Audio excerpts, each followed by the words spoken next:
Okay.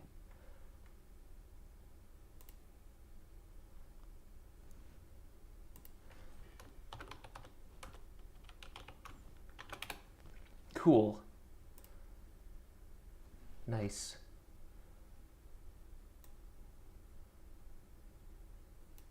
$12:01, perfect.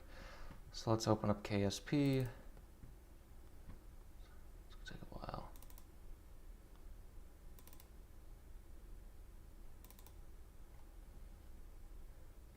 Okay, okay.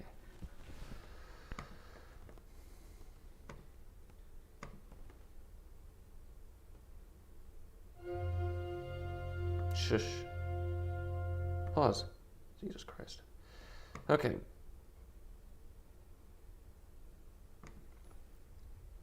There we go.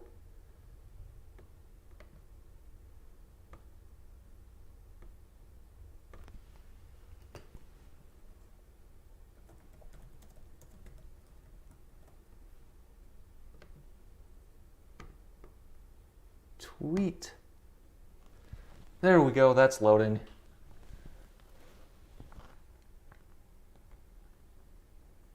Cool. Yay. Did you on my mods or lack thereof? Yeah, I got CCAN, so I got that going for me. Let me get my... Oh, yeah, enjoy the spinning Percheron, Project Private Enterprise, and Conestoga while we wait. It's loading right now.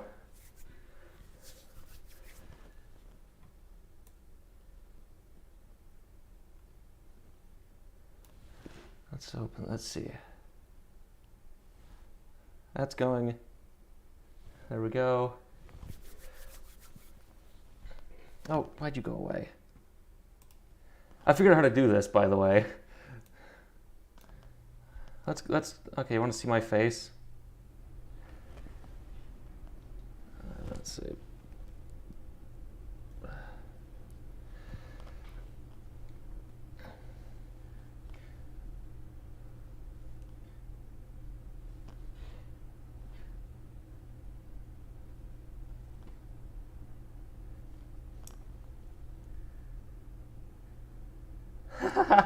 Yeah, Ukraine is, I don't want to talk about it today. I've been following it. It's a nightmare. So, yes, real scale today. I got it. I got CCAN. I downloaded it. It's great. Oh, gosh.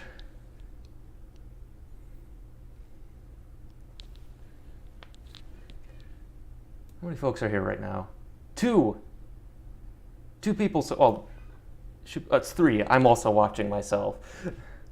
Oh, good. The face of sarcasm is here. Hopefully you will comment in a godly manner, as I taught you how to do last night. Yeah, look at these fine, fancy... Wait, you can hear me, right?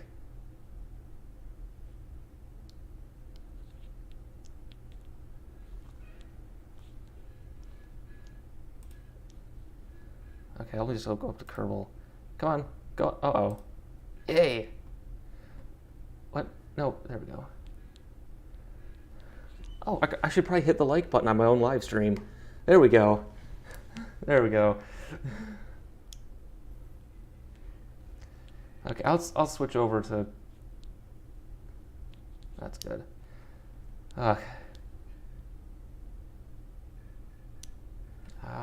Surprising. Oh, it's night in India? That's good. ISS without Russian propulsion? Oh, we still can do I don't want to talk about Ukraine or Russia right now. Just because... Oh, boy. But they can... There's... Cygnus can do reboost, even though I think Antares only has 2 launches left now because they only have 2 engines, but yeah. Yeah, it's a situation. I really don't want to talk about it, though. I want to suffer it getting to orbit. I'll switch over now so you can see my... Look, my face! And you can see my whiteboard where I've written things. And you can see my ladder, making sure that light. Oh, come what? We're come. Uh-oh. Come back. Lives. That's not good. Oh, Amrock. That's coming in April, or yeah, late April. It's coming in late April, so don't worry about that. Does this look healthy? This is a bit loud for me. Oh, of course.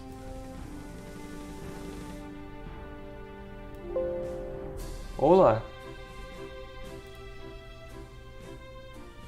Yes, I've been going. Yes, I've grown my beard.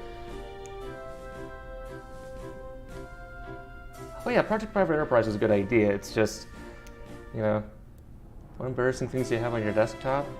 Not much actually anymore. So my hard drive failed. That's why I didn't do the Kerbal Space Program live stream last time. So, all right. Okay, we'll do Sandbox. We'll name this one Sure Fed Nonsense. I should have set this up last night, but you know. Hey, TRW LCLV. I'm feeling low res, okay? Okay, difficulty. What the hell's this? Oh no. Advanced. Yeah, got that. Oh, let's get rid of the, yeah, we don't need stock vehicles. This is real scale. Let me see what else. What are all these things? What's this? Oh no. Oh no. Oh no. Okay, we'll just, well, yep, those are good. Yes, there is. I got a new hard drive. That's why. It's an SSD. It's great. Okay, I'll change the. I like this one. I like the Jebs one. RP1. Oh gosh. Oh gosh. Okay, so the goal is. Dev team of New Order last days of Europe source from upcoming space race patch. Ooh, that's neat and scary. Oh no, what's this? Okay, that's great. Why is it so dark? Okay, where are we gonna launch from? Yes. Oh no. Okay, let's go to tracking station. I looked at this to make sure it worked. So, see, I'm unimpressed though. How do I go around? Right. So, right, we got all these, we got Brownsville, but you don't have Malindi. Why don't you have Malindi? They launched to orbit from Malindi on Scouts. I'm sad. They're not bidding on the Roman Space Telescope launch? Yeah, I've heard they're not. I think it's because they ran out of Atlases and Deltas, and Vulcan's not done yet, so they couldn't bid. So, unfortunate, but. Okay, we're gonna launch. Oh, what's somewhere? Okay, so what's somewhere non-politically volatile? Anything bad happening in Algeria recently? I can't think of anything. Let's go to Hamaguir. We'll do that. Okay, so we're in Hamaguir now. Uh-oh. Flight engine. Uh-oh. Oh no. I don't know what that means. Okay. I keep forgetting you're 20 seconds behind me. Because I'm looking over here and it's Kuru. Oh, we're launching from Algeria. Oh wait, is this civil war going on in Algeria? Will we trash talk? If there's enough time, we'll look at the Starship presentation from last month. Or earlier, I don't know when that was. Okay, we're gonna go to orbit. This is gonna be sad. Do you think Doug Glenn? Yeah, well, Vulcan's gonna launch. New Glenn is. I know they tested the payload fairings. Oh no. I know they tested the payload fairings. I know they've tested It's just going to take a while. All launch vehicles take a long time. Well, Zaire doesn't exist anymore, and they don't have the Otreg launch site in real scale, unfortunately. Okay. Oh no. Oh no. What's this? Is this... What is this? Oh, okay. Oh no. Okay. I know what I'm going to do first. I know this, I saw an Aerobee avionics package. Not a Gina, Aerobee. That's pressure fed. Oh no. This is why we call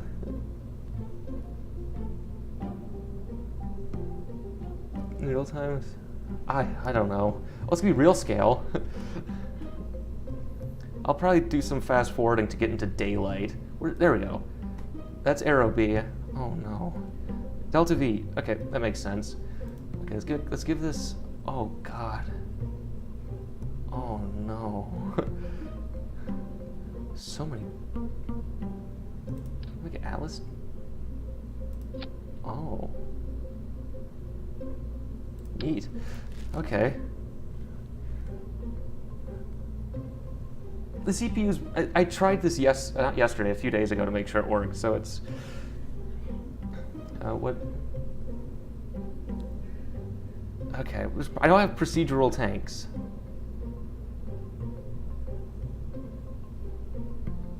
Surface module.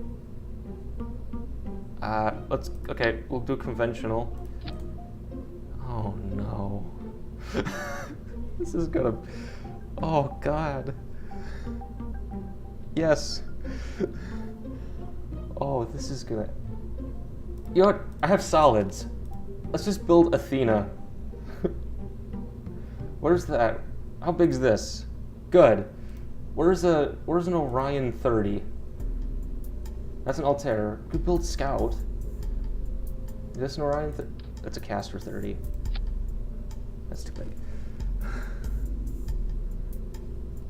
Yeah, I'm gonna put every little detail on this. That's what I'm gonna do. All the little this. Okay, I'm gonna look up what's Athena made of. There, I'm cheating. Okay, we're gonna build an Athena 2. 120s. Orbis. What? Oh, that's Athena 1. Orbis 21D. Is that in this? I'm cheating, I'm sorry. Oh no. Look at all these parts. What's that? Oh. Oh.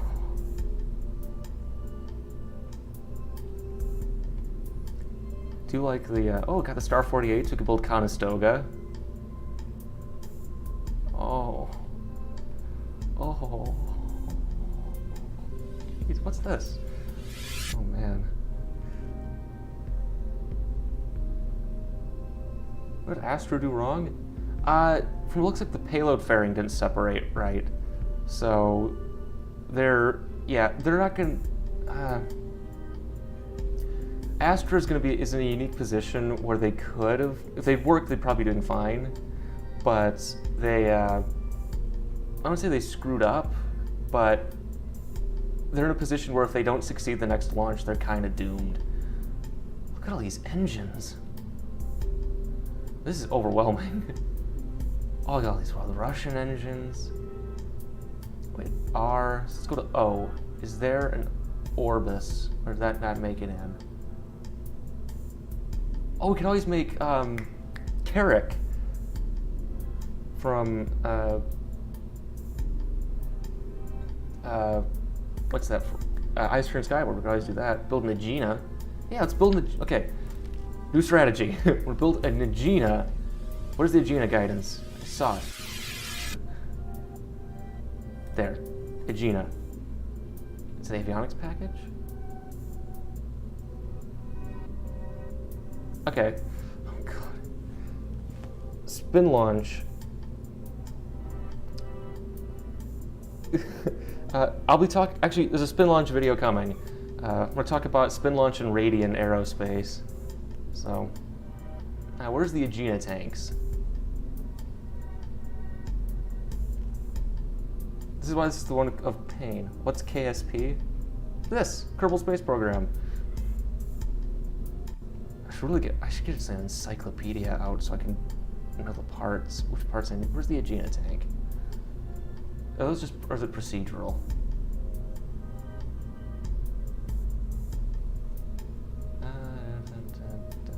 Where would we? Okay, first things first. How big is the Aegina? What's this? Oh, perfect.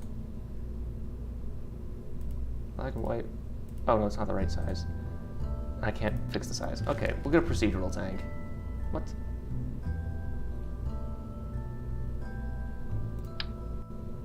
Oh, okay. And where's the procedural tanks? There we go. Conventional. No, not balloon.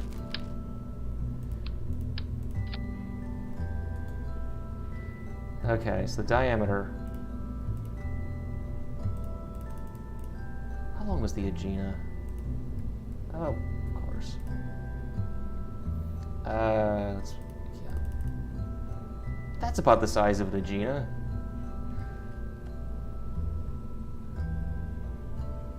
KSP2, in development. That's what it is. I think control. I think there's an Aegina part. I see these things. There we go. What? Oh god. Okay, engines. Where's the Aegina? It's the is it the AJ-10? Oh. Oh, cool. Well, that's neat.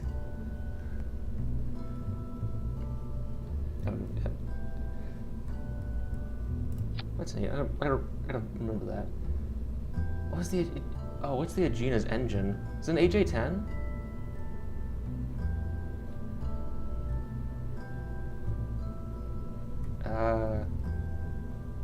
Oh, here we'll make it to orbit with the AJ-260. Holy cow, that's awesome. Okay, let me look this up.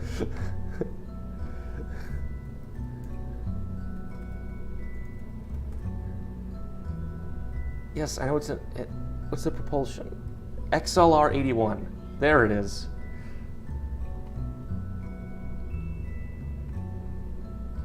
This is alphabetical, right?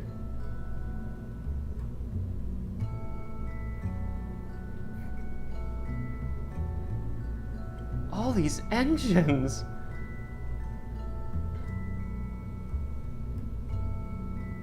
Now the 41. Don't tell me.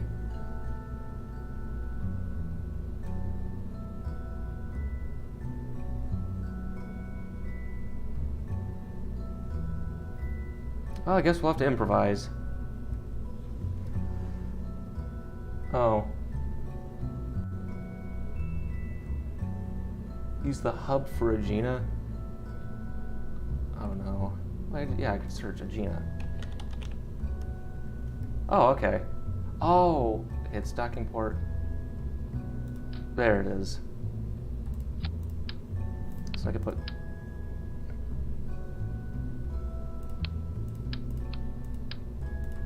this? No.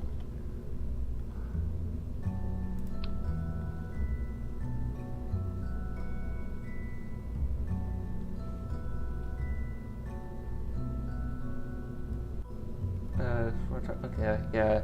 Unfortunately, yeah. Well, the problem with the Russian Space Agency is when you have, 12 of your 13 sources of funding go away, it's kind of hard to keep going, Okay, we'll just put these on. Oh, this is going to end badly. Okay. Go away. I should probably put some solar panels on and batteries. Oh, neat. There we go. Oh no. We're building ICBMs? Oh no, we're building an orbital launch vehicle badly. Let's keep some batteries. Okay. Let's put the I really should have looked through this more. I really should have. Oh well. I don't need a procedural decoupler. Where's a normal one? How about you? Good, I have a decoupler.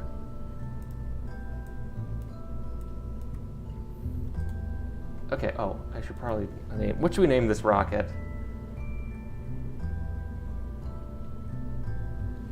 Where am I at?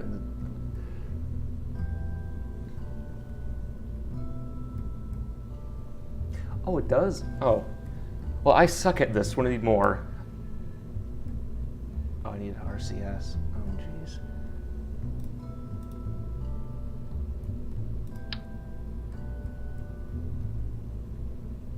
That's not going in. Weird. Oh, that's RCS. Again, this is just pain for everybody, I know. Quad. Oh, God. Let's get the big ones. Oh, yeah, 69. There we go. Oh, no, that breaks. Okay.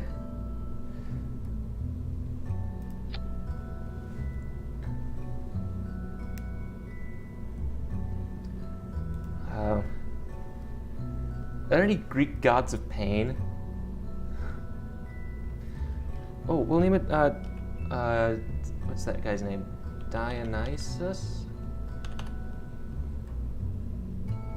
We'll call it Dionysus for the, that guy who... What? Why is it 3? It should be 2. They're their own thing. Okay. This rocket... No, it's going to destroy all consciousness.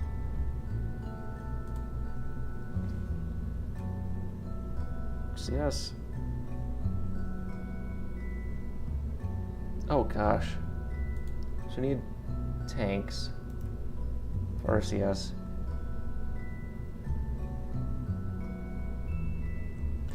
It is incredible. This is incredibly overwhelming, but you know.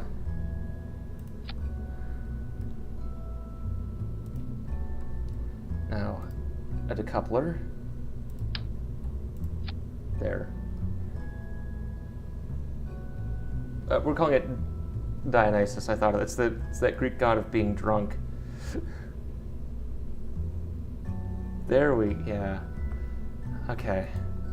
So I'm gonna take a Castor 120. It should be. Oh, cool. There's procedural ones. I could have built one then. Oh well. These casters? No. What are you? Altairs? Okay, we're not building Scout. Caster 1... I thought there was Castor 120s, or am I thinking of the other one I have? C... There we go. Okay, so we'll do a Castor 30. Okay, so that's going to be that stage. Not a Castor 2. Castor 120. Why is this... Could always do that too. We'll do that next. Okay. Oh, God. Okay, anyone that fits... No.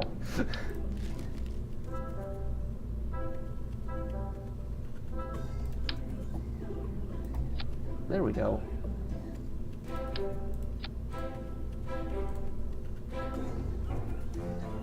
I should... Can I... Wait, can't I... Oh, there we go. Procedural SRB is broken. Okay, won't do this. Let's also build a satellite. Okay, so right now I have about 5 kilometers delta V. 5 kilometers a second delta V, according to this. Let's build oh, we're not going to use the 702. This is our payload. Let's get some solar panels. Not statics. What are these? I'm just saying, what are these? Because I don't know what any of these are.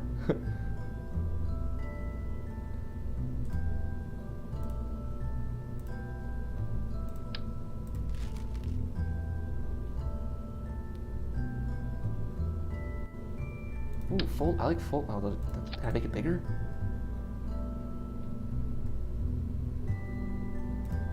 Oh. Oh, that's neat. Sometimes I'm just kind of playing around with this. There we go. That's our... Yeah, okay. That's our solar panels. Demos. Yeah, okay, we'll call it... Let's rename it Demos. Yeah. Okay. So with that, let's build... Gotta put a comms antenna on it.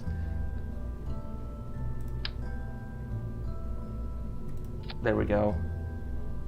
Not Gemini antenna. Yeah, we don't need any of these. Utility. Wait, no, that's the electrical. Need some batteries. There. Oh, I can't make them bigger. Oh well.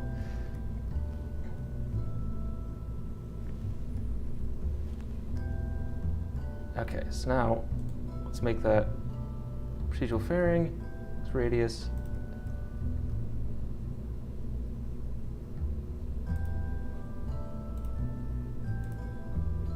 Yep, okay, fairing. And now we have the procedural. Ogive, procedural. See how these look.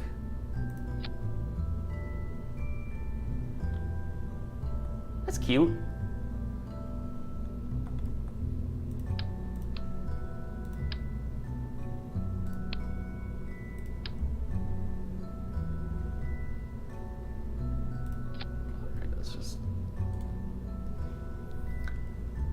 Nodes, yes, closed. I guess that doesn't work. Okay. Oh, they do? I'm putting extra batteries in because I'm dumb. You guys remember, I'm dumb. Oh, I need a procedural decoupler, don't I? That's weird. Okay. Is there a procedural decoupler or is that in another spot? Yeah, I think that's... Yeah, okay. Okay, so we'll keep you. We'll get a decoupler. Is this... No. No. Can I scale you down? No. Okay, so the small one.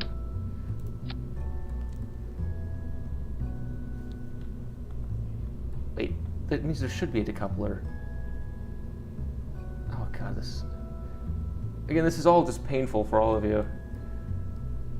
NASA is scared of Starship.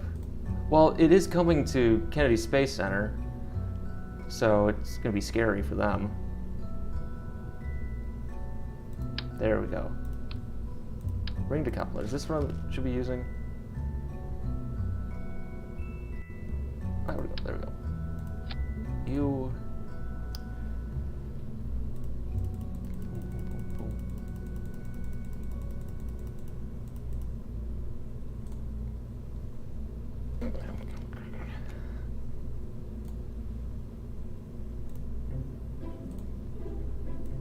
Wait, what?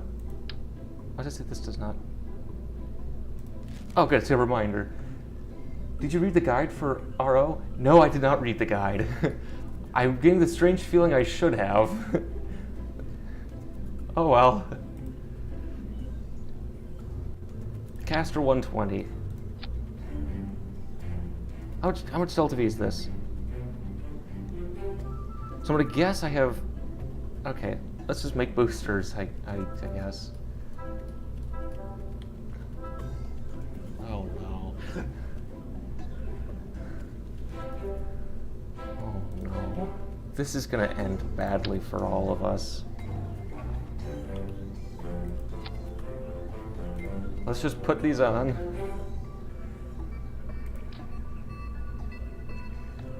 There's this magical thing called assured access to space that I think a lot of SpaceX fans forget about.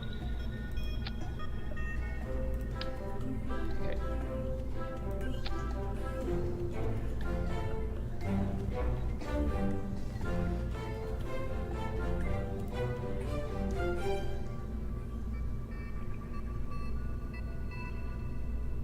Oh, cool.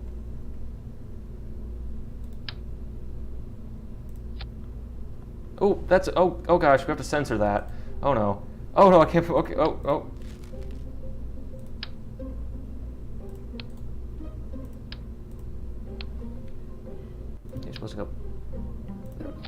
supposed to go? There we go.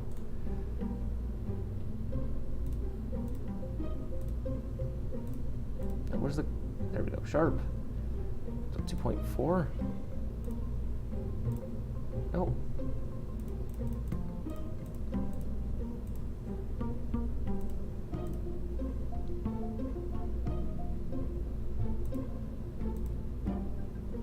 That's pretty neat looking.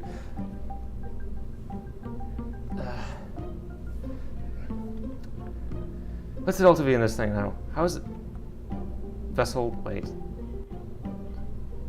2.6, 2.8, 2.8. I gotta readjust my scaling for this. But we put the struts on first.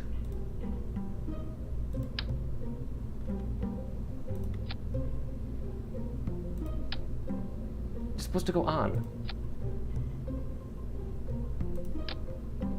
Or not.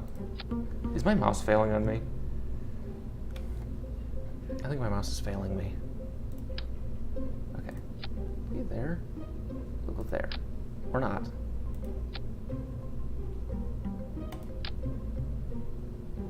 This is not going to end well. Why aren't you doing this?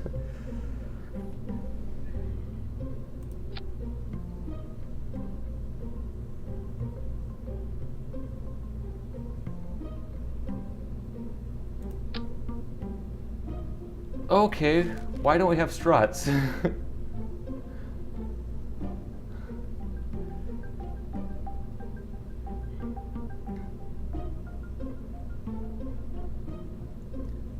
this just mad at me? Oh. Oh no. Oh, I can select paint job? Ooh. Neat.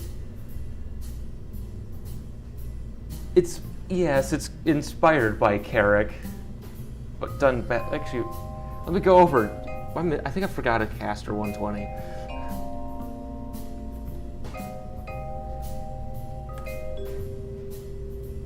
No, not TV tropes.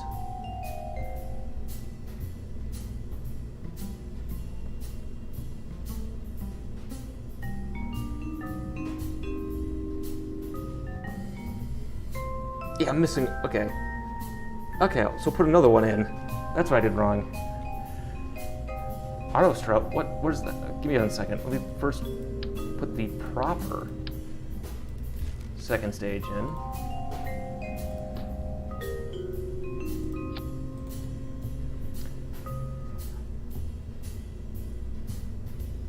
Good, good, good.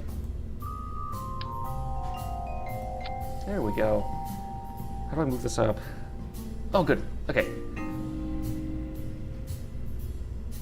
Yeah. Let's save. Okay. Where'd auto strut be? That's mech jab. Oh, this is just a nightmare. Perfect cutoff. Show great stats. I don't care about that.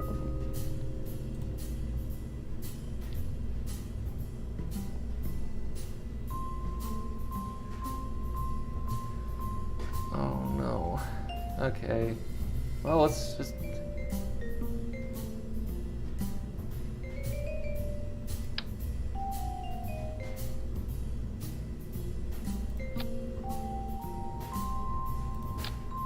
Okay. So what's on the strut? We start a nuclear engine. I don't... Well, we have those, but... Switch editor.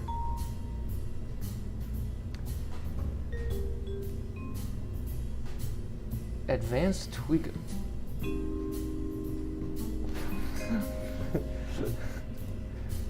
Oh.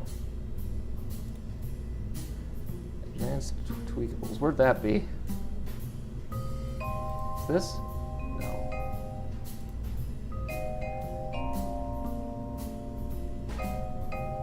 Oh. Oh no. Well, let's see what this does. Yeah, for some reason the struts don't like this.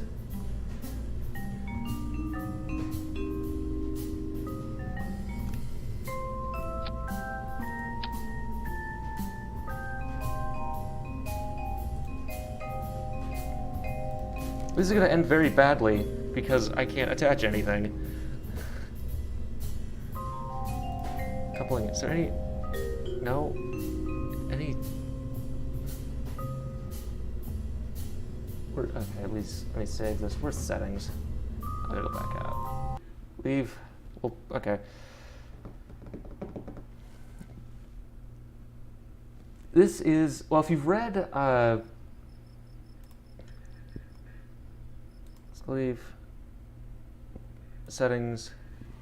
Can I get it in here? Difficulty options.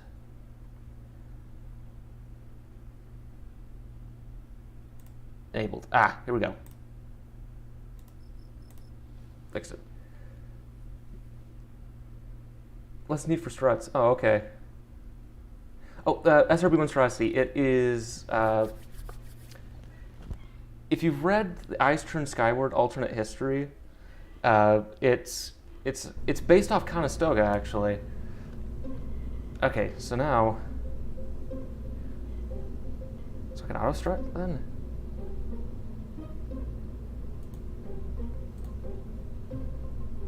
Oh, auto strut. Yeah.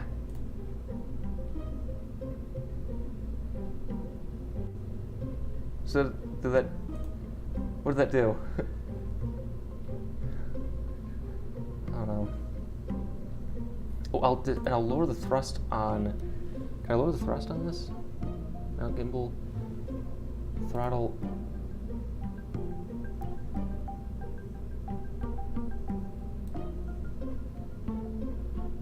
Wait, no. Main throttle. I'll just keep that.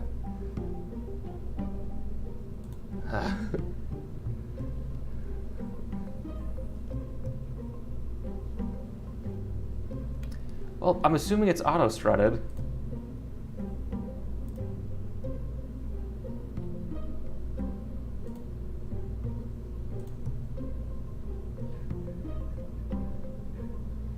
Okay, let's just... Okay, let's put the attach. We don't need umbilical, we'll just need... Nope. Okay, so this has... I need 9. Okay. So this is 2288.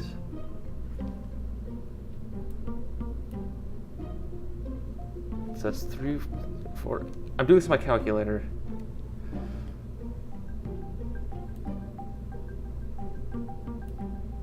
That's there. That's another 4882. Plus.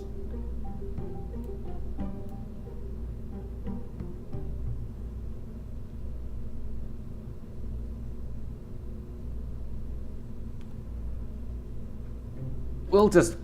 Let's wing it. This is gonna be a disaster. What's the next chip do? Oh, well. Wait.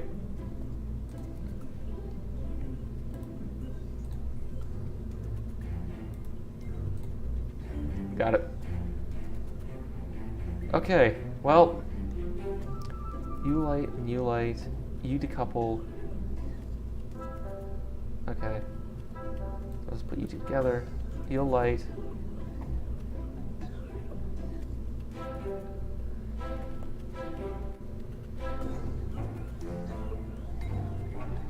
The problem is the rocket isn't necessarily the most important part for building an economy in space.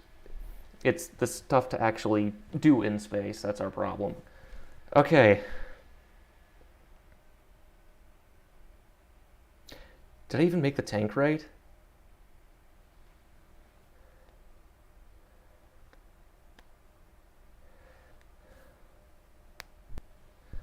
Did I make the? Well, we'll see. Okay. I'm gonna. Can I go to tomorrow? Flight engineer. Oh God, where am I? I'll move you over. Okay, first let's move to morning. There we go. This is gonna end Oh no.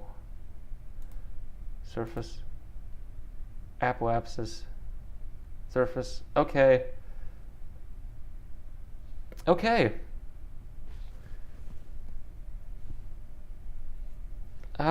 Well. MechJeb. Oh, cool.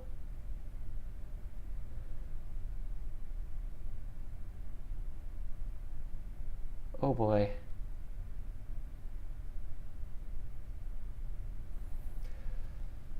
Well, how do I close me, MechJeb? What's this? Engines GUI, okay. Flight engineer. I got that. Okay. Well, we're doomed. I've never done this. I'm flying it manually. Oh god.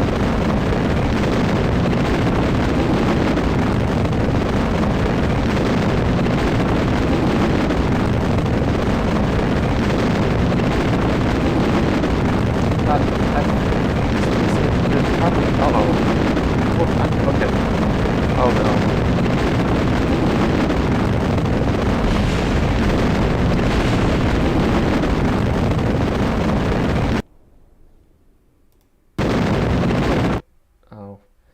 In the morning. It blowed up.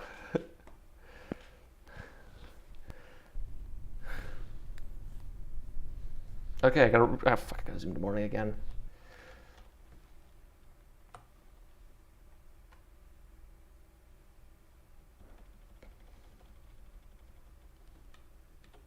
Okay, I think I don't need the center core at liftoff.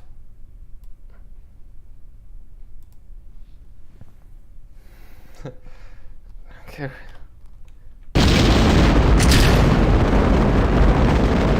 What?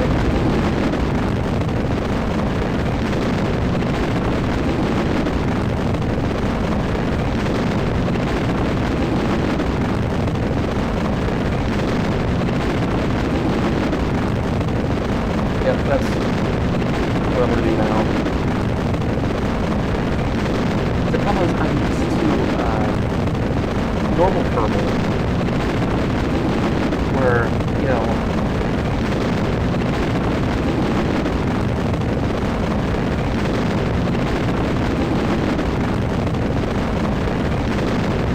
oh, it's gonna tip over.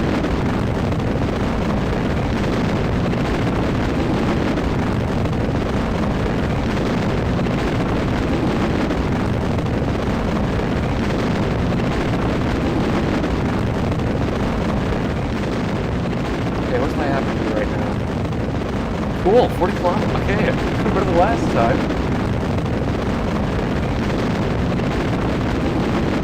Oh,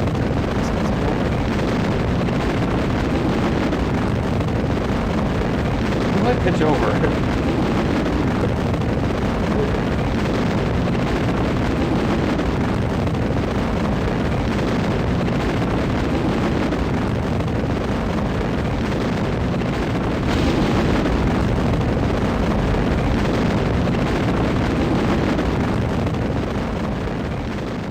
Okay, I'm gonna pitch over now.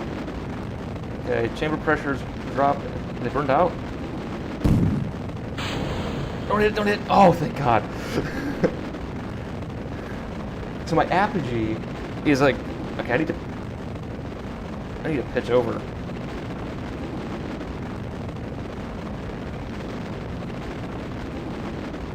You can't hear me during launch? Well, tough. Okay, I'll fix, okay.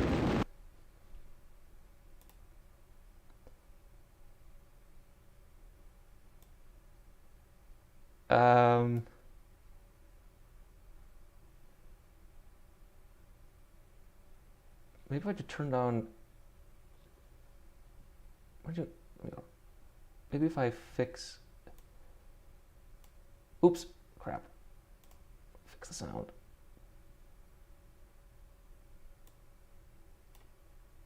Okay. So let's turn down the desktop.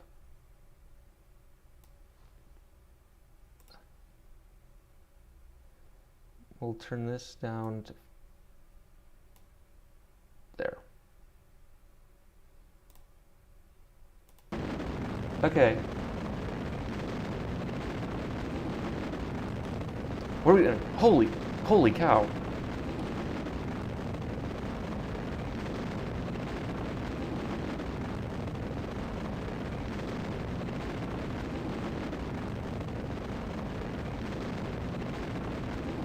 He's naming them after the moons of Mars. I just gotta hope I can make it to orbit.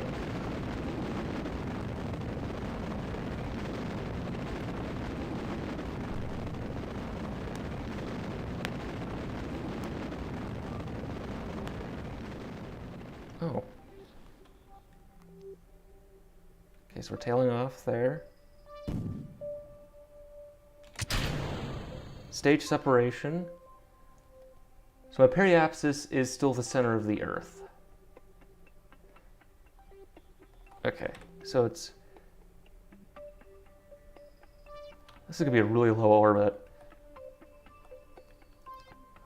I'm gonna time warp to there. And let's ditch the fairing.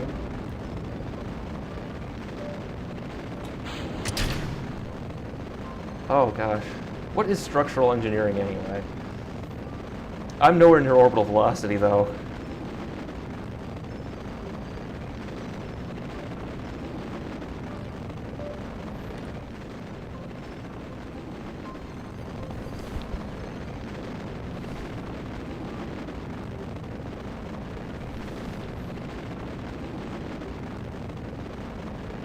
That's true. Make sure the company doesn't. Yeah, that's why there's balloon launch companies coming up. That's how the space activities since Apollo ended. Yeah, there's that streak of kind of libertarianism in here. Yeah, but the thing is, well, here's you gotta remember though. Oh gosh, I'm gonna start losing control, aren't I? I'm cooking. Oh shoot. Oh. Should have probably controlled the thrust on this one. I'm trying to get to orbit first. Okay.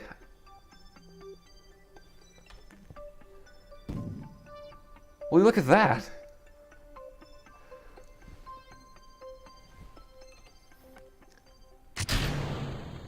Okay, so now we're at a coast.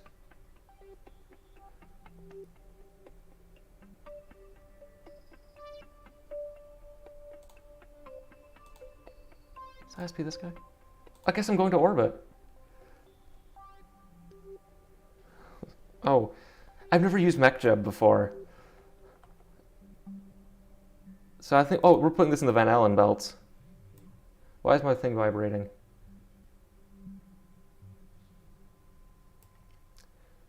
Okay, there we go. That's, oh. Uh-oh. Oh no.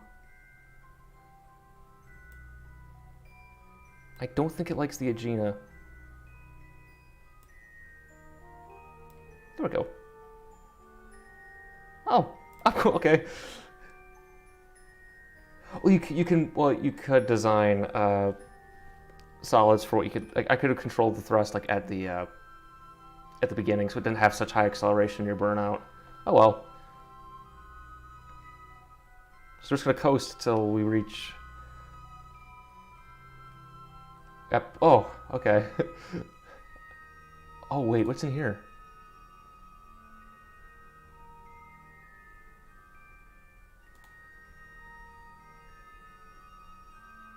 Oh, it didn't. I forgot to put propellant in this.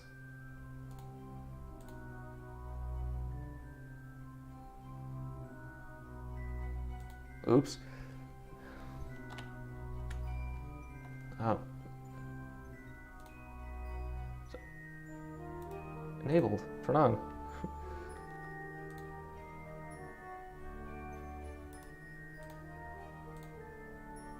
I didn't turn the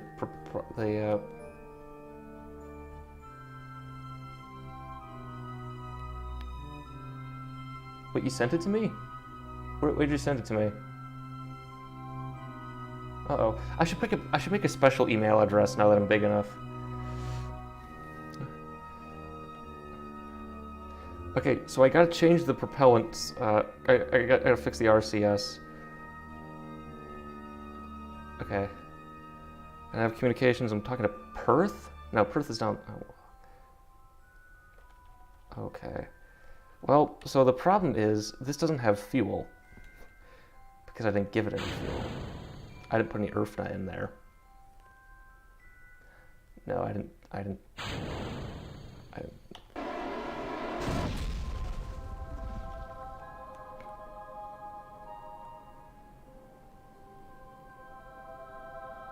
Oh no.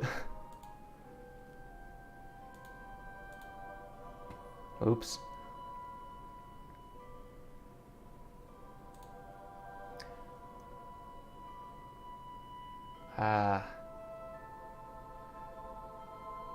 Well, I am gonna make it to orbit eventually.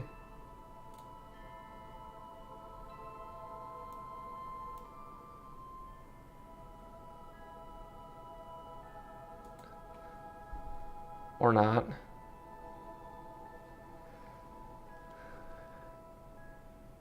I'll check my email. Oops. Oh, okay, we'll try this again. Revert flight. Oh, no, we're not gonna revert flight. Let's just dunk this in the drink.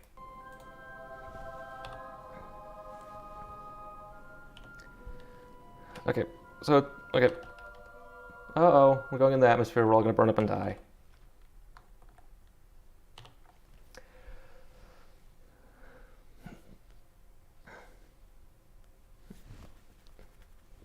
Come on, burn up.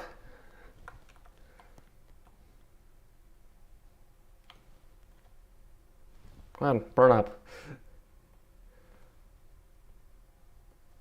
We're not gonna go, no, this is gonna burn up now.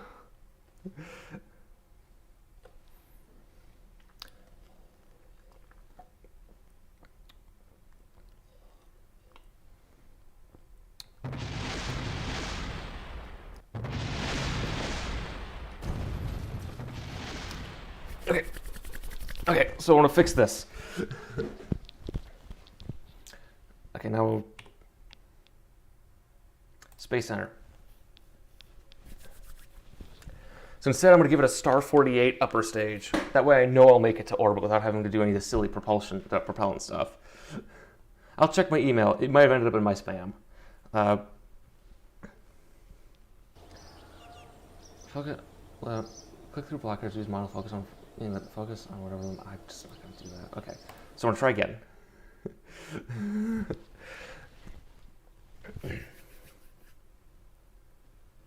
So the goal is to make it to orbit, maybe try to go interplanetary, maybe, depending on how long this takes. I re-entered, I probably did, didn't I? I'm trying to wake up Cthulhu. Okay, so. There. You. Oh, no. You. Main throttle. Okay, whatever. Gimbal, free gimbal, that's good. Shroud.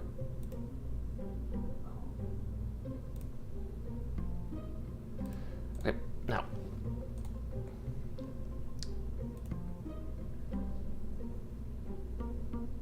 So I got 9.8 kilometers a second.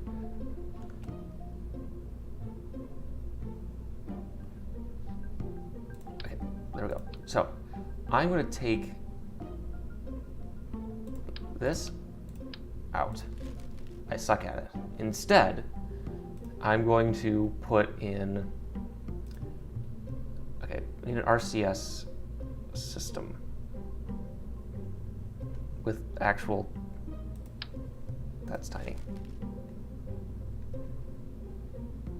Okay, so what I'm going to do is I'm just going to put in a star 48 because that'll guarantee I make it to low Earth orbit.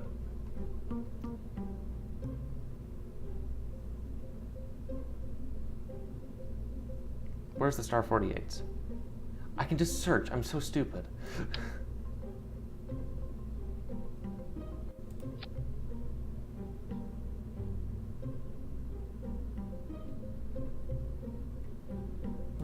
Is it Orbis? Nope.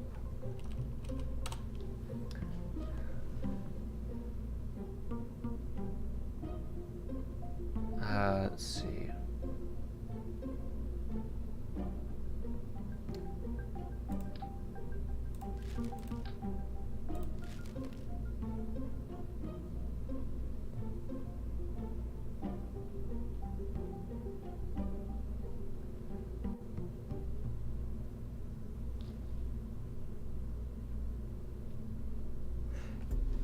Yeah, well, the problem is they'll need their own movie fuels in these tanks. That's the goal.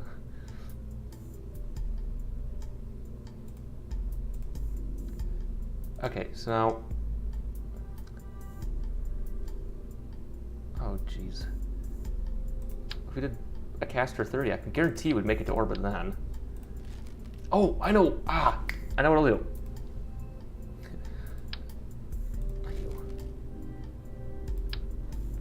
So we'll make a hydrazine-propelled, I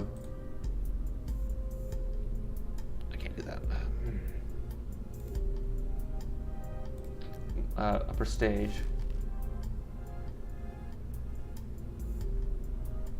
Or, let's do that. And put hydrazine, put RCS tanks. Real RCS tanks, not fake ones.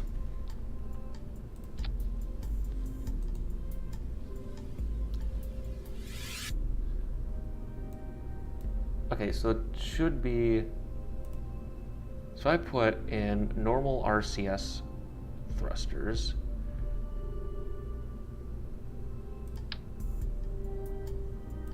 Well, switch the tanks. Yes! So these tanks are now good. Hey, ethanol. Go, how do I close this?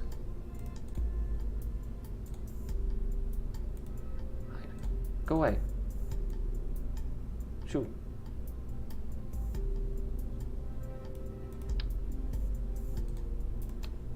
Why is it still here? Go away.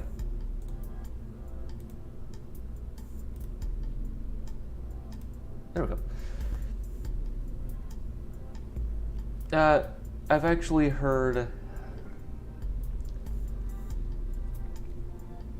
Oh, he's lying. We'll be actually looking at this eventually. Okay.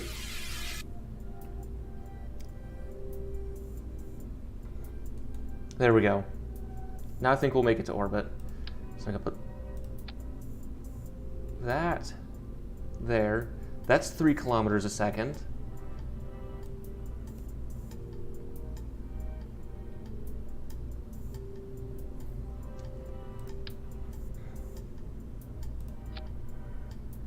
Okay, we'll try it this way.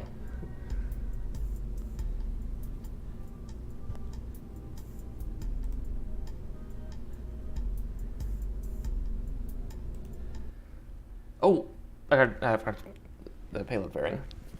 Okay. Okay, I think I'll make it to orbit this time. I'll do it with a liquid system next, just so I'm not stupid. Because using solids is cheating. Okay, while we're waiting for this to load, does Twitter say anything stupid?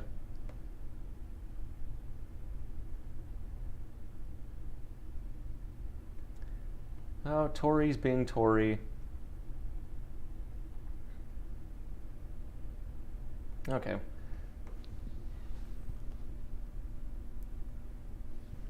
Well, we don't know the cost of the ship. And remember, ground support infrastructure, you gotta include all these different things. Okay, we're making it to orbit. I hope.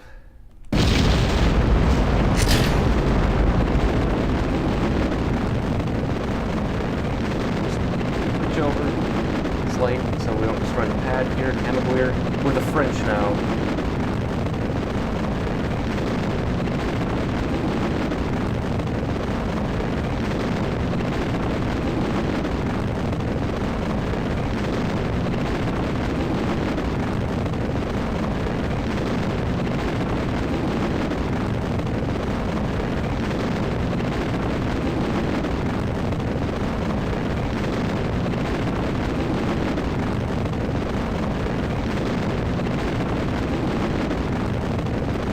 We don't know how much Raptors cost, by the way. Again, we don't know their actual details.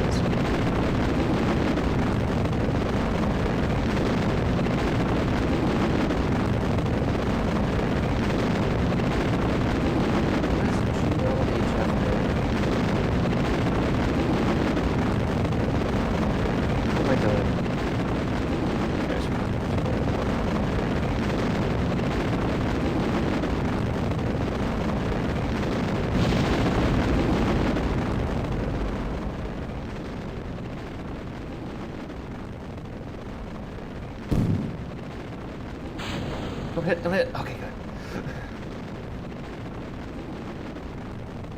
They probably won't be as expensive as SSMEs because hydrogen's a jerk. But we don't know.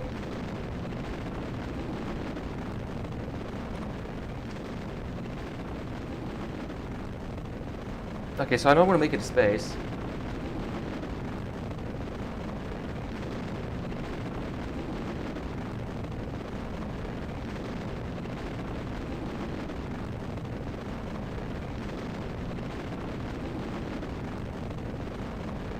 Not too steep.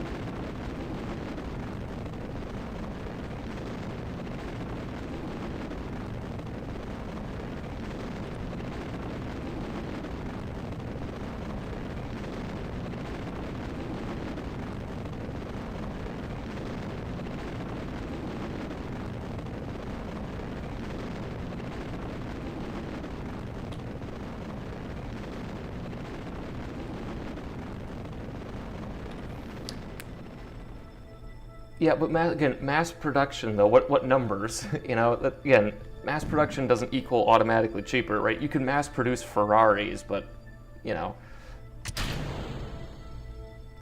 Stage separation. Oh, okay. Better check that.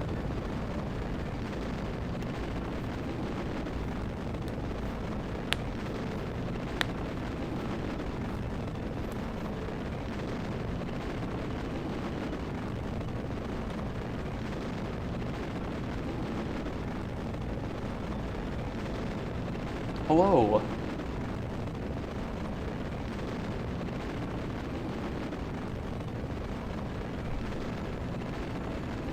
We're not flying safe.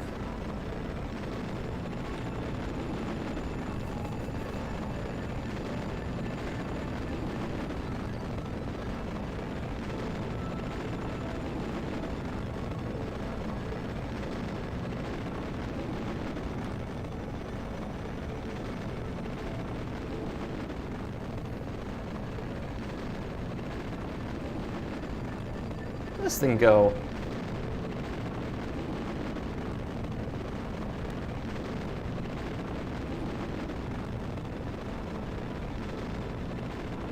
Are there two of these?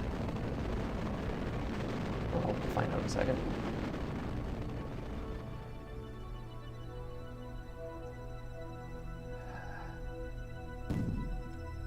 Okay. My apogee is somewhere in the outer core, so that's fun. So I'm gonna coast. So if I put a maneuver there,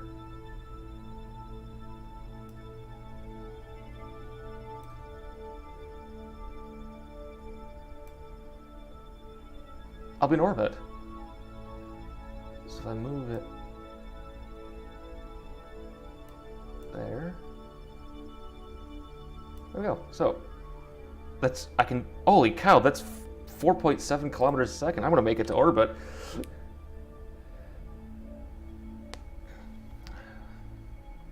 So does RCS work?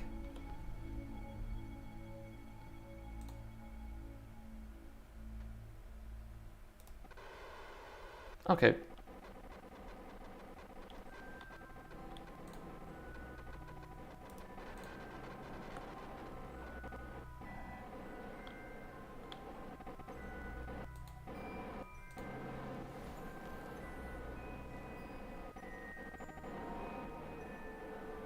It's possible. Yeah, why are we arguing about engine costs again? Oh, jeez. Okay, so notice in a minute and a half, the burn's gonna take minute 20, so 40 seconds. Okay. I think we're gonna make it to orbit.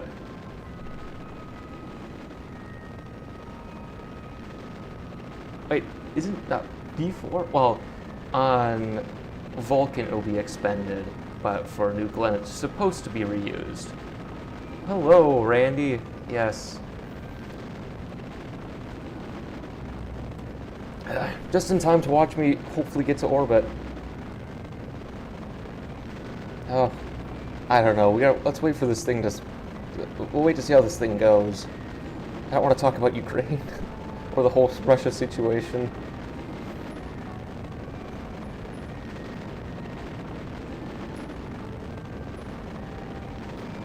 My apogee is falling. Oh, because I'm falling. Oh, I'm almost in orbit.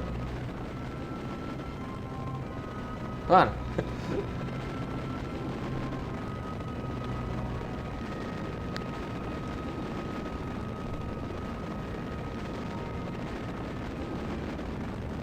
Okay, so my periapsis is. It's still in the It's still in the mantle.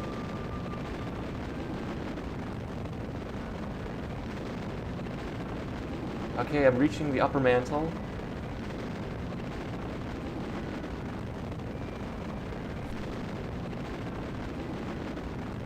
I'm in orbit.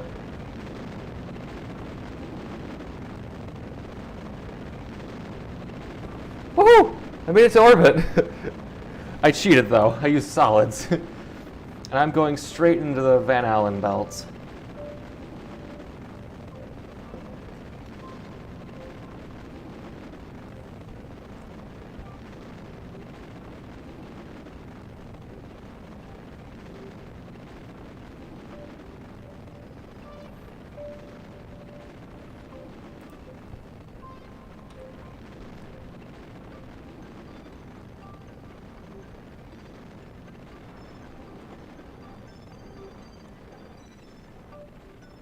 Cool.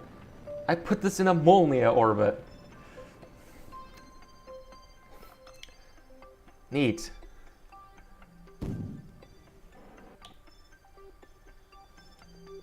Okay, so we'll activate. All the RCS is alive. I'm gonna sneeze. And we have spacecraft separation. Let's extend solar panels.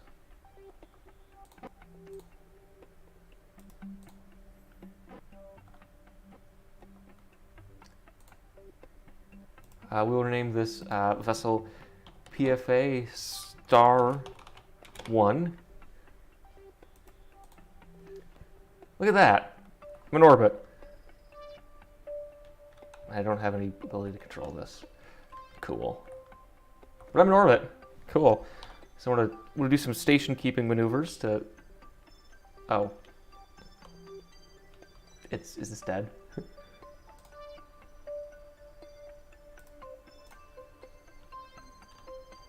Or am I at RCS? No, I'm not at RCS. Are you on? Enabled? Is this... I must have lost control.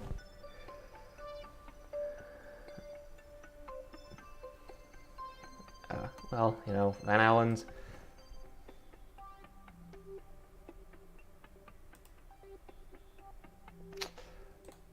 Oh, that worked, I guess.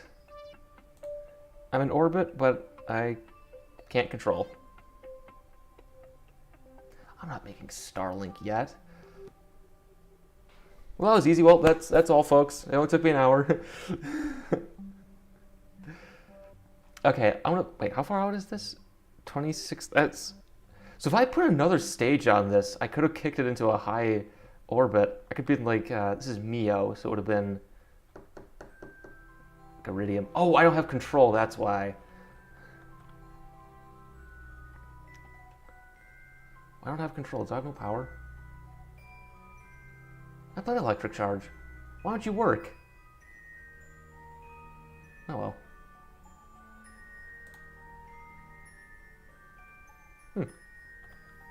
I know we're near a ground station.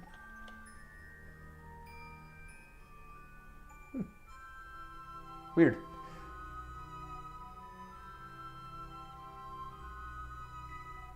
Yeah, I think the communications is dead. I didn't put an antenna on this, and I'm probably out of range out of everything. Yeah. Oops. But I did it. Yeah, it depends is the scariest and most useful phrase in engineering. So let's try an all liquid system so I'm not, cheaping out. Whee! Wait, let's cut to the SAT. Oh. Let's get...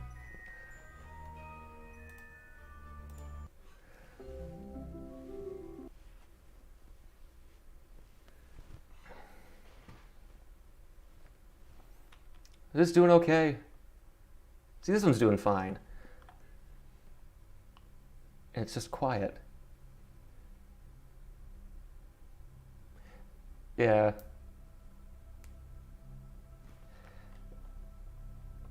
Wait, where am I at on my live stream? Okay. Whee! Look at this. I made it.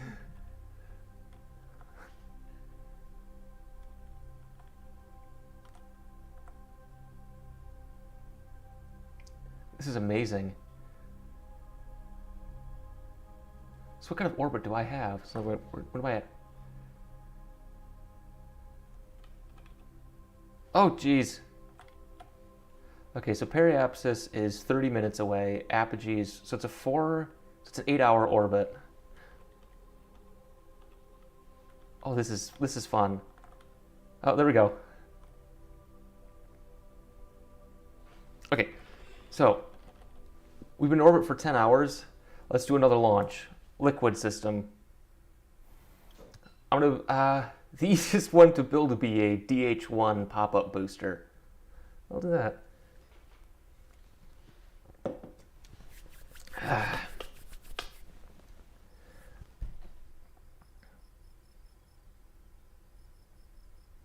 don't know what that means.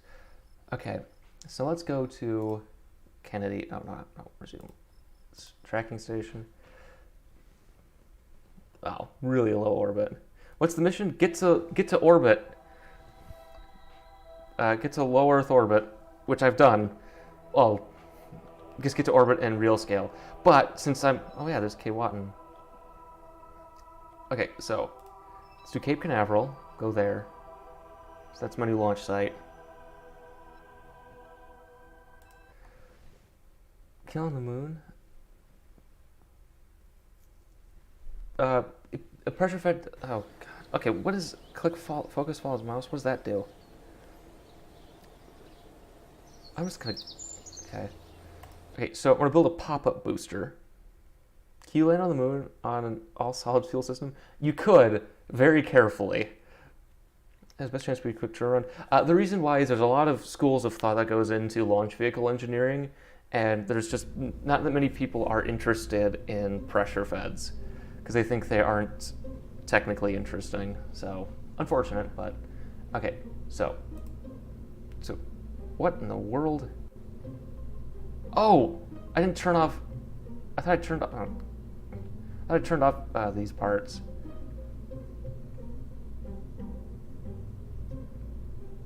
Can I delete you? No. Oops. Okay. You want something interplanetary?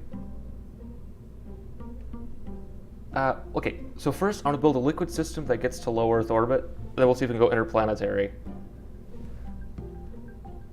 So we're gonna build, oh no, okay, so probe core, we'll build a pop-up booster, I think.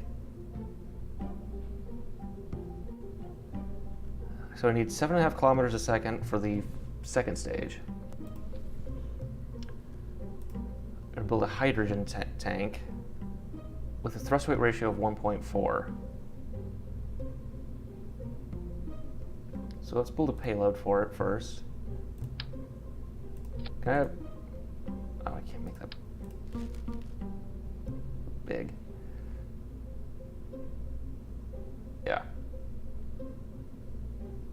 They did have a lander that used solids?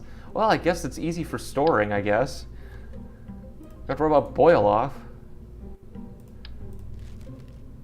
Where is an adapter? Jeez. Where are all these darn adapters? Oh. That's a boat tail. Really? Huh. Payload fairing. Okay, let's do that.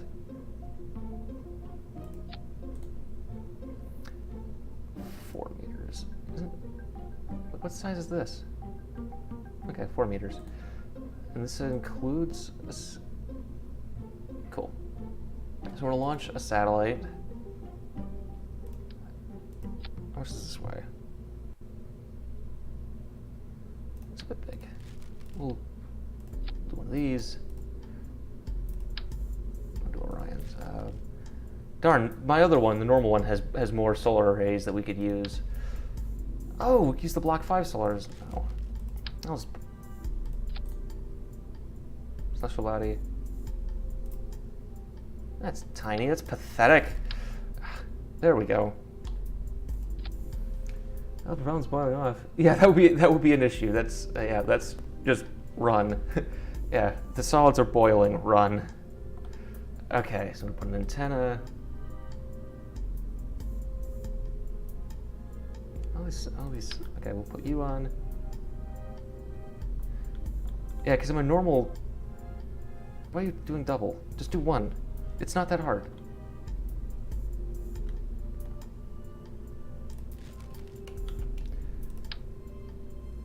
Yes, there we go. But right there we go. Yeah. Yeah, it's weird. Do what you know? What in the world? Okay.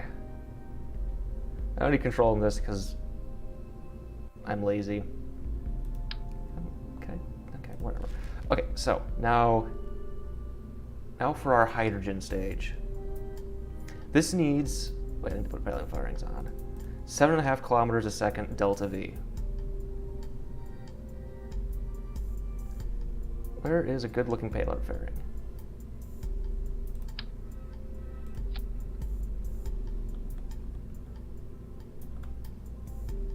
I'm through 2 of them.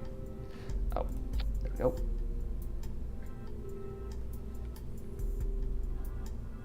Ah. Control F. Oh, control the force. Okay, I'll remember that for next time. Okay, so this is gonna be a hydrogen system. I need a thrust weight ratio of 1.4. So I need an RL10. Why is my phone vibrating?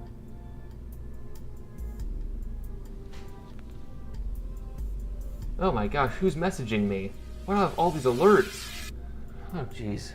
Don't they know I'm running a YouTube channel here? Okay, alright, I can do RL10. Jeez. RL10. Why is this? Okay, RL10 10A4N.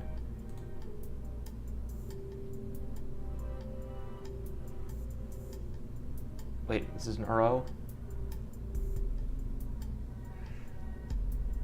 Because I need a thrust weight ratio for the vehicle to be 1.4.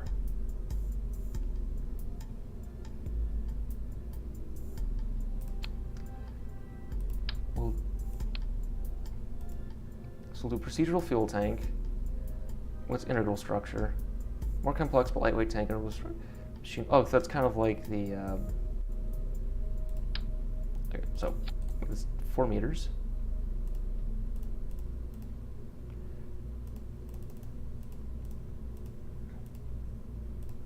So if I put this, so if I put this on it, it's not going to like that because it's not an RO.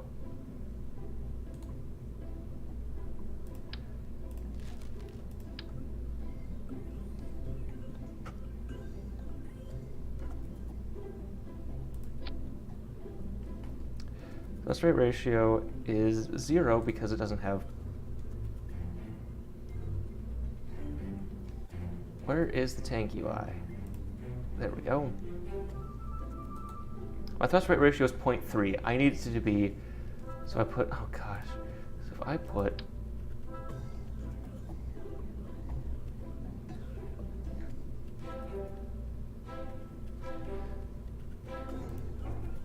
You're supposed to be on there. It needs to be 1.4. Conventional strainers, okay.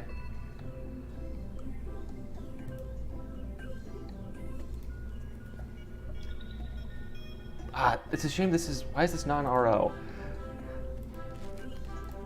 Okay, these... Try? Oh, I could put J2s! Yes, this won't do anything.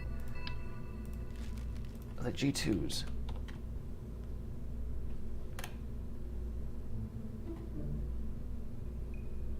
It's not gonna show me that, is it? Let's go to engines. H. J2X. Ah, not 4. 1, just 1. 1 J2. For thrust weight ratio. 3, yes! I can make this bigger. I need more delta V. Cone, a fillet cylinder, smooth cone, polygon, hollow cylinder, hollow cone, fillet cylinder. U. Yeah, the pros don't have RL60s in this. Let's make the tanks longer.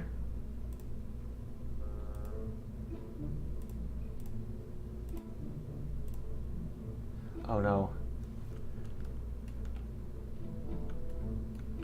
That's a really nice looking engine. So the thrust weight ratio is still 2. What's my delta V? 2? Where's this? Oh, I got. Oh, that's why. No, not you. The engine. Only 3 kilometers a second. Oh no.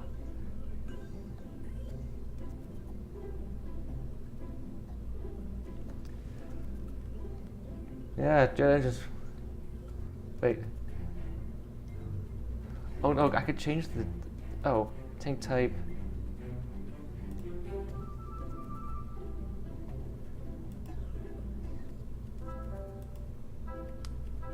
Loom copper.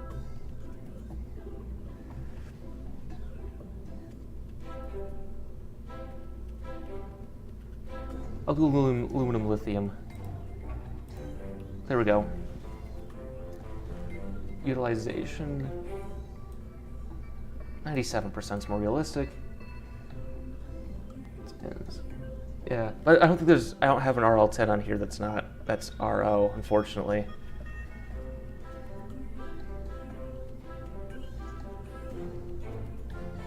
Yeah, China copies almost all of these guys, so. Tank type. There we go. Ah! Oh, what if I just put a solid kick stage in then?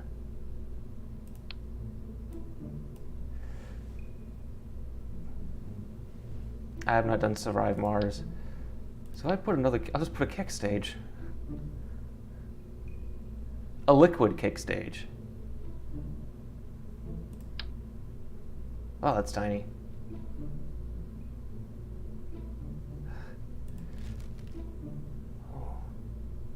Oh, those are nice engines. Or, so, I can make the tank, I can make the stage bigger. So I can have, right now the thrust weight ratio is that. So if I make, so I'll put another procedural, stay there. Put another procedural tank in to make it wider. Integral. Right, so make it a cone. Top is 4. The bottom will be, let's say 6. That's going to make it that.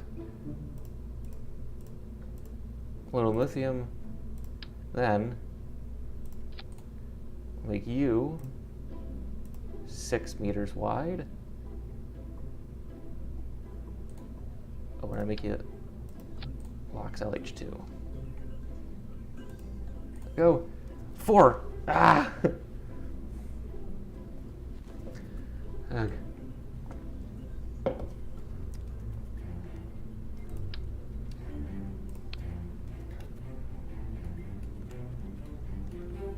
And my thrust weight ratio is abysmal.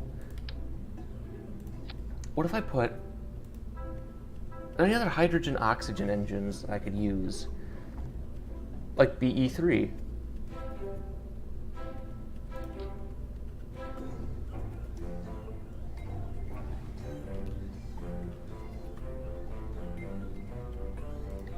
What's the delta V there? Oh, I'm getting there. This is a disaster.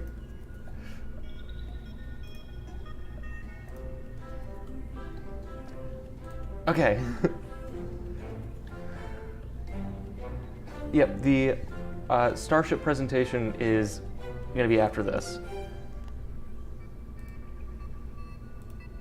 I need 7. I need 7 kilometers a second. Okay, how about I do this?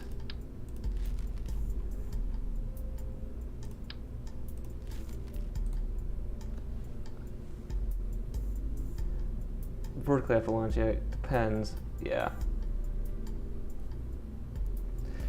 Yeah, okay, so we'll make this 7 meters. Another procedural tank.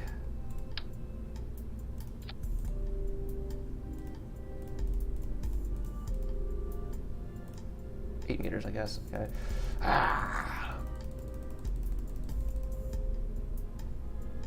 Now it's going to be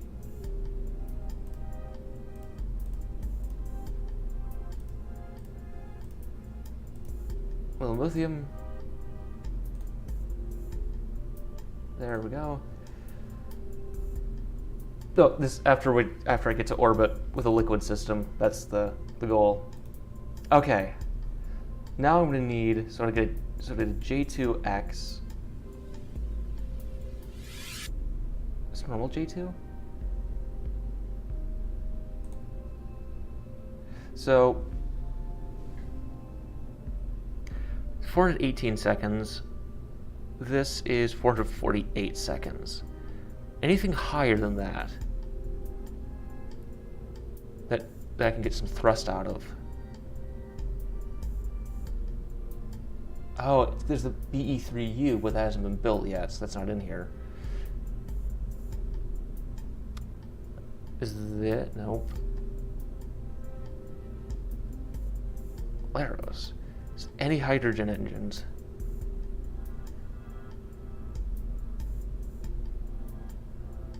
M1? 428.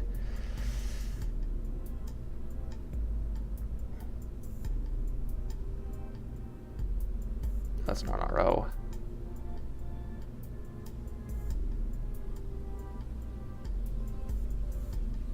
Dang. Okay.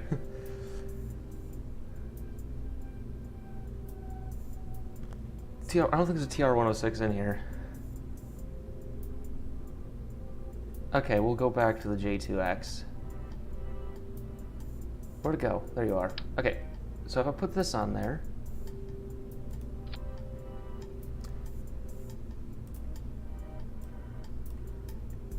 only 2. Oh, jeez. Low thrust weight, the right thrust weight ratio, but not enough delta V. Oh, I gotta put the.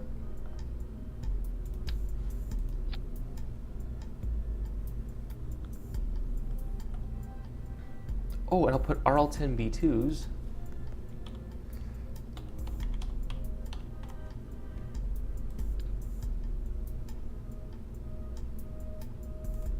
So let's just deploy. Then it shut off the J2 to tweak the.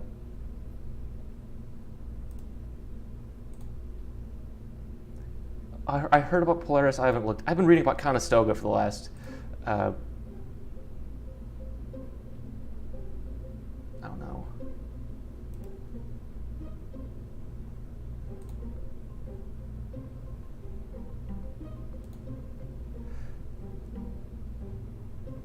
Yeah, we'll call it Phobos.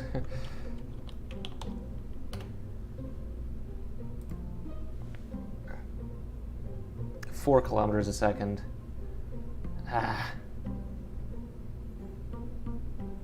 Okay, maybe we should scrap the idea of a pop-up booster.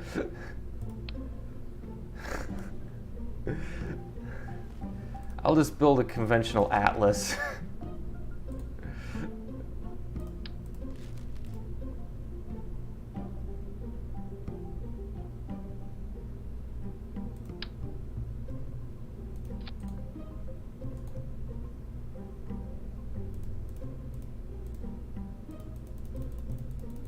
There's our Centaur.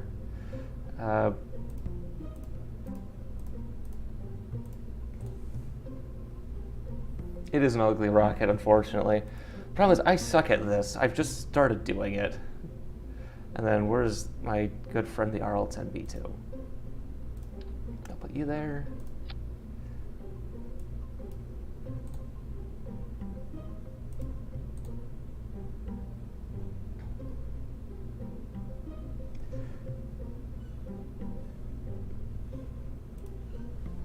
Only 3.4 kilometers a second. I could do a more 5-engine Atlas. I could do a lot of things. Coupling. Where's my inner tank? Where's my inner stage?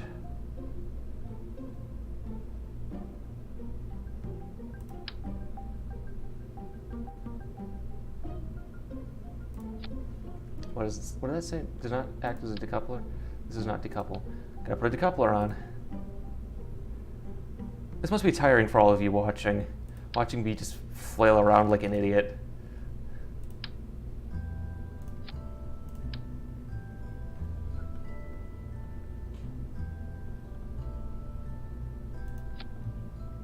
Oh, dang it. Let's control. No, middle one. Wait, that node decouples. Wait.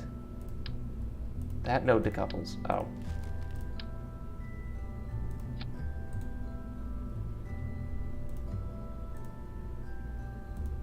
It makes a 5 meter. And then, of course, gotta... Nope.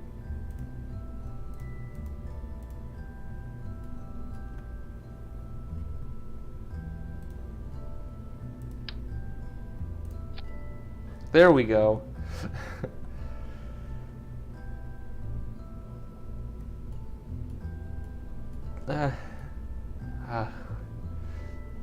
So 3 kilometers a second out of the necessary. Oh jeez, I drinking my gamer fluid. Make it a 3-stager.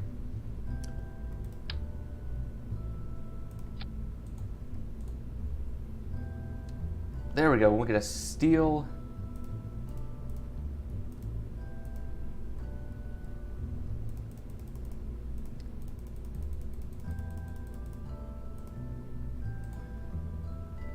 What engine should I put on here?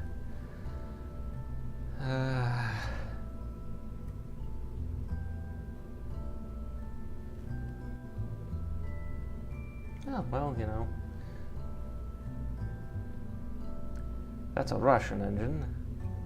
It's a tiny one. LR-105.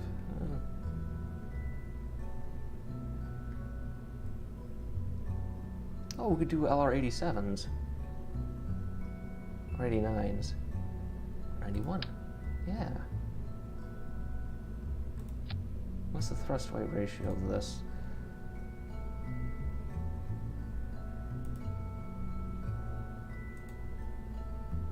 Ooh, I'm gonna do 4 more of these. There we go.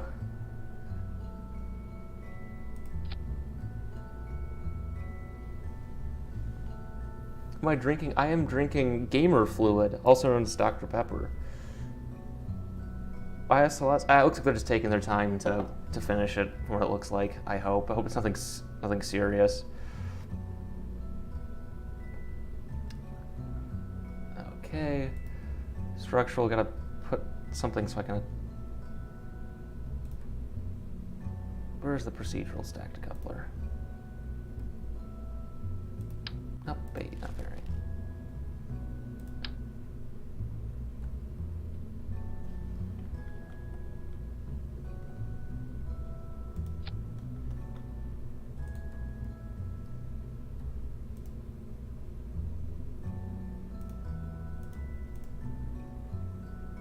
5 meters? Let's make it 7.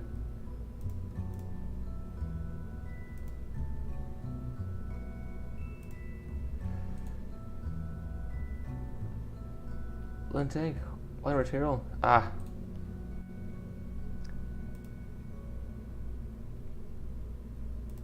Let's do our aluminum lithium.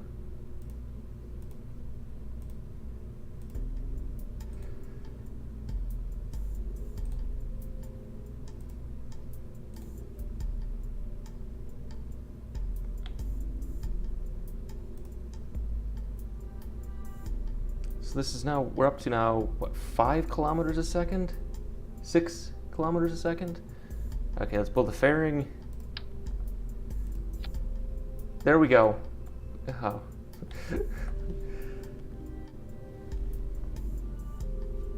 Oh yeah, yeah. If anything bad happens on Artemis 1, it'll be a nightmare. Let's make this more conical. I don't want it to be round.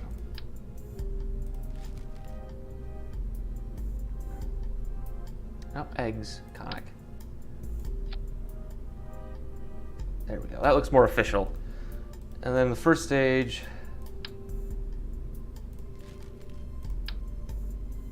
Come on, there we go. Come on, there we go. Make you out of aluminum. Oh. Oh, you frozen? No, we good.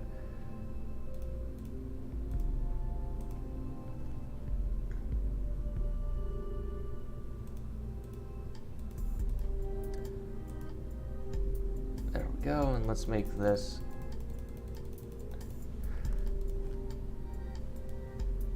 If you want interplanetary Mars or Venus, going interplanetary right now is kind of the goal, just to see what happens.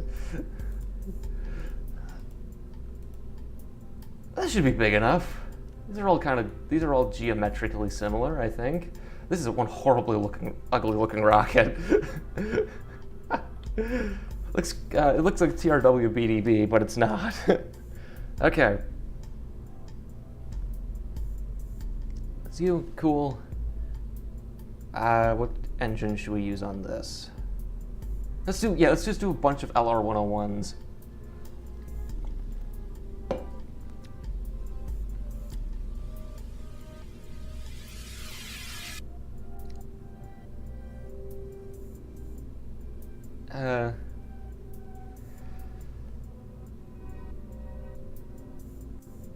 LR89s. This is for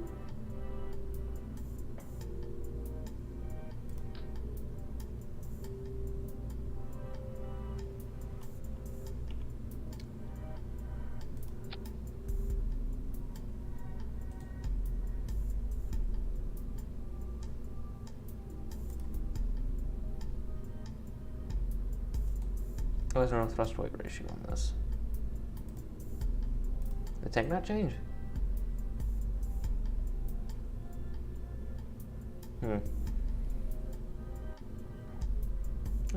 know. This doesn't like that. We will do. We'll do LR87s. I know these work. Oh.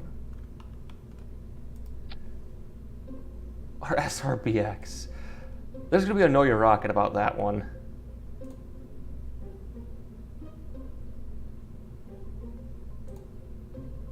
Why is this not giving me delta V?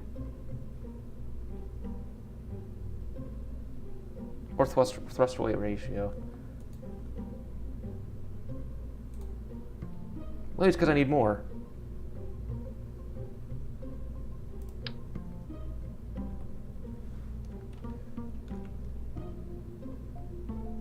What is base heating anyway? Solids are cheating at this point. Why can't I get to the top? You. Get down here. Why is this not telling me? Yep, got that. I have Aerozine 50. I got that, so why is it not giving me any data on this stage?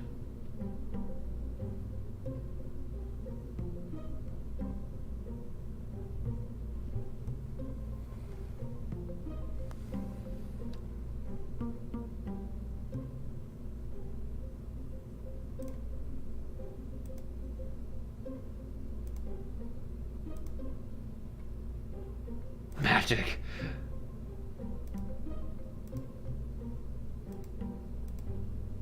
Go back to aluminum lithium.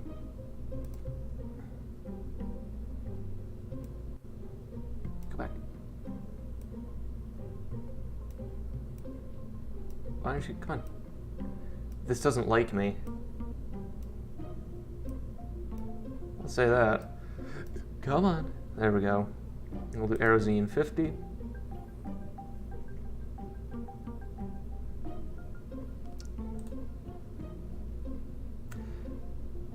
Ooh, blue streak. See, I want to see blue streak as well.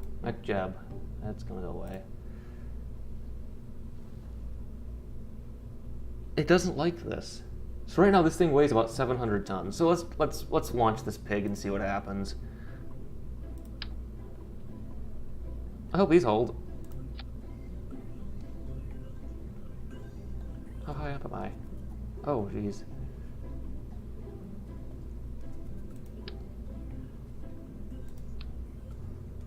Oh, this is chugging. This does not like. Okay, so move you there. Oh, let's see what happens. This is Phobos. Yes, yes, yes, yes, yes, yes, yes. Okay. Let's just. All right. Let's see where we go now. How far behind is this? Click Saturn 1B. Yeah. Oh no. Well, if it doesn't, it'll fly. We're gonna get TWR. Well, we'll see where we get there. Okay. It's good. Okay. Well.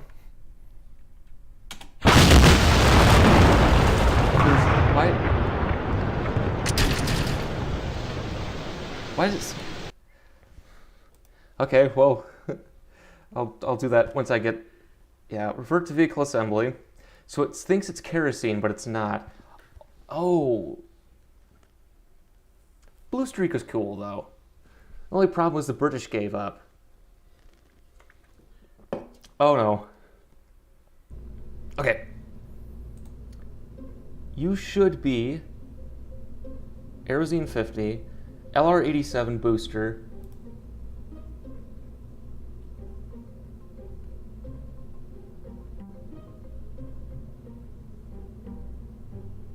Where's LR? Where are you?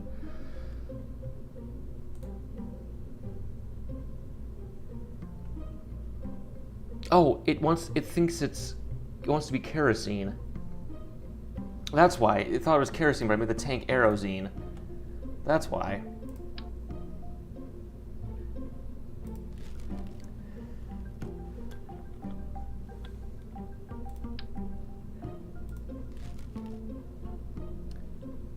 Okay, so not the booster.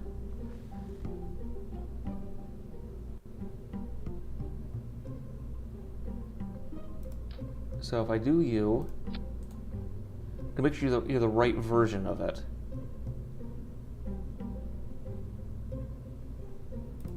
Engine, not Caro.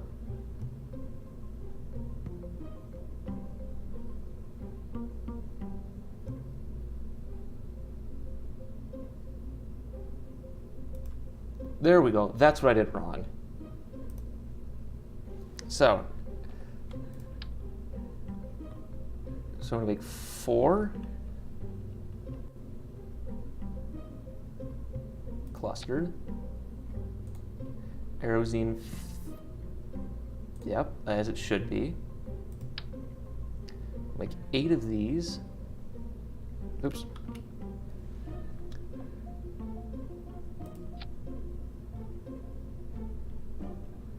Make sure these are the correct engine. GLV, there we go. That's what I did. Are we on Mars yet? Well, yeah, Blue Streak was made of steel. Yeah. It's a weird Atlas clone. Okay. Now, 2.9, which means in total I have 9.3 kilometers a second. Which means that I could probably... Can I make an action group to shut down the core engines? Or the outer ring? We'll see what happens. We'll wing it.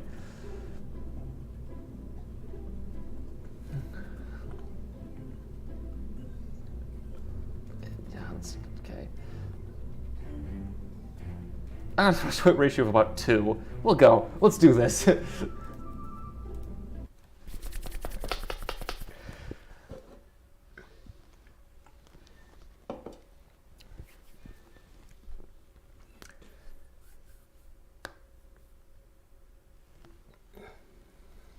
Okay. We're not going to Mars yet. Why does that say top chat? Oh, okay.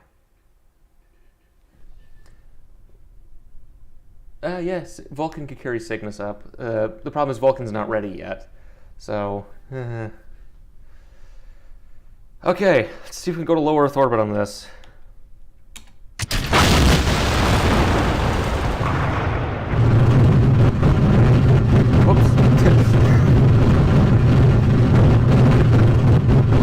Oh god.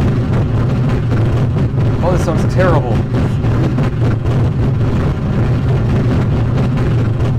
Turn over. Get over. Oh, Jesus.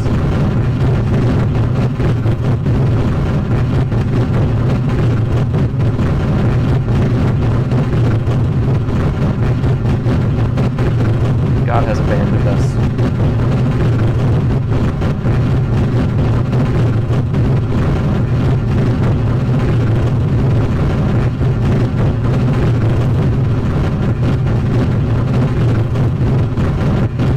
I'm going way too fast. This sounds terrible.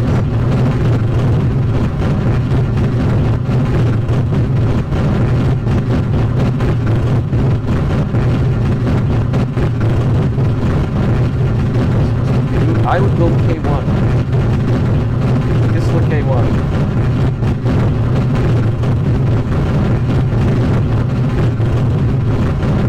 I got plenty of gas, face of sarcasm.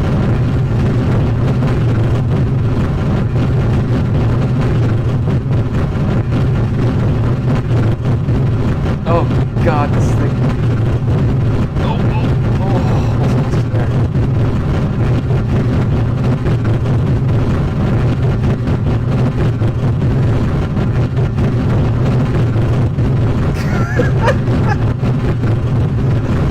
There's aeroacoustics guy right now. It depends on your engine. Liquids are generally smoother than other vehicles. Oh yeah, my Apogee is really hot.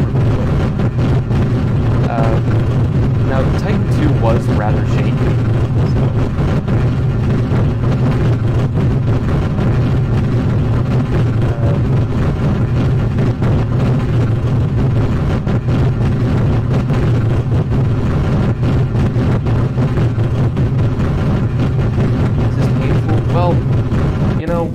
oh no.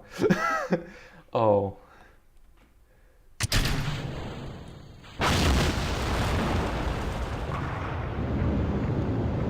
Into the drink we go.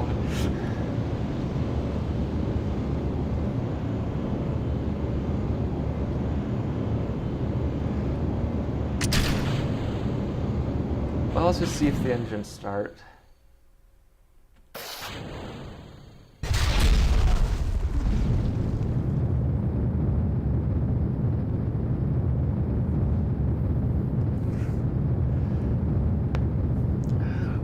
We changed our space program. We are going to the center of the Earth, like that documentary film, The Core. You can't hear me? Oh, well, it's because this was loud.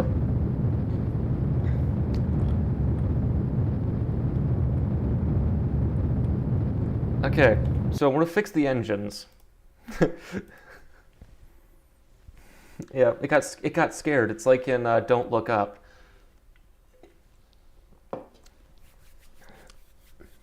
I can't land it. Okay.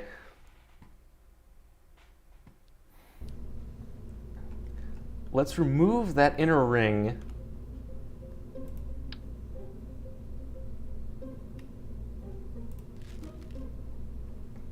Let's see how this goes.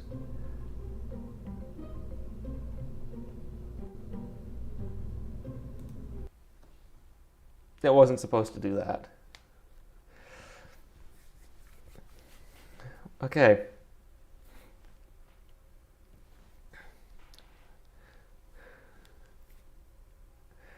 Okay. Let's see how this. Yeah. So yeah, 1,000 aeroacoustics engineers, cried in pain, and oh no.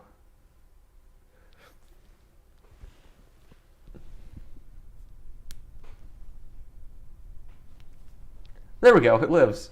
Okay.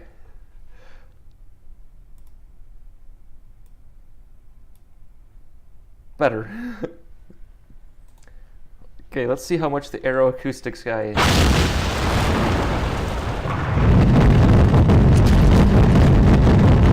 There we go. It still sounds terrible. Let's turn the volume again. 35.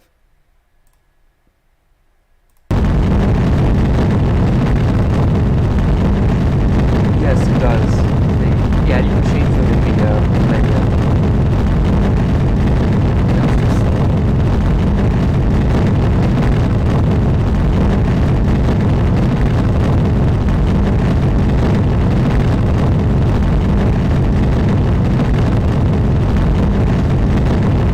This is loud.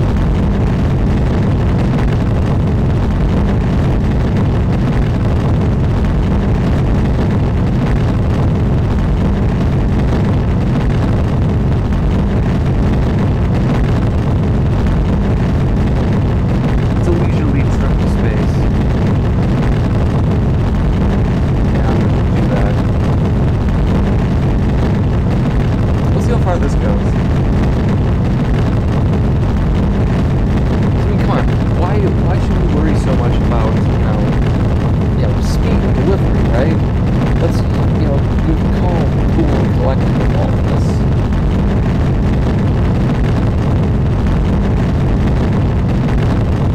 Because what is space? But,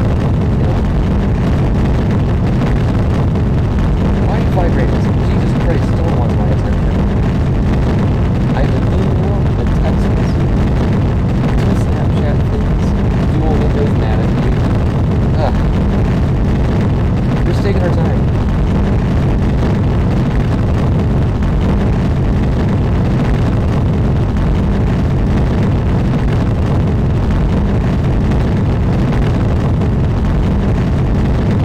I mean, come on, what's the rush, right? Insurance purposes, going slower, right? This is an elderly rocket.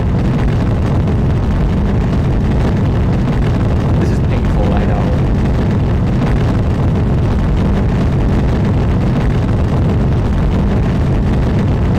It's fun. This is the second time I've used RSS. This is the most I've done with it. So, yeah, I thought about making mods actually, based off the old picked up boosters, to put those in rooms.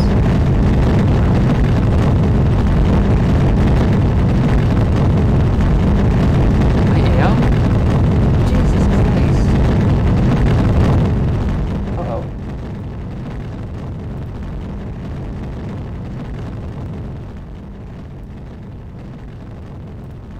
How's that?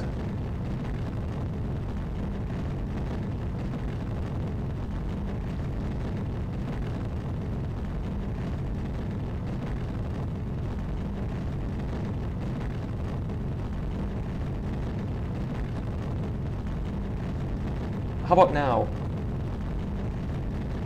Okay, I'll fix. Yeah.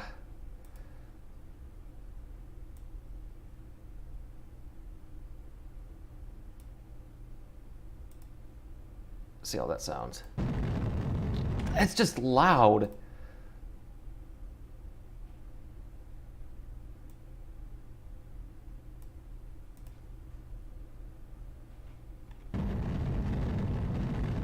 Good.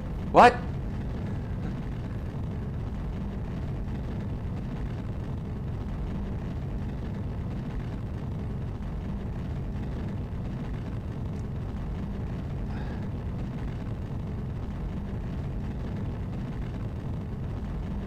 Oh, that's true. Yeah. This sounds violent. I should give myself the little Capcom beep, you know? What's my apogee now? Okay, now we're just gonna pitch over this thing.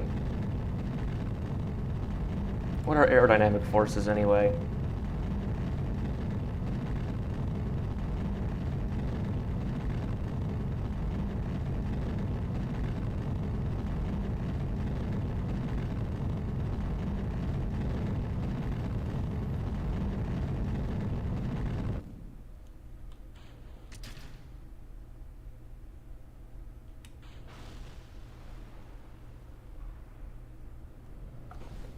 Staging, stage one separation. Good. Yeah, when I exited, that's when I switched to OBS, and that's what it does. Look at this thing go.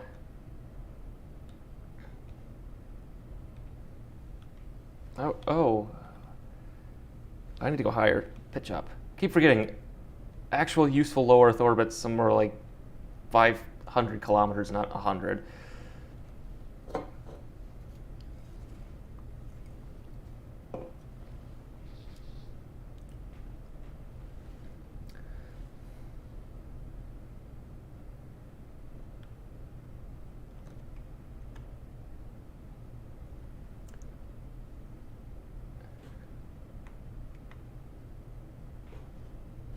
Yeah, I want to make it to low Earth orbit. I have 10 kilometers a second. We might go interplanetary with this. Let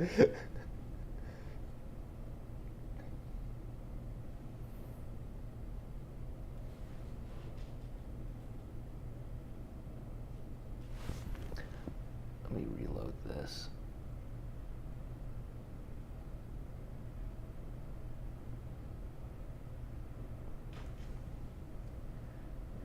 Yeah, aerodynamics. Oof.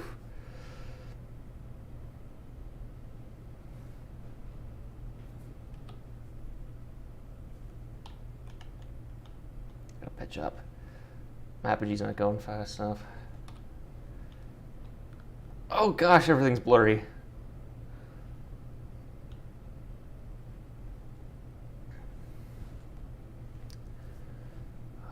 Isn't this leisurely? So let's see, if I get to low Earth orbit, 2.5 kilometers a second to geostationary transfer orbit, and 3.2 to the moon.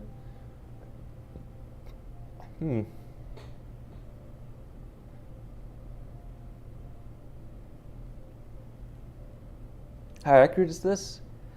This is closer to reality than the baseline version of Kerbal Space Program. This is real scale. So it's the actual solar system at the proper size with real parts and real mass ratios. But for the baseline Kerbal, it's scaled down, of course. Yeah. This is a weird looking thing.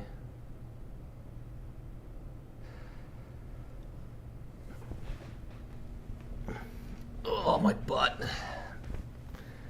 Ugh.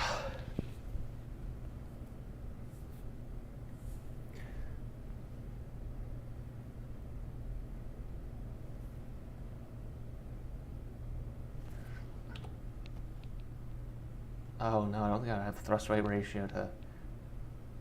That's still going. Yeah.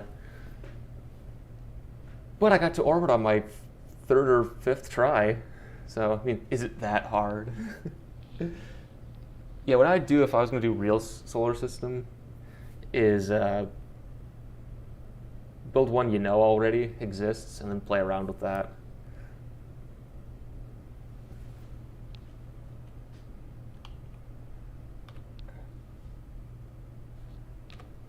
What thrust weight ratio? Do I have that? Mech job. No.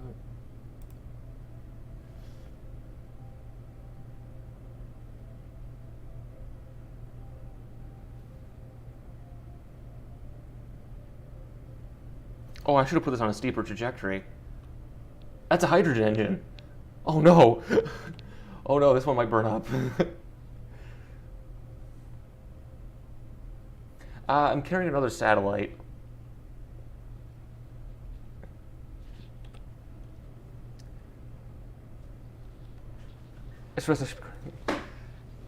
It's a small Meosat, I think. I don't know what it's based off of.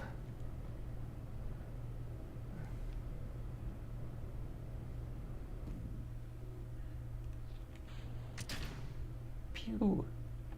Stage 2 burnout and separation. Uh-oh. There we go.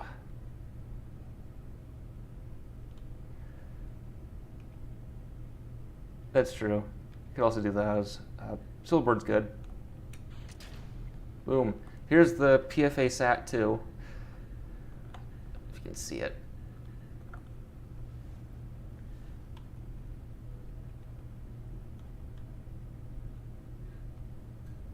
Coffee fuel. Is the coffee the fuel ratio of the average rocket? Ratio between fuel the rocket consumes the amount of coffee rocket energy is consumed designing it? Not sure. I don't drink coffee, so I don't know.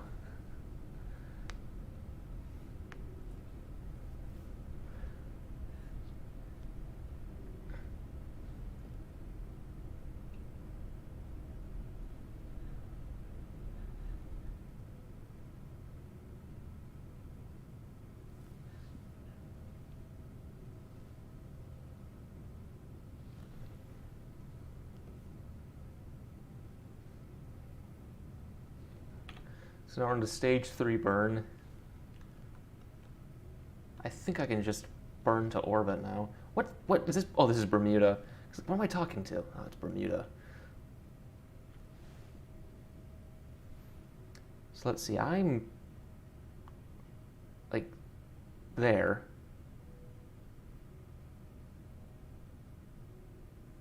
Yeah, there I am. Oh no, I've doxed myself. Caffeine to fuel, that might work too. Whee!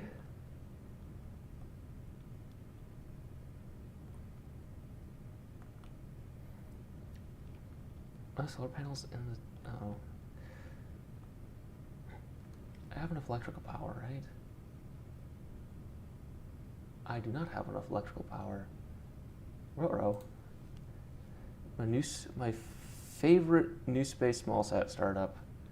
Oh no. I have to look at a list of them again. Did we get a list of the mods used? I have RSS, RO engines, procedural parts, RO, what's it called? RO engines, RO, something or another.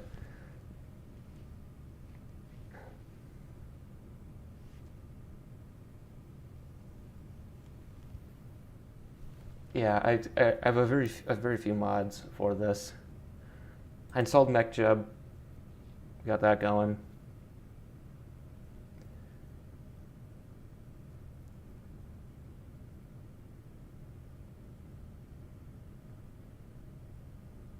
I'm still climbing. Why am I still climbing? I should probably focus more on getting to low Earth orbit.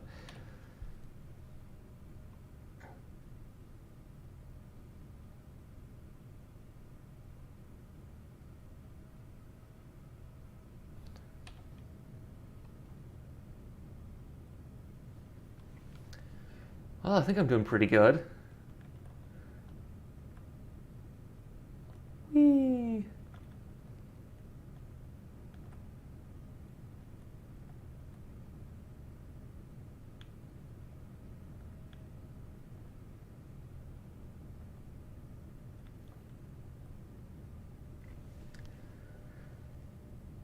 Well, slow and steady wins the race, I guess. It does, but those are mostly just stretched versions of the stock. This is 1.8, so it's like stock 1.8. It'll just stretch them. And it'll add some parts, but you should get like realism engines, realism tanks, that sort of thing. They're kind of a requirement. You definitely need like tweak scale.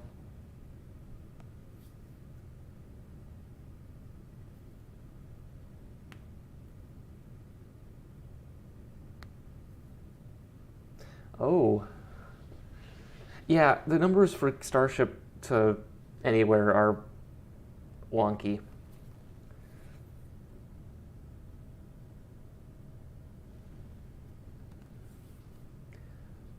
Slow and steady wins the race, though. I am still going in the drink. Oh, yeah, trying to find the original space launching system data is just a nightmare. I right there's I look for big dumb booster studies, and all I can find is the TRW one from 1969, and they talk about there's one for the low cost shuttle surrogate booster. I have the slideshow of the Rockwell MCD design that was restored by what's that guy Upship blog, but that's about it. You'll find references to all these different MCDs, but you can't get any of this trade studies. Like the Boeing double bubble, I want to see how Boeing arrived at spherical tanks. Oh, jeez, come on.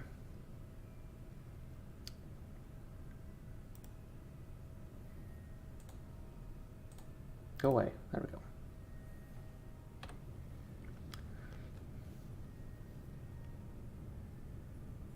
Guess we're creating a shuttle 2 in the future. I guess if NASA wanted something like a fully reusable 2-stage system, they could contract it out. It depends. Again, I think NASA should have their own launcher system, or at least one baseline. Yeah, Scott Lothar. Lothar, yeah. I got the restored version of that. Looks nice.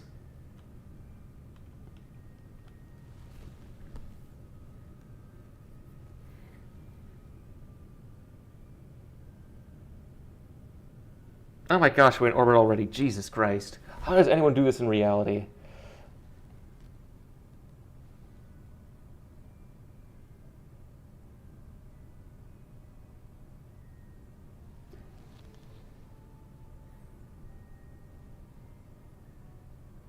Let's see. Well, I'm not going to hit Africa, am I? Oh, I might hit Madagascar. That's what they get for closing their borders whenever there's a pandemic in, what's that one game?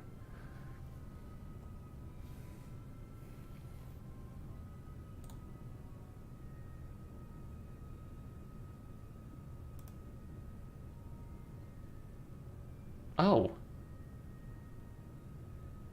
Oh. I'll keep that in mind.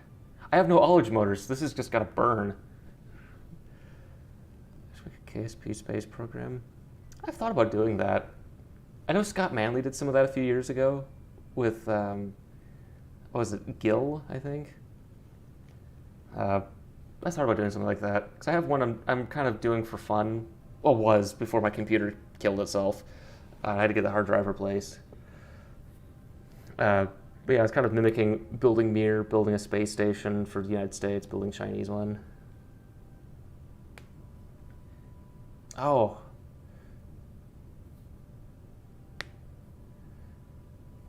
Yeah.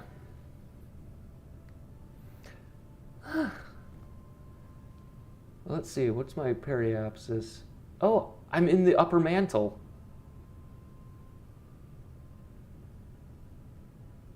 The apogee is somewhere near the Van Allen belts. Non-Americans lose knowledge from Delta? I don't think they lost any. Oh, there we go. Cool. I made it to orbit with an all-liquid system. Let's just see how far I can go. We've made it to orbit, and half the propellant is gone. Let's just see if this pig goes.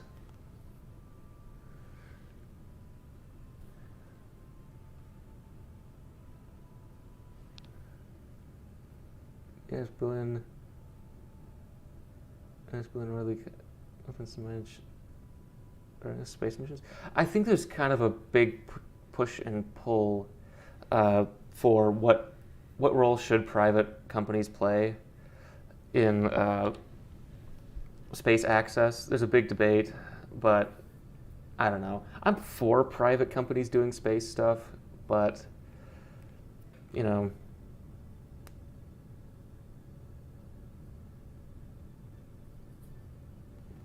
I'm not going to circularize. I don't think I can restart the engine with real scale. I'm just going to burn it to completion. I'm going to... Oh, I should have put a Tesla Roadster on this. Ah.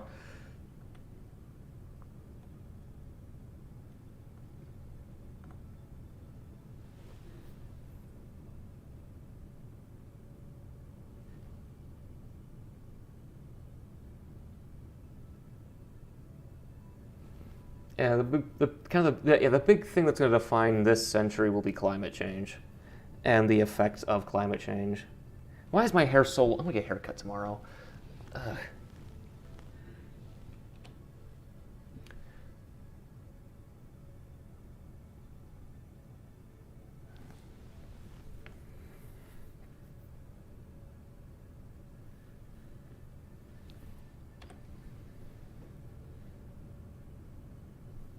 Am I still talking to anybody? Yep. You know what? Deploy solar panels? What? Why? Am I running out of electrical power? Oh.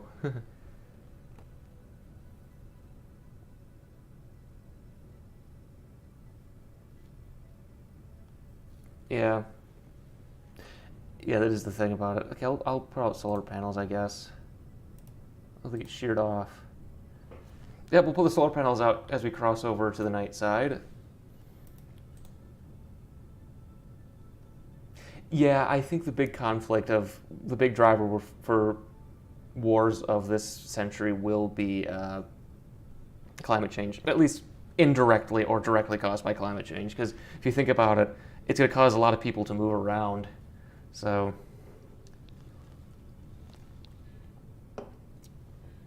yeah. Yeah, the thing is, what we do in space right now is pretty much all that private companies really do now. So there's not really much of incentive to go, you know. So what's my apogee? Oh gosh, I'm just cooking. So it'd be funny if this thing has the same performance as my all-solid system.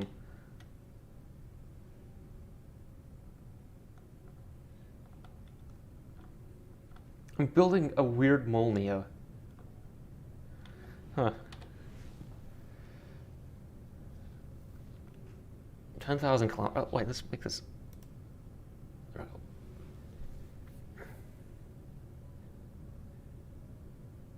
I would like to see stuff on the moon. That'd be exciting. Come on, fly. We're at 12,000 kilometers. Is there anything up at 12,000 kilometers? Huh. Oh, that's true. Aquaman's your real estate agent? Mine's the devil.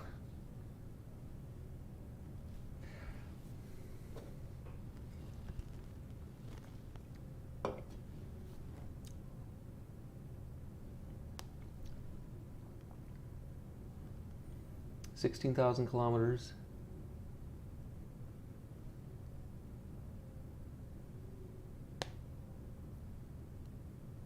Yeah, H1 was the basis for RS-27, which is deltas.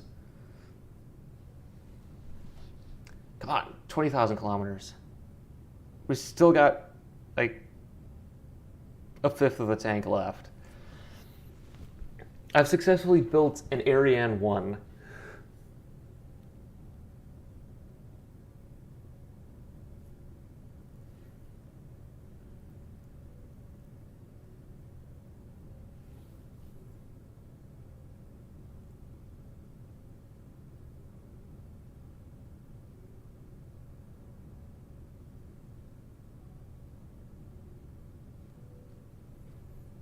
I lived in my mom's basement before I moved here to Huntsville, so, you know, fun stuff like that.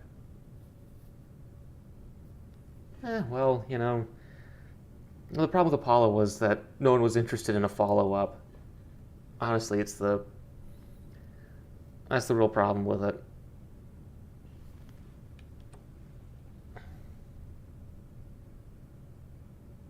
So now we're out past geostationary.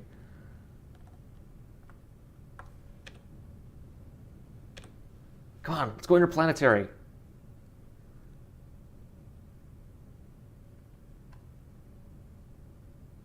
I don't think I'm going to go interplanetary.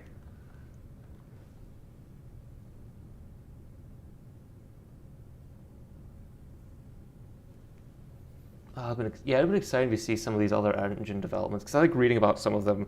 Like there's a kerosene peroxide engine built, or at least proposed. We're really excited to see some of these engine developments. I know Boeing was interested in making a solar thermal upper stage for the Delta IV, which was really cool, but that never got built.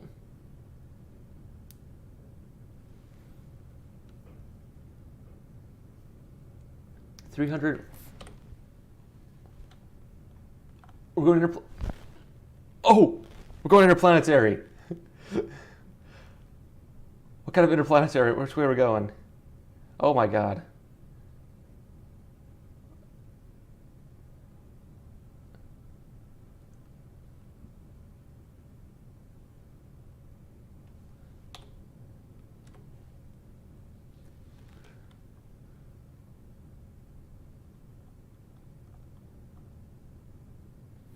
Give me a second. I gotta see how far I go. Oh, so going 6 months Trump to the ISS. I wouldn't. I don't like flying, and the ISS smells. So solar thermal stage. So instead, this would use take big mirrors and reflect light into light from the sun into an engine to increase the heat. Oh, look at that. So we've officially built something better than Falcon Heavy, or close to Falcon Heavy.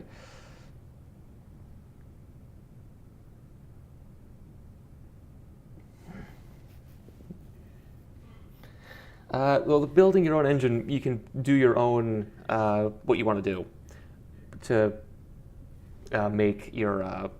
new companies will build their new engines because they want to meet their performance requirements of what they want to do.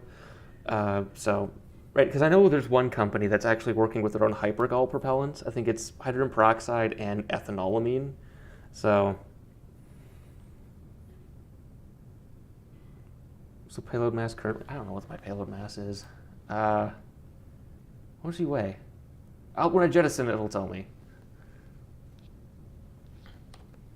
Oh, we're going.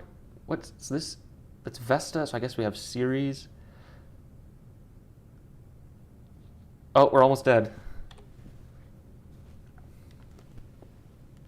Remember the mission to oh, yeah, I watched the launch. Parker Solar Probe. Yeah, that was a cool one.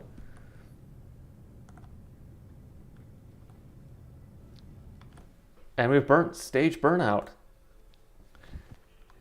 Burnout and... Did it stage? Yes.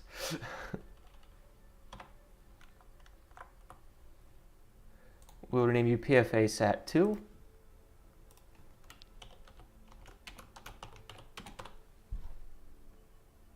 You're a probe. Let's see how much this weighs. How do I know where it is? Oh, does it say what this is? No. Nope.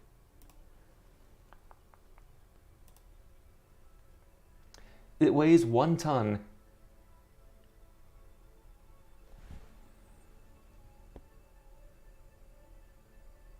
No more Texas. Yeah. The problem is they need a full environmental impact statement, and they're just not gonna. They were trying to play fast and smooth with this, and it just didn't work. Look at that. It's going past Mars. Is there actually a transfer window planner in this? Huh.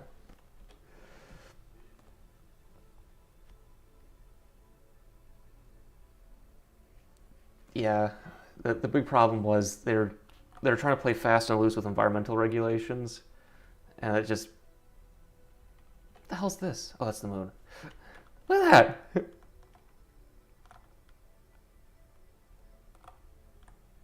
We made it.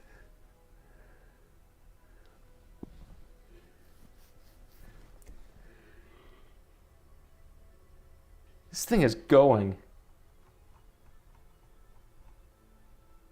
And it's relayed against... What's the range on this dish? I guess it's...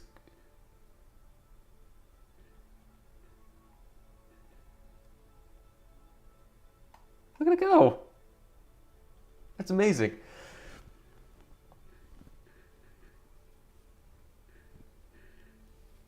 There's another alternate history, Kolima's Shadow, that I found interesting, about where if Korolev died at the Gulag instead of, living.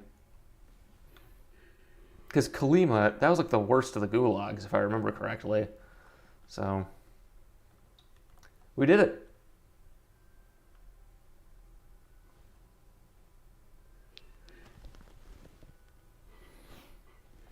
All right, so let's see. It's 2:23. This actually went a lot smoother than I thought it would.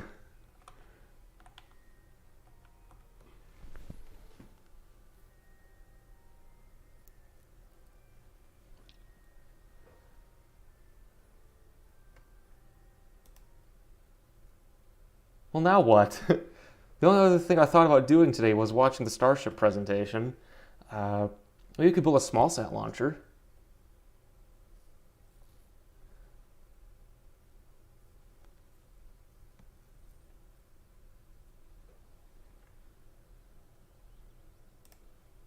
Uh-oh.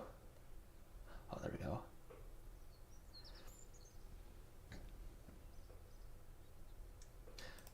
Let's see if we can go...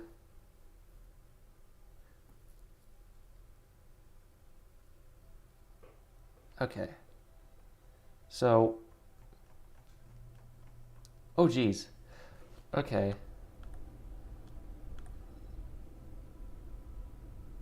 I think it's Aphelion Orbitals is working on the ethanolamine. It's ethanolamine. So it's ethanol with an amine at the end. Oh, we could do that too. So I think we should do one more launch to get to orbit. Like, try to build a small sat launcher. And then let's get rid of the boosters. And then we'll do those two videos. Okay, so let's zoom back in on Earth. Okay, where should we launch from? Wait, we're not focused on Earth. We're going to focus on... Oh, shoot. Oh my gosh, look at all these moons. All these places I can go, I'll suck at going to, because I suck at this. Oh, wow. Charon, the Sun, Mercury, Venus, Earth. Okay.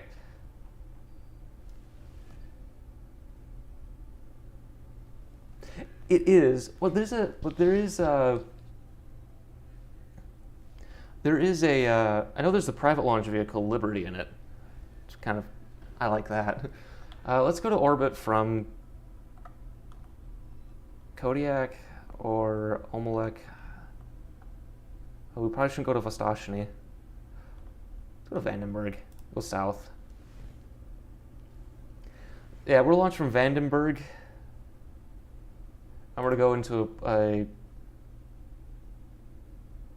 polar orbit. I don't know what that is. Okay. It's dark. Let's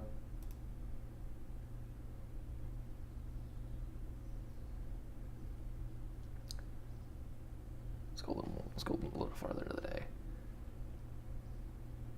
Okay. Ever developed, you see a role for fusion reactors in space flight? 22nd century stuff?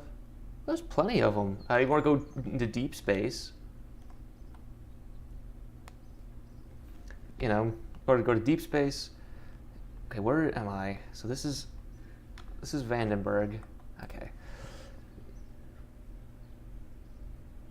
Yeah. Space history is weird. But yeah, there's plenty. Of course, with fusion, it depends on how big and lumpy it is. Right. Well, the other possibility is for space piracy, right? You mine some helium-3 on the moon, you steal it, Corsair is one of my favorite books. That's why I'm bringing that up.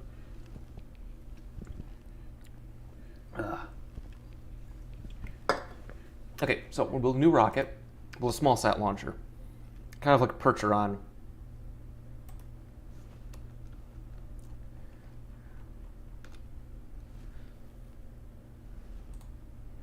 Let's make, I can't make it bigger. Ah, well, we'll put it inside.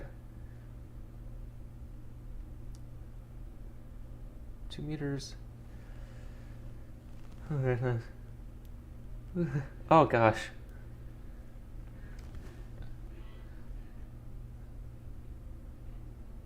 It's delta.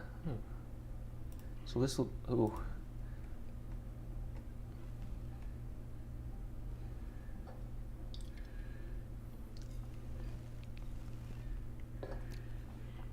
Okay. What am I doing? What's the, oh, cool. Okay. I gotta stop getting excited about things. Oh god, my butt hurts. Oh, jeez.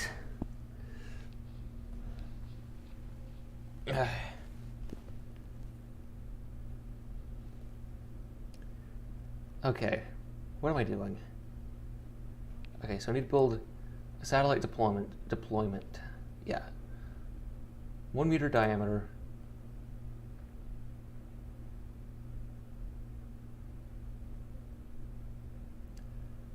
Payload fairing.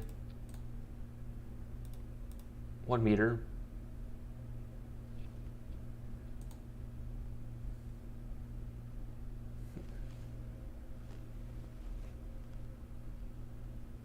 Yeah. Fusion's cool, but it's...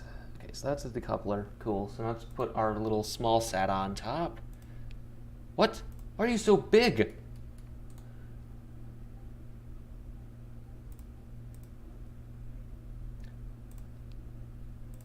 Why are you so big?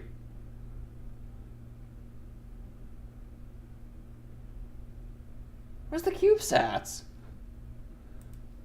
There we go. There's our small sat.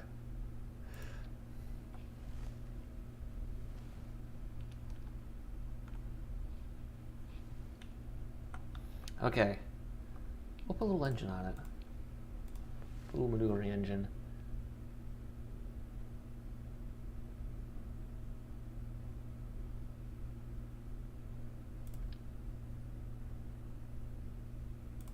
Keep that in mind. What is this? I get so excited about looking at these different, oh wow, look at all these. I'm just staring at all these engines. I really should have looked at this first. We'll put this. This is a little maneuvering engine, a little procedural tank.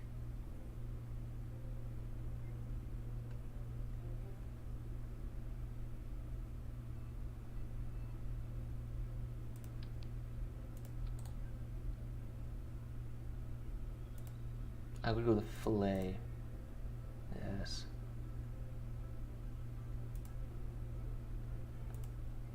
Whoa.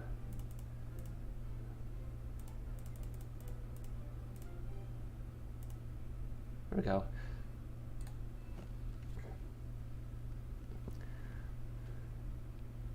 Then we'll put the little bus on top. And then we'll put, oh, these, look at these cute little satellites.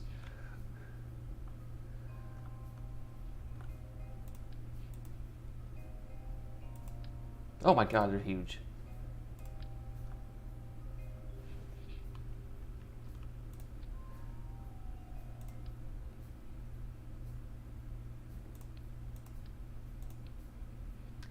Put a battery on there. I can't make you, dang you.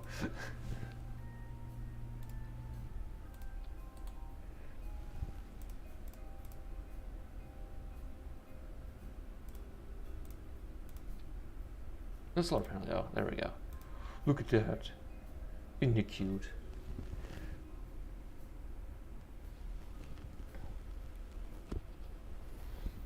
Okay, let's put a communications antenna.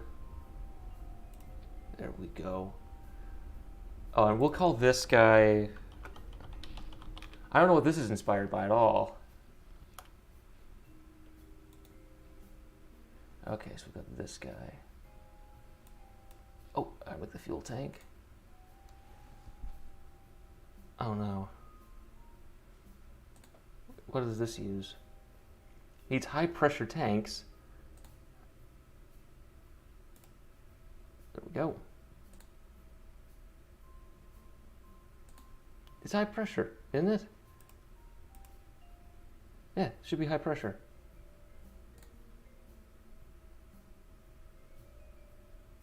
Okay. Oh, jeez. Okay, we're just gonna put little maneuvering thrusters. Oops.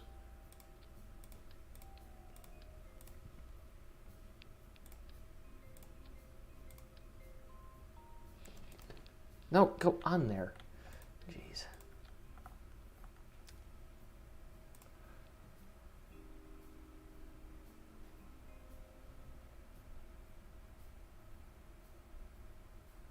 Small ones. There we go.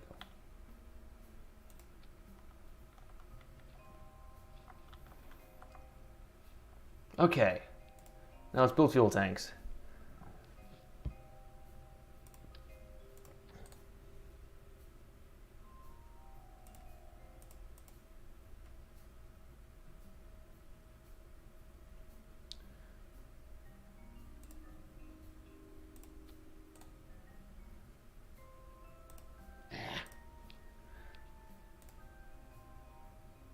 Where's the AJ10?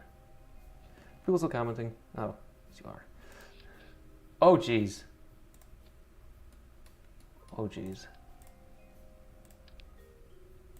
Huh.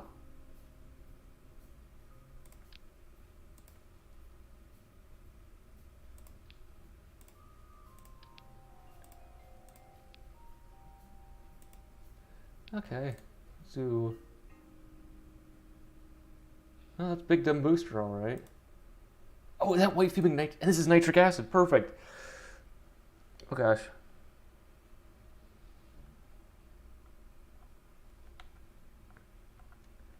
Okay, so now we got.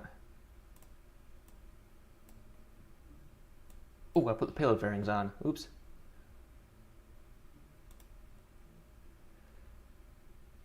Let's do conical. Where's conical? Go.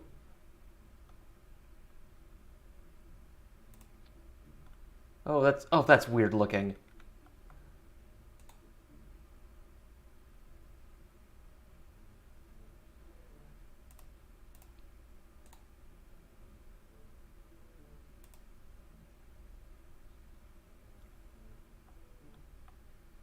How about I get some?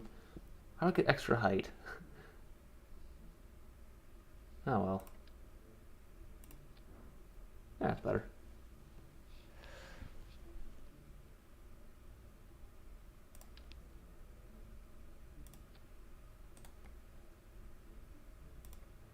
$1 meter top. No, there we go.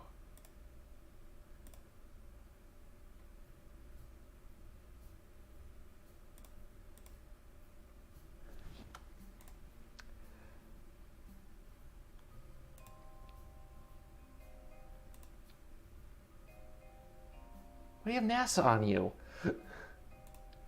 Oh, jeez.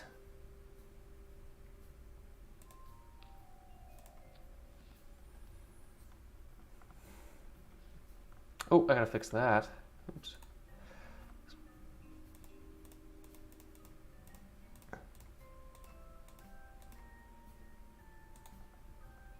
There we go. Close enough. Fuel tanks. What's delta V on this? I'll have to do staging later. What's this made of? Wait, what are these made of? Stainless steel. Good.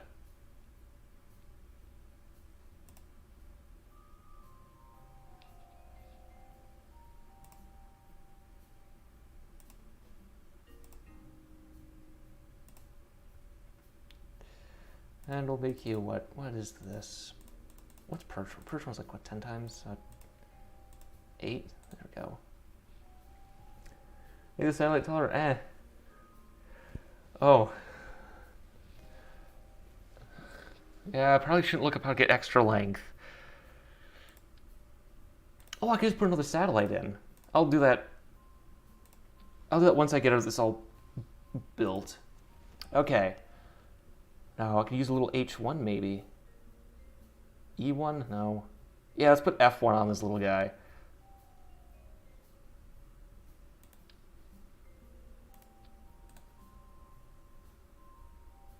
No.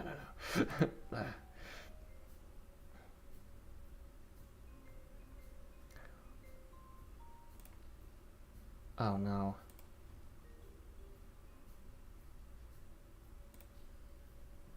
Oh no. I don't think there's any engine small enough.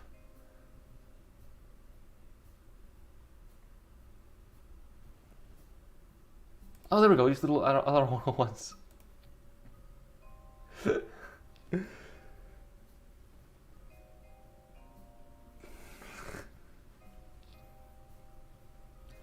Oh, this is just a nightmare for all of you watching. I know it is.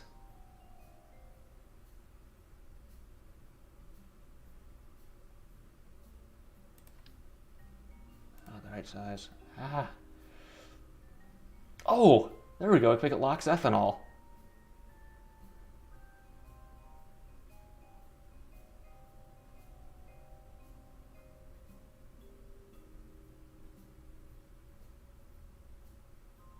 Yeah, I'll do that. Oh. Why are these all just terribly huge? What are the small engines? Oh, this is sad.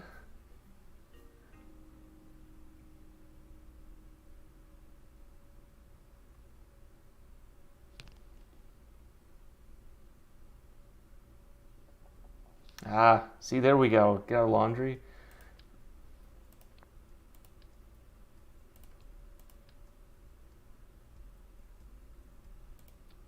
That's not the right size. No, it's not the right size either. Eh. Okay, we're just gonna go with LR101s. We're gonna get the ghost of Bob Truax to do this. Where'd it go? There we go.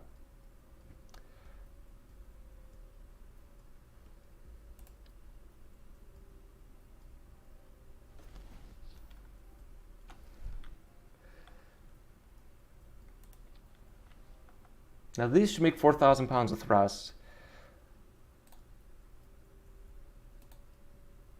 But I gotta make it... My thrust rate ratio is abysmal, so I need to put more... Oh, Jesus, not gonna make it to orbit. Engines aren't too big, your rocket's too small. Well, I just gotta make a... I'm trying to make a small sat launcher here, folks.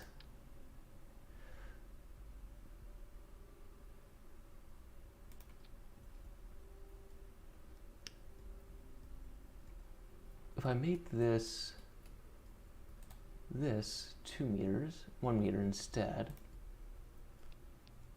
that's 2 kilometers, that's not enough. And that, oh gosh. Vanguard with enough. That would go to space very quickly, I'll say that.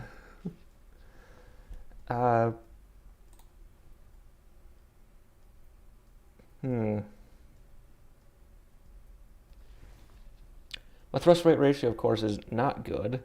I don't have enough delta V. So if I take... Okay, how many of these can I actually realistically squeeze in here?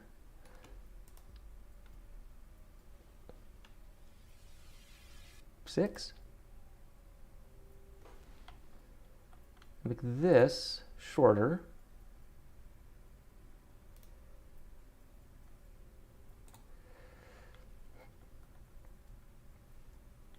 This isn't gonna, oh dang, this isn't gonna work.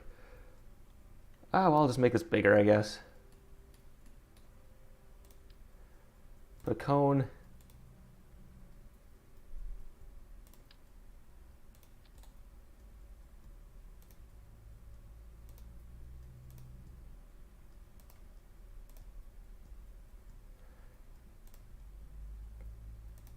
There's aluminum, lithium. There we go.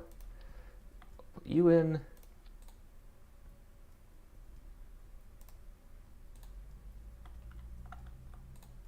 Like you.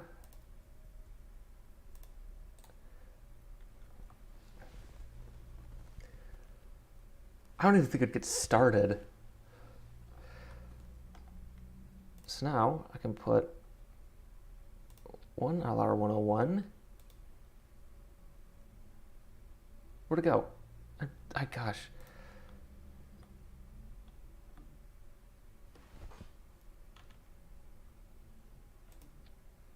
Oh, good. Now my thrust rate ratio is 0.2.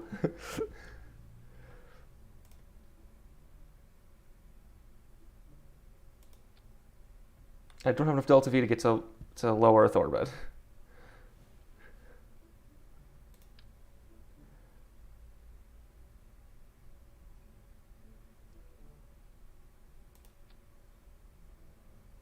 Oh gosh. Okay. No more LR101s. Okay, that's I can't make it work. Okay. New engine. Let's go with this. Let's go back with that. That's thrust rate ratio. I changed the propellant.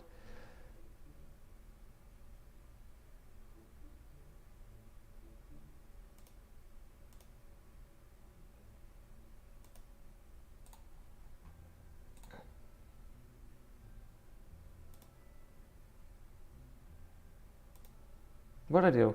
Oops. Oh no. There we go. Now it's my thrust. There we go, 1.3. Now we'll give it some boosters, because that's not enough delta V.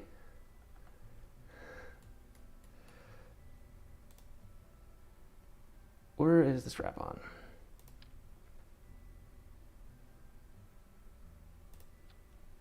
These will be powered by LR101s.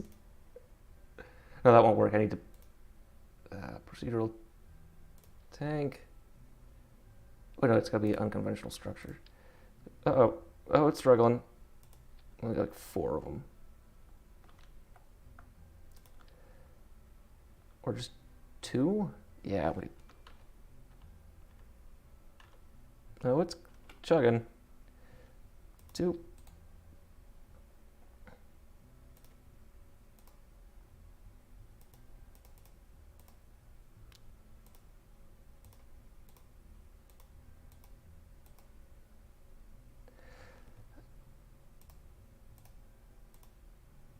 That. Okay.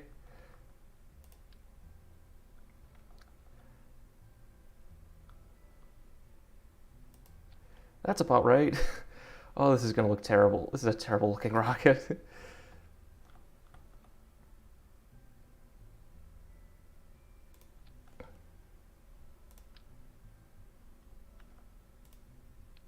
Oh, come on. No.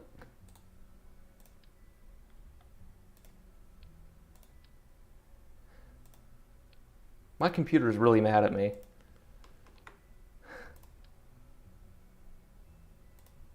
No, just go. No, come on.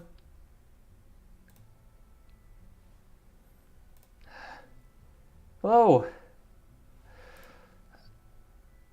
I'll just put in an... Oh, but I can't make a... Dang. There we go. Procedural nose cone. Come, just get on there.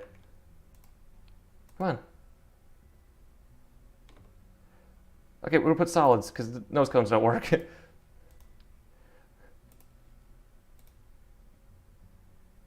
There we go. Okay, will this get to orbit? Atlas Gina, yeah, it does. Oh, it does have the, it's got a Vanguard upper stage, kind of. Okay, what's a small solid? Oh, I could use a Scout motor. Not the Gem 40s. Caster 1. There we go.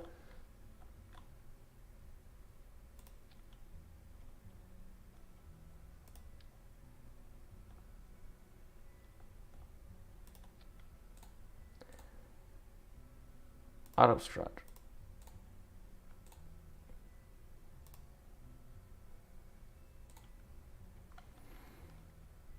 Really, G-loading crazy? Yeah, G-loadings aren't exactly ideal, but we're not putting people on these. Oh god, look at all these parts. I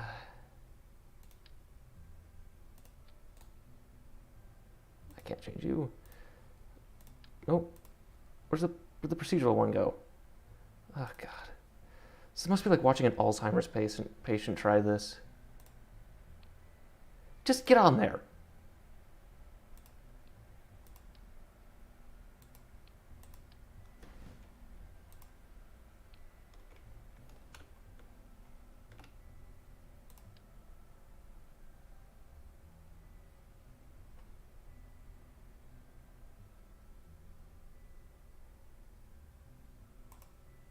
Nope, come on.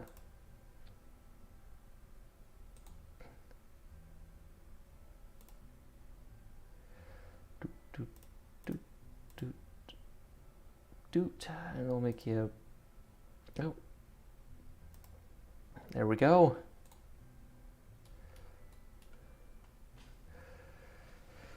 Ah, okay. I think we could go to LK. Oh gosh.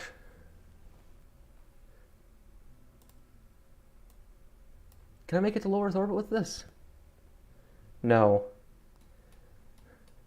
I can't make it to. Yes, I can. Yes, I can.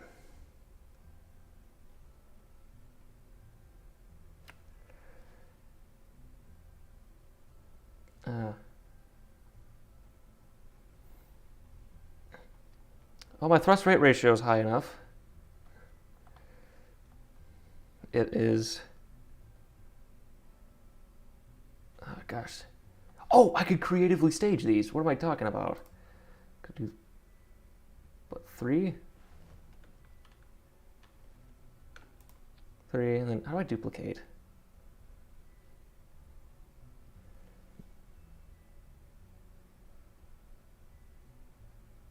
This is sandbox. Otherwise, we'd never get done. Which I've already been to orbit twice, so I put in another set.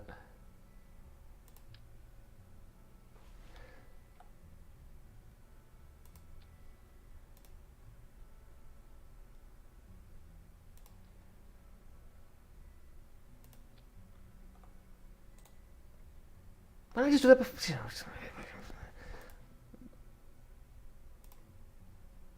Oh, that's cool. I'm the child. Trash went on.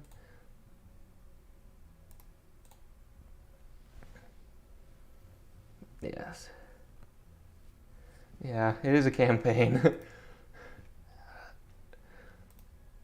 Okay. Now, okay, so what we'll do is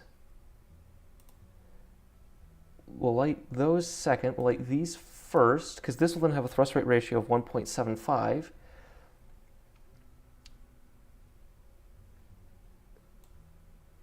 Oh, these will separate when these ignite. Yep. We'll light this before that stages. That'll come. And then this will separate. That's going to go in its own separation. Probably around there. Start up that engine. Good. Let's see if we can get to low Earth orbit now. Yeah. It doesn't do asparagus, but, you know, I don't think I'll make it to orbit.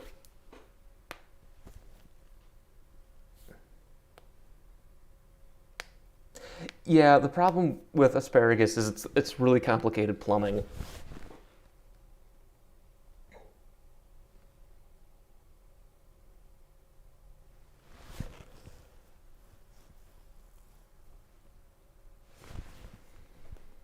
Uh-oh.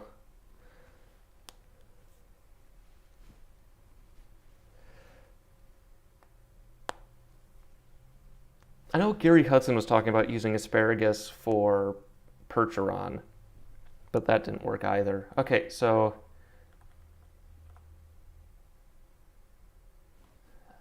oh, let's just fly over some people's houses.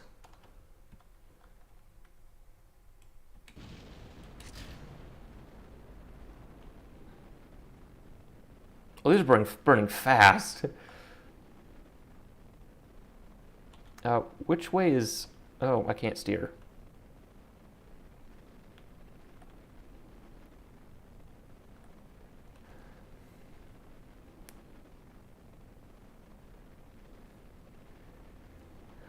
Oh, no. I can't... Oops. Come on, turn. There we go. Don't... Oh, it's out of control. Ah! Oh, no!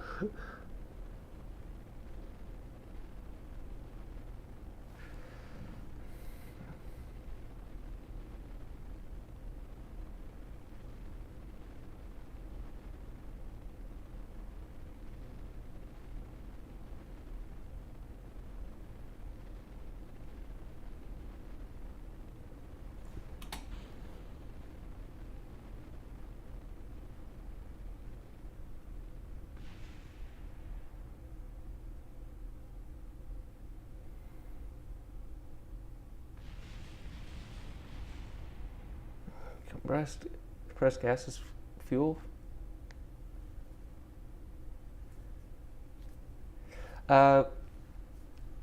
Liquids are denser, and then they use for the pressure feds. They'll use heaters or something to, or helium to pressurize the tanks.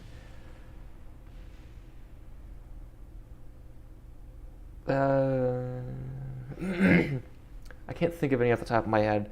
I gotta fix this thing. No ignition. I gotta change. Okay. So revert to vehicle assembly. We'll build a new rocket.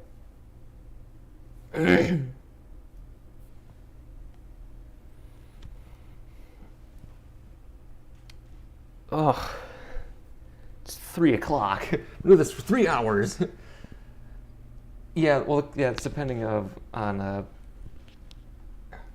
Okay. So I'm gonna change the engine because I don't think this engine would have worked.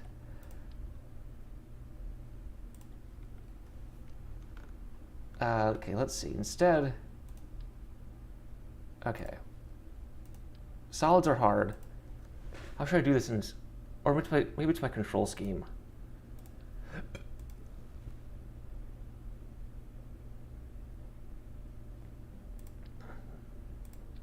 Okay, I'm gonna put a different engine on because I don't think.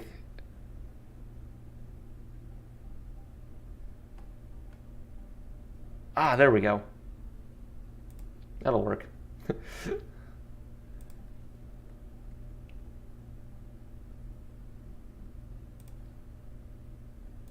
Oh. Oh, okay.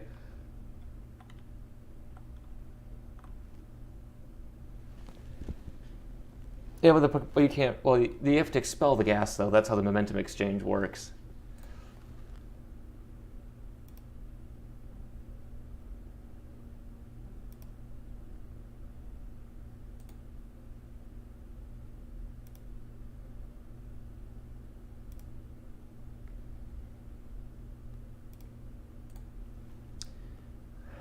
There we go. Now I will just make a small.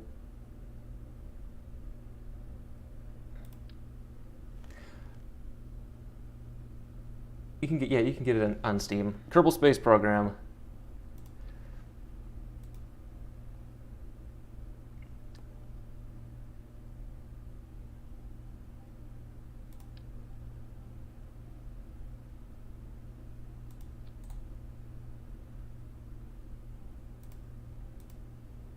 Move this 1.5 meters.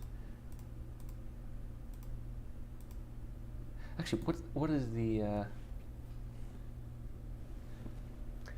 And then I can use the Gamma engines again, or Gamma 301s. Yeah, use these as the boosters.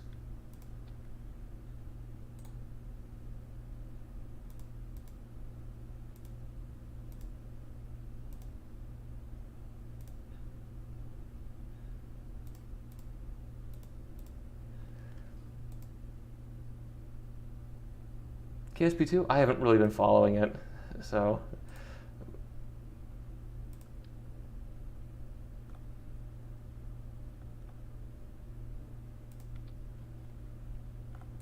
Okay, now lithium, kerosene. Now let's get the procedural tank. Top.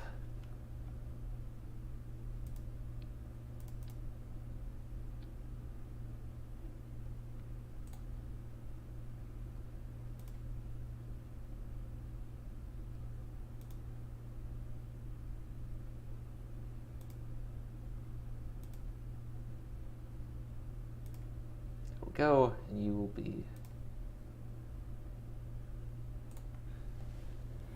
Oh. Ah, that'd be true.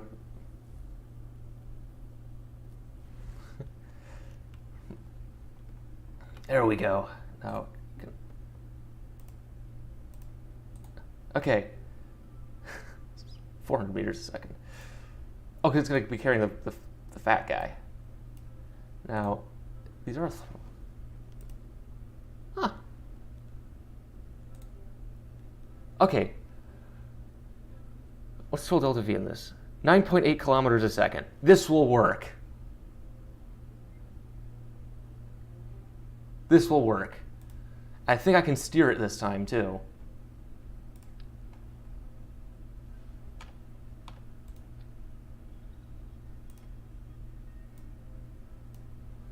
Those right tanks. Yes.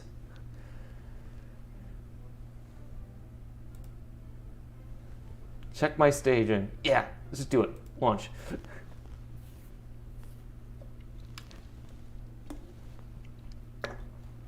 Okay. Yeah, but yeah, if you're someone who wants to go like ultra realistic, super hard video game, then I guess KSP realism, budget cuts, war.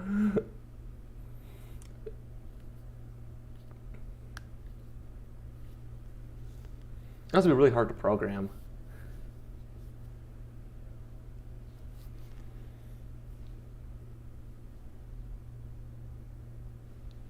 There we go. Okay.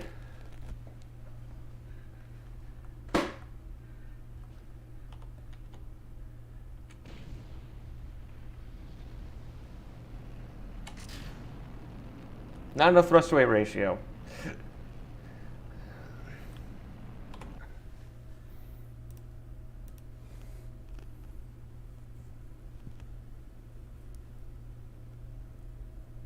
Which doesn't seem.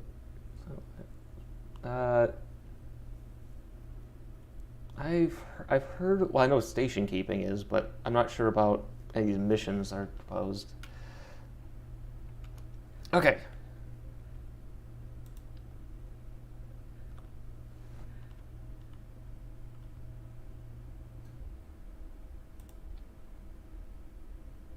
That's a really low thrust weight ratio. Okay, 8 boosters.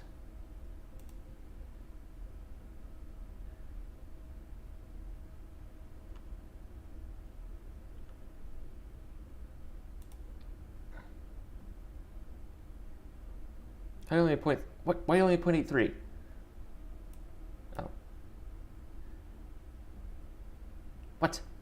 Jeez. I suck at this.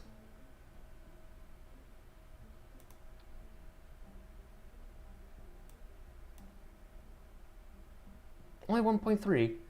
Oh,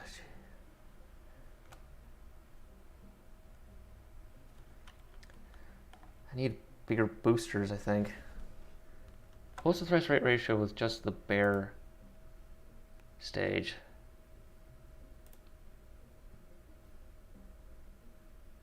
.75.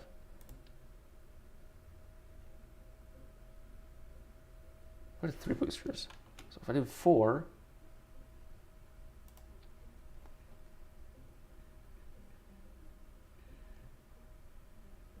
the thrust rate ratio is 1.05. Uh-oh.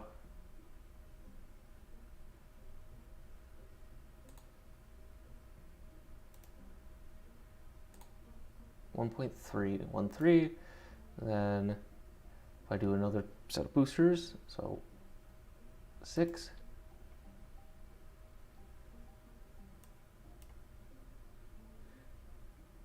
$1.2.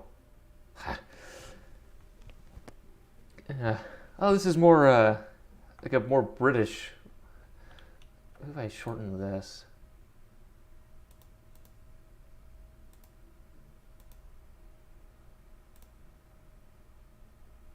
This is a lot harder than a normal baseline KSP, I'll say that.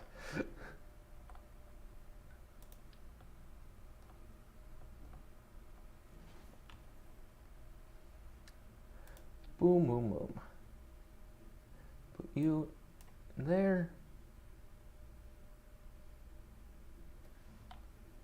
Delta V wise, this will make it to low Earth orbit. Thrust weight ratio. I need more thrust. Let's just see how this goes. If I take this, because I slow boated it the last time, so, you know.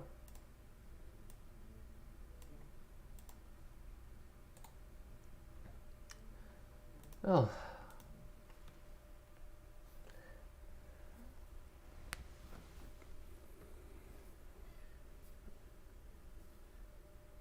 Oh, that'd be neat. The space-based telescopes, that'd be cool. The swarming, that's neat. Okay, so once this gets into orbit, we'll look at Starship presentation, or at least part of it.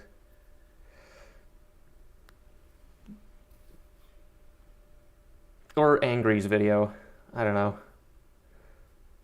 Yeah.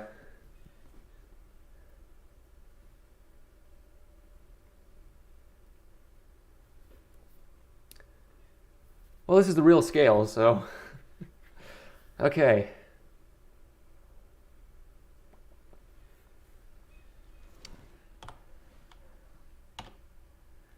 Full thrust.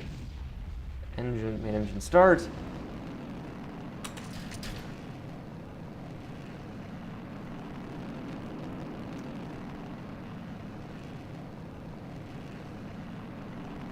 Wait, Starlink's one. Wait, one spacecraft going up.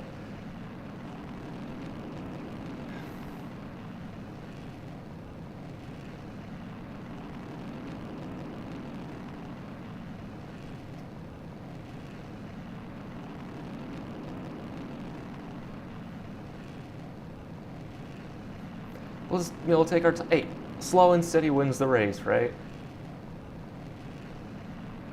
At least the core is going to burn out later.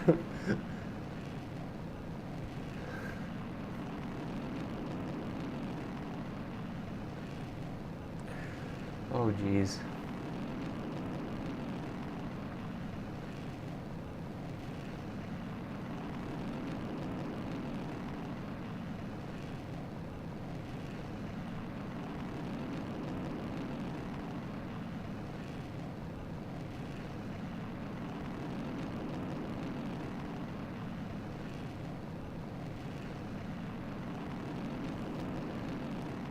See, these engines make it sound like it's.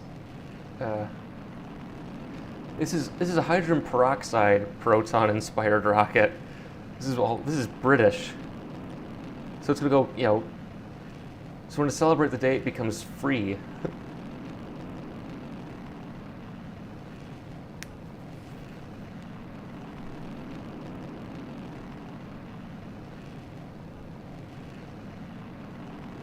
Oh, the frame rate's fine. It's just shaking.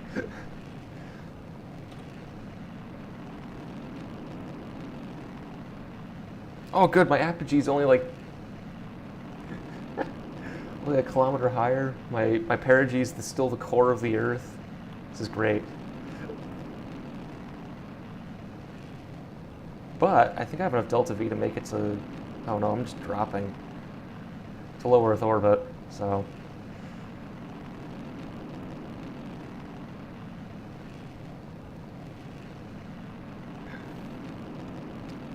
We'll get there.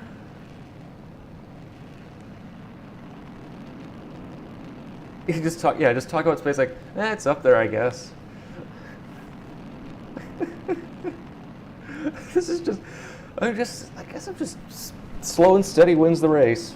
you know. So we're a minute into flight.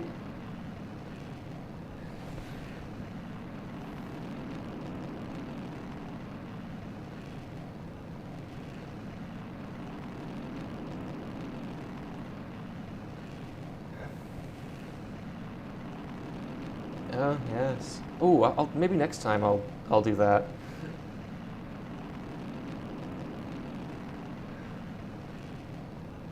I could try to build. Yeah, I'll build Volksrocket next time.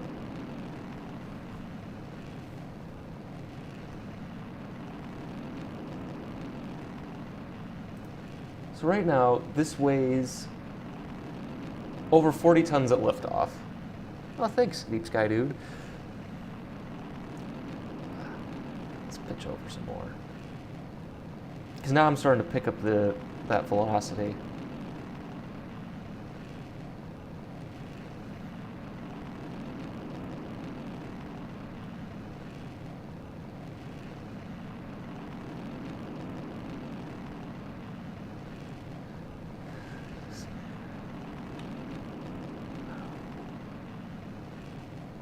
So right now I'm going to fly into Los Angeles, do some pizza delivery.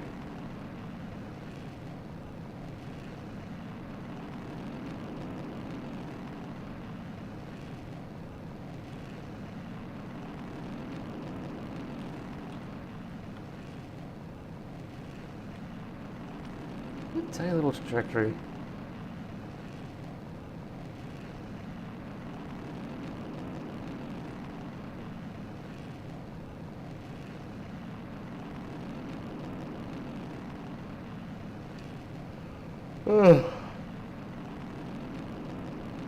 Oh, yeah, station's coming soon, like a few minutes.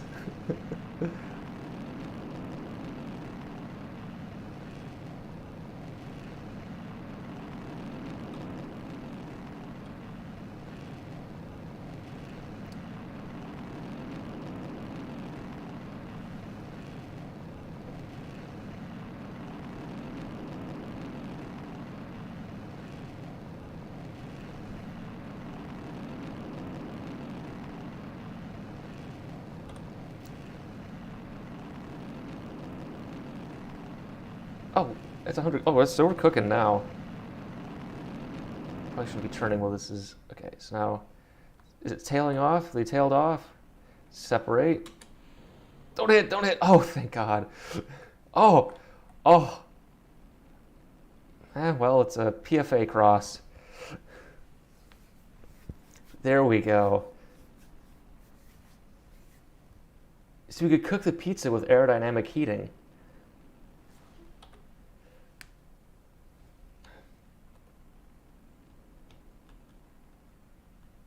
So let's say I got 3.5, another 3.6. I don't think I'm going to make it to orbit.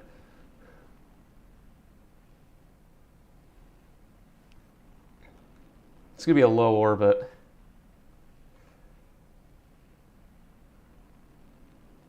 Casino to casino delivery.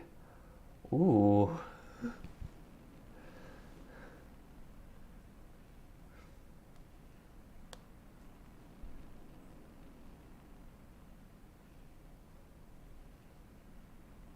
I think so. There might have been. For the Domino's. I know there's a Pizza Hut on the side of Proton once.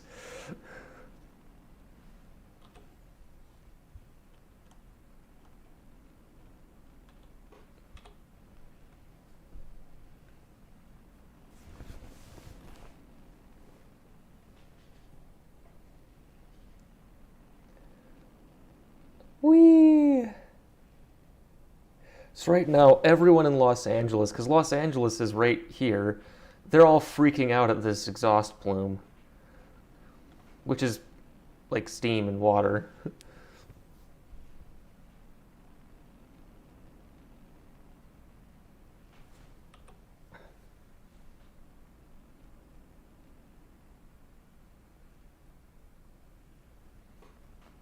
This is going to be a low orbit.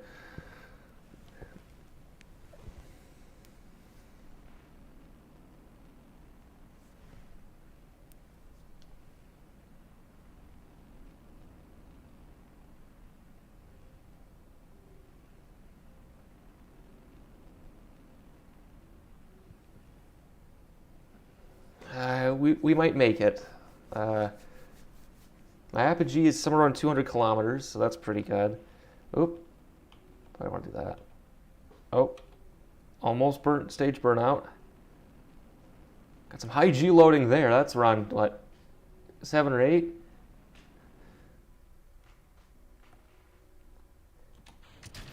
Got that. Now, I'm not going to turn on the engine just yet. I'm going to coast to apogee. So I'm going to jettison the payload fairing. We're going to coast to apogee. I hope this doesn't need ullage. Otherwise we're screwed.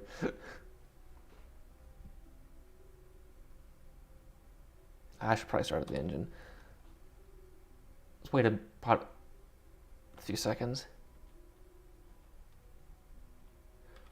So now we're over Arizona. Say hi, face of sarcasm, and it's not going to start because I have no ullage. It's high pressure. Oh. Yes, Mira is sleeping with the fishes. Well, one more. I'll try again.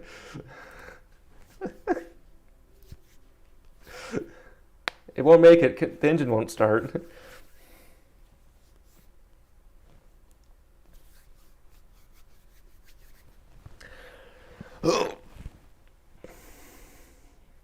Okay. Oh. That could be. So we're going to swap out that engine.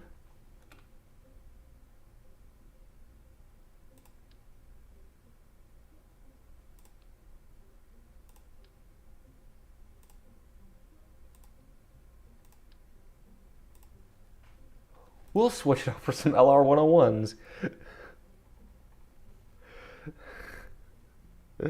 Let's see.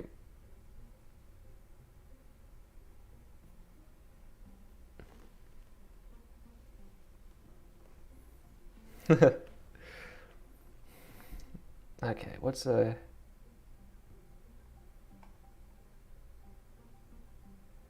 Where's LR101? Okay, so... What's a ISP in this? Oh god, that's terrible ISP. No.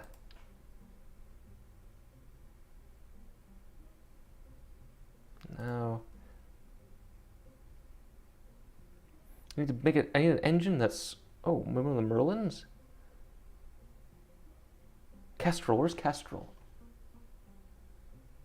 That'd be small enough for me. The K's, E. Ah, give it 2. Oh! Perfect! Anyhow, folks. Let's see. So I gotta change the propellant.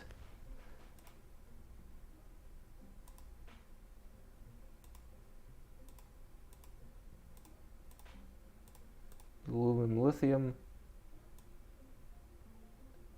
97%. There we go. This will fix it. There.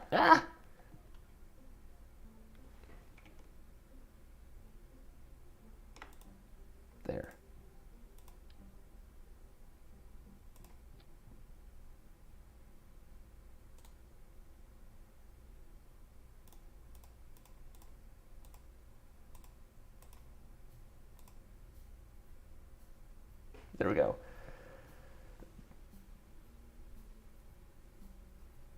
Fast outgoing cyclopean astronomical lens.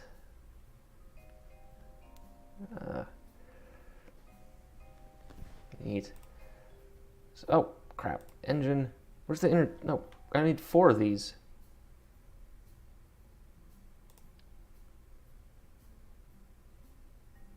Oh. There we go. Okay. So now we've just built a souped up black arrow. Okay. Ooh, you shouldn't be there. You should be there. You're there. There you are. Well, let's make it. 10 kilometers a second. This should make it. Wait, is there any requirements for the engine? Good. Sunflower Space Station.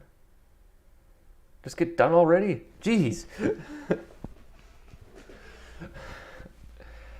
Well, okay, so when we get to orbit, we're going to watch part of the Starship presentation.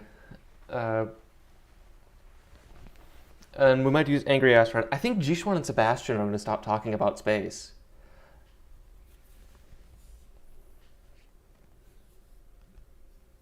Oh. Well, you know. Come on, load! Jesus! So what's the gross, let's see the gross liftoff weight of this thing. Oh. Yeah, well, these are Gamma 8s. These are the British engines, the peroxide ones. So right now, this thing weighs 67 tons. I think we'll make it. Okay. My staging is correct. Good.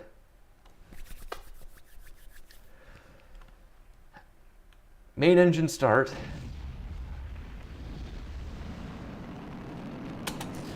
And we have liftoff of Percheron.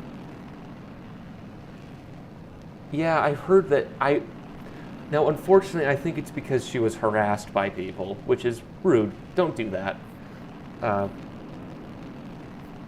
But, yeah. I wonder if she lost... Yeah, it's also that she could have lost interest, but it's possible that there was some harassment based on her gender, which is not good. Don't do that. They're dumb on their own right.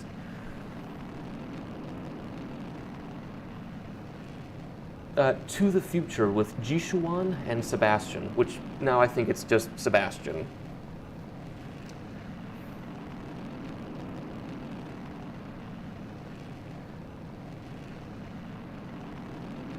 Dude, now that's cool.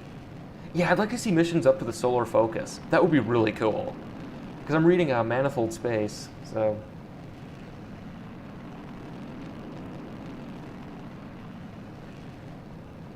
Yeah, they are those. I'm gonna check to see. I haven't been following them because they're damaged. They make me mad in a way that's just yeah. They should be they shouldn't be harassed. They are dumb, but honestly, I think there might have been some targeted harassment towards her, that's never good. Don't do that. What's weird is that does happen a lot. Women will be attacked more harshly, unfortunately. So.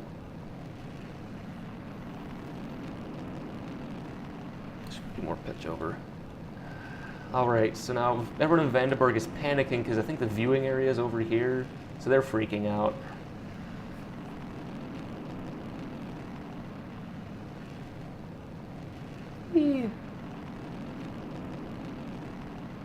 Like it's just approximated.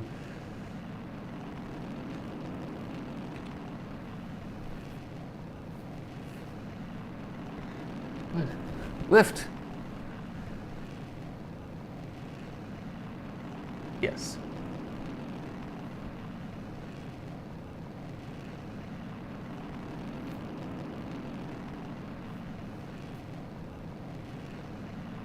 Go on, climb.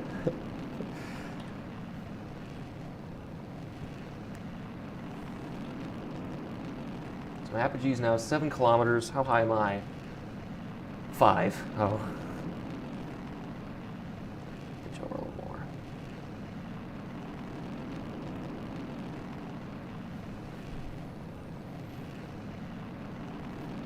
Yeah, that's how I found them. Yeah, because of course the most popular video I made, the one I do not acknowledge exists ever. Yeah, I was going to originally talk about Russian vids, but that guy's mentally ill, so I didn't want to talk about it. It's like, oh, these guys are stupid. I'll talk about them, and that didn't work.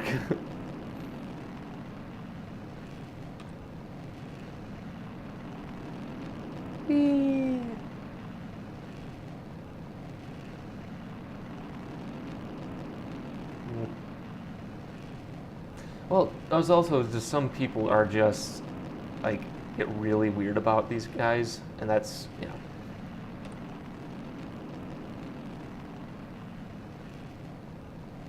Oh, geez, he's a meteorologist?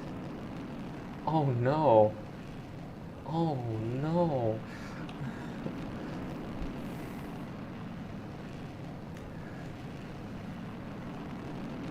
Now again, LA is freaking out. That's right, Hollywood people, I got you.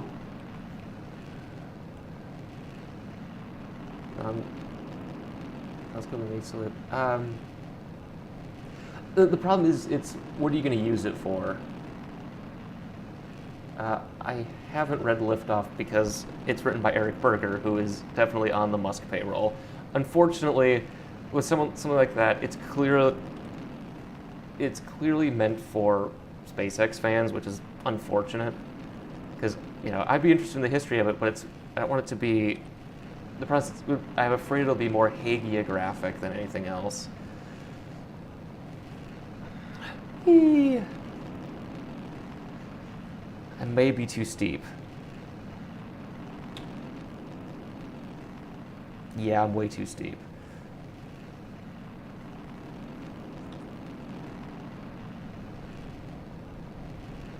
Ruh-roh.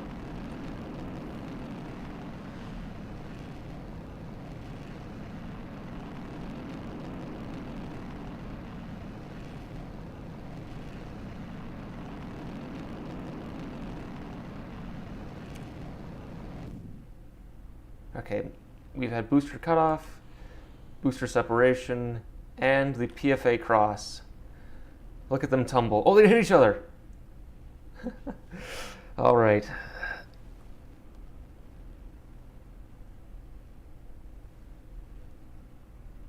I think, yeah, I'm way too steep.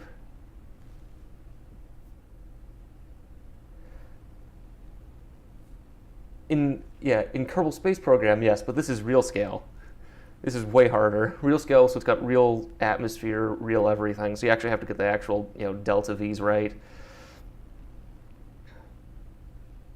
I'm gonna pitch up a little, just to get more altitude. Because we're at 96 kilometers.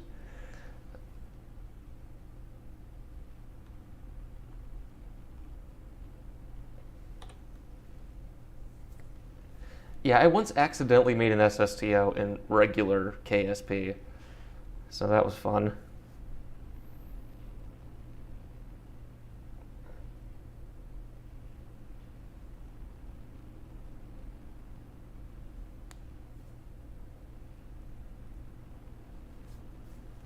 Yeah, I'm gonna try to get, I think 6.4x scale for my KSP.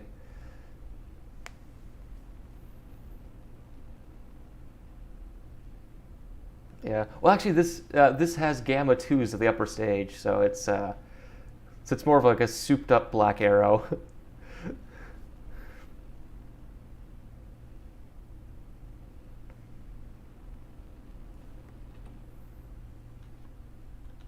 Ah. Okay. This is gonna be a really low orbit.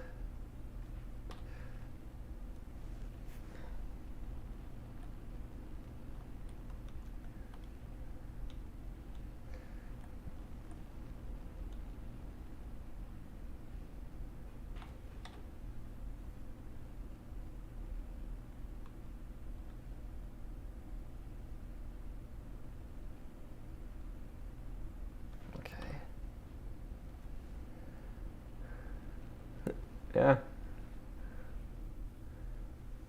Okay, so we're now on a good suborbital trajectory. I think we have enough to make it to LKO. Leo, excuse me. Can I throttle down on this? No.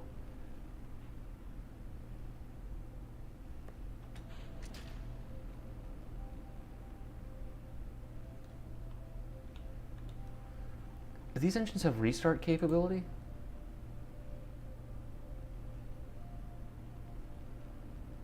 No, it does not. Okay, now I gotta be trying to get to orbit.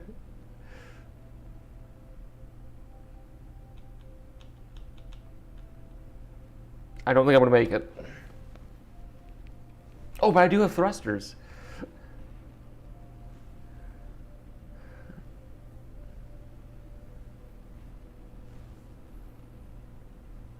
I enjoy Sandbox the most myself.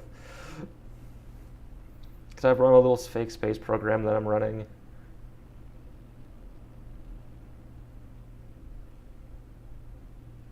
Ooh, I got some serious, I'm pulling some serious G's right now. Yeah, okay, about 9 G's. Oh, geez.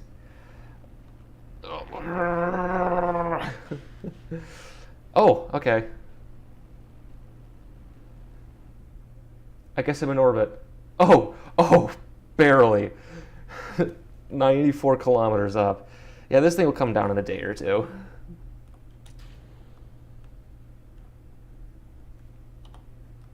Look at that. We made it.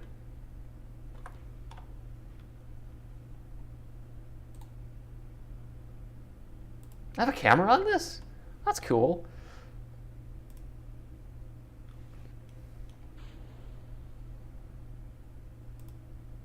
And I don't have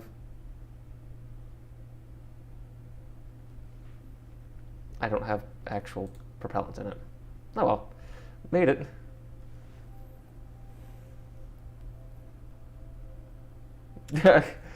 Wait, you know, a real concern is explosion will likely be for stars. The big issue, it depends on everything. If the biggest issue would be if the engine's turned off, like N1, and it fell back down. That's a big one. Overpressure, that sort of thing. Reinvestable, PFA star. Okay. We did it. Again. See if I had a kick. Oh. Let's see how long this. See if it actually. Oh no. Let's see what happens. This might come back down. Yeah, it's gonna come. It's coming back down.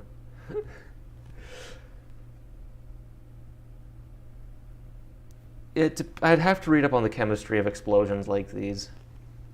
And since I can't read, it'll be a bit of a challenge.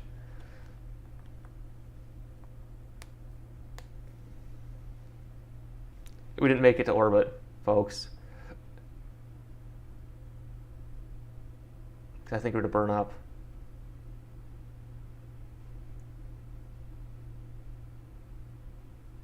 I'm in the atmosphere. Okay, so we're gonna hit periapsis.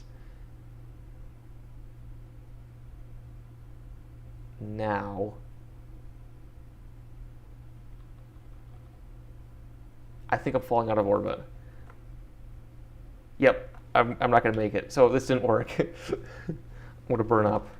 Okay, one more try.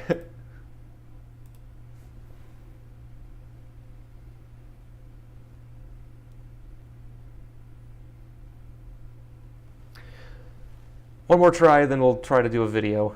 We'll watch one video.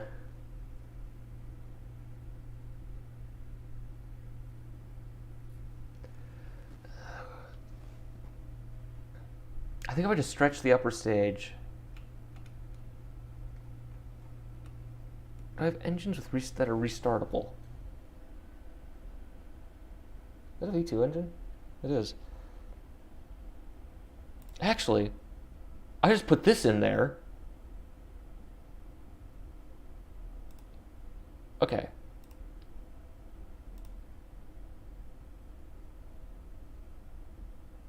Take you out.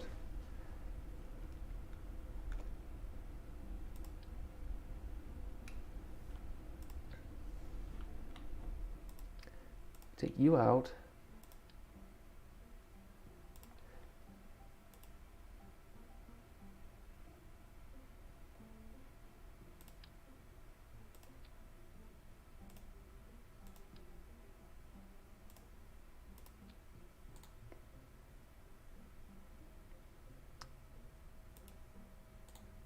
I guess it's cold gas thrusters. Do you have spin-up motors?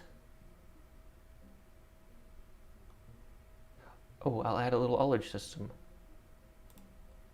So I'll add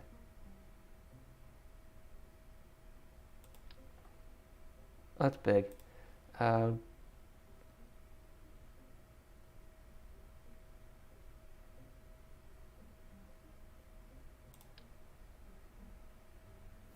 Put 2 of you.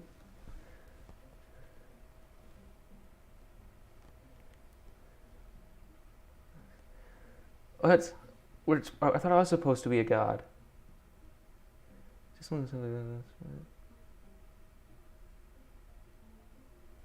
well, Kiwi, you know. Nope. I got a procedural tank for you. Where's the procedural tanks? You will be balloons.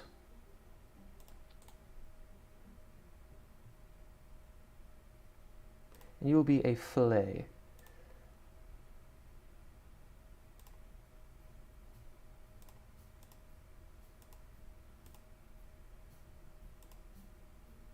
Okay, this could all be cylinders. So now I'm going to make you thin. There. And you're going to be... What do I need to make this...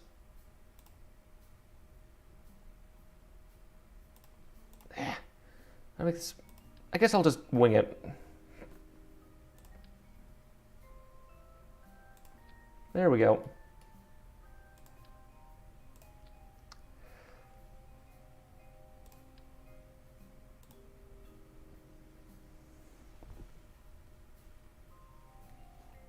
Oh, I gotta put propellant on the satellite.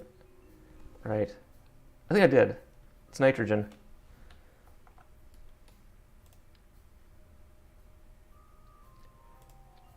There we go. Okay, now let's check my staging, because it's gonna end badly for all of us. Okay, you're right. There. Yes. No. You go up here. Good.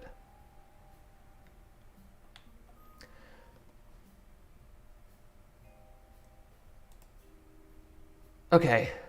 Launch. Time to scare the people. I was was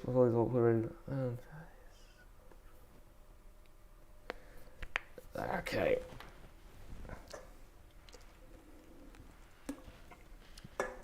Yeah, propellant in it? I hope so. It's nitrogen, I think. These are cold gas thrusters. What Kerbal is made out of? Good question.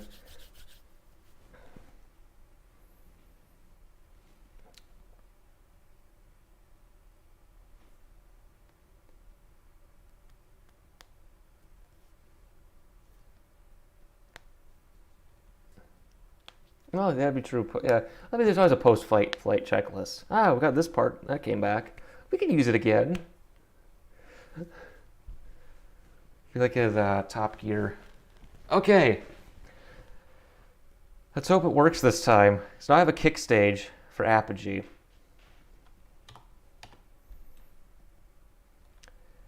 Three, two, main engine start.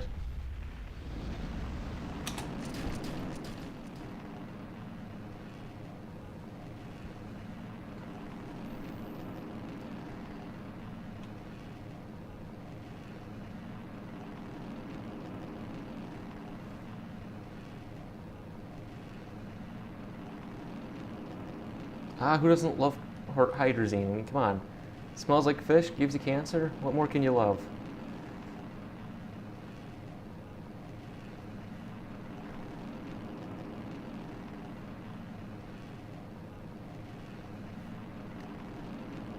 Now the people at Vandenberg are freaking out because it's going the wrong way.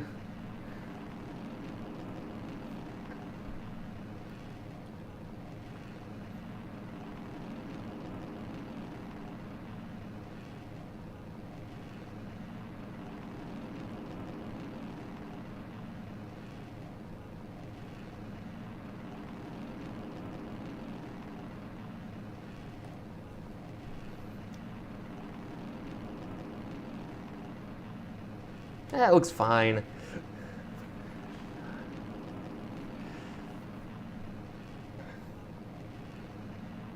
Oh good, my thrust weight ratio is now something acceptable.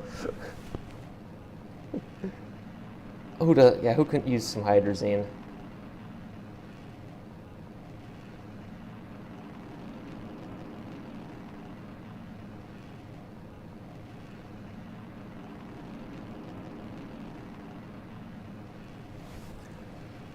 Yeah.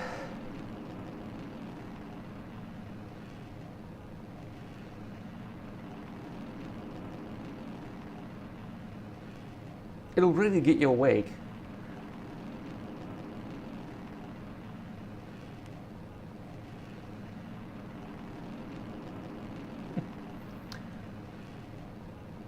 Let's pitch over. My apogee's now 11 kilometers in climbing. My perigee, of course, is still the center of the Earth.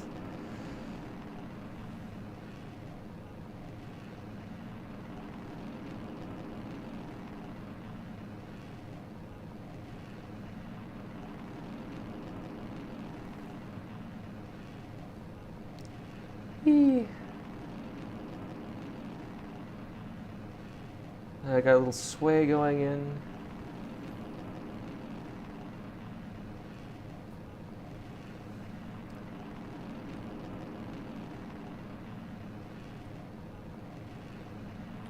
What's her trajectory look like? Oh, it's chugging. I can pitch over some more.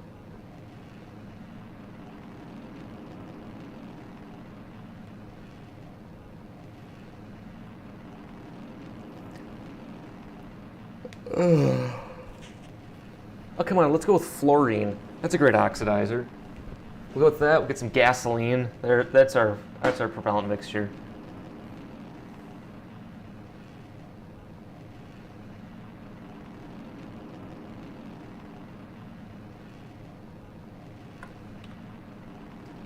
So, okay, we're doing much better than last time. Way higher up now.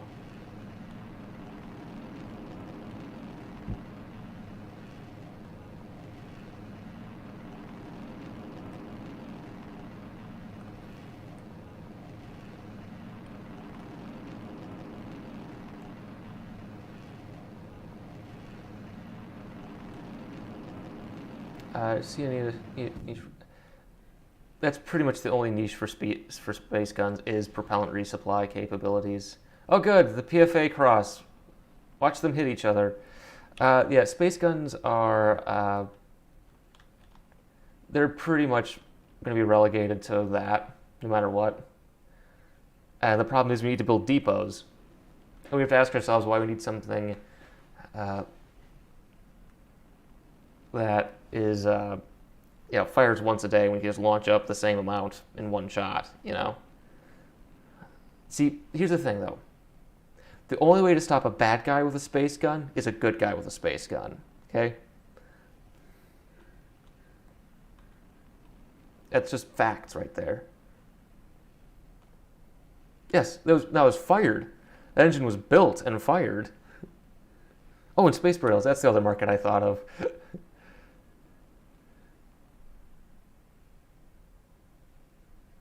Yeah.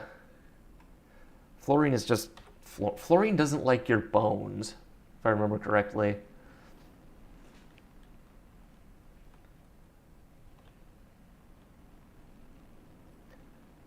We're gonna make it to orbit this time? Yeah, we'll make it. Gotta go higher, though.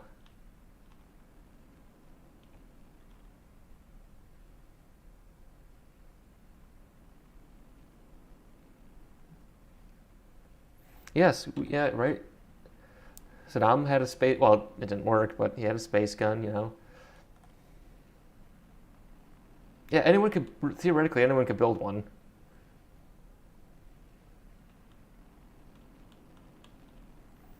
Also, if you really don't like Starlink, you know.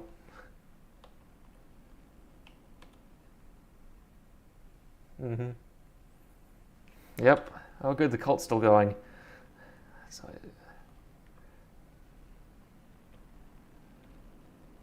all right, so we have Miko.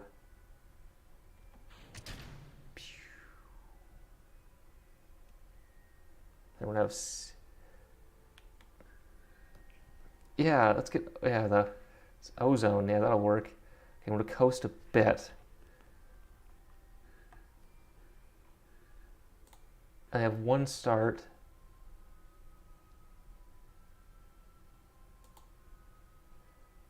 That's just... What? You gotta be shitting me.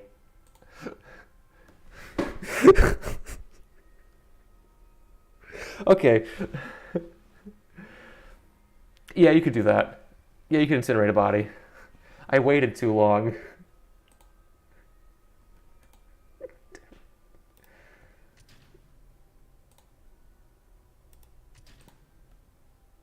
Oh.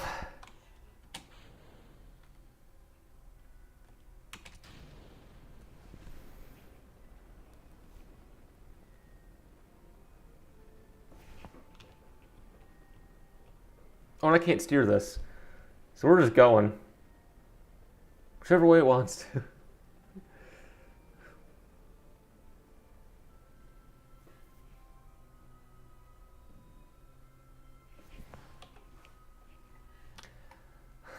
Let's watch a video.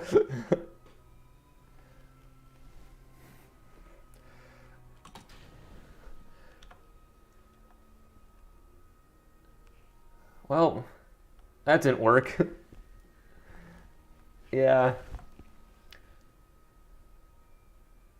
Okay. Well, we'll just wait for this to burn up and then...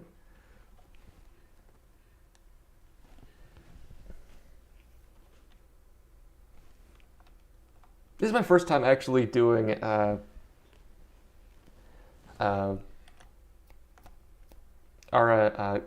real scale. Yeah. So I think I've done pretty well. I've gotten to orbit twice already, so you know. Yeah. That's 345. Ah, wee. All right.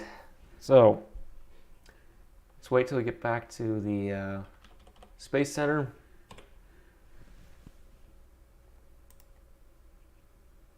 And we will do the, we will look at the Starship presentation.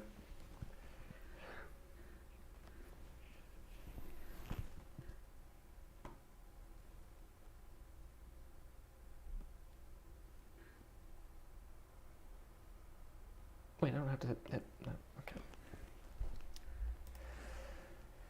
Yeah. Okay, so let's exit. Am I still live on my own? There we go.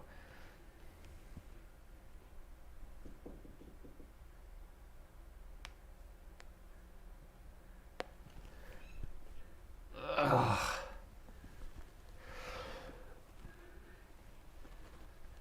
Oofda. Let me get that going. Yeah. Oh, did it leave? Okay. So, eggs. Oh.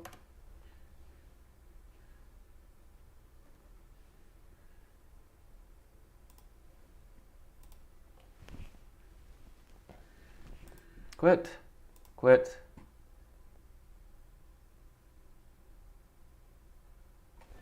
Please don't die.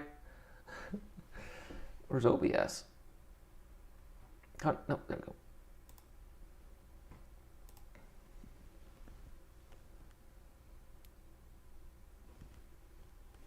What do you mean by more self-harm?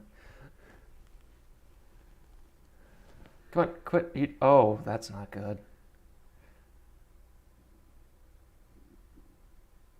Go away. Yes, close the program. No, don't report the problem. Oh, jeez. Okay. Uh-oh. Oh, no. What did Angry say? Oh, no. Okay, where's the presentation? Where's SpaceX?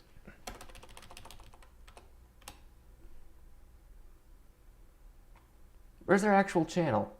There it is. Nope, that's a fake one. SpaceX. Oh, no, I don't care. Gateway. No. Starship update. Oh, why is it so long? That's what she said. Okay. Oh, let's get the fair use Percheron up. There we go. I'll move you over.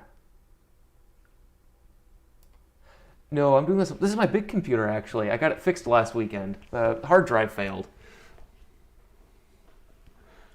Yep. They'll read the report. I installed a really hard mod on this computer that was made in 2015.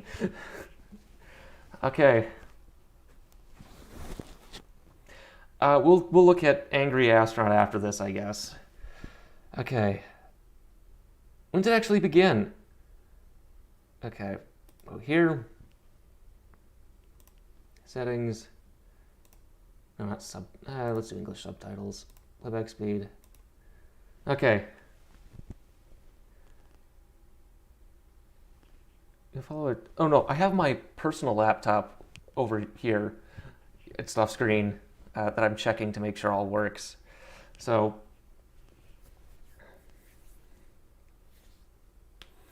Yes.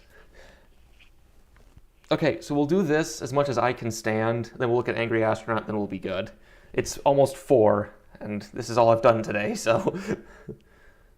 Are you emotionally ready? Well, I got it to 1. I'll do 1.5 right now. Okay, let's do this. Tell me how the sound is. Oh, you should have one of your hard drive. You should have your hard drives upgraded. I haven't seen it. I want to see it on my own. Jeez, Techneo. Okay.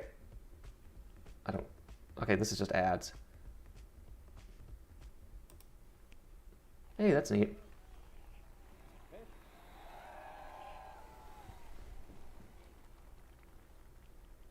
right, welcome to Starbucks. That's the stupidest. Oops. Almost 2 years since our last update, and a lot has happened since then. By the way, I'm getting like a strange audio feedback. Okay, good. So it's been 2 years. Oh, how's it sound? First Mark 1 rocket. Can you hear him?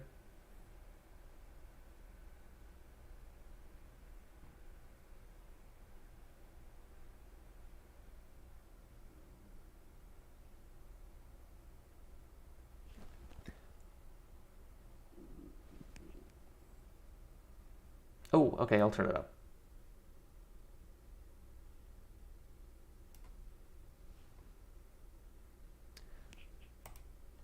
And a lot has happened since then.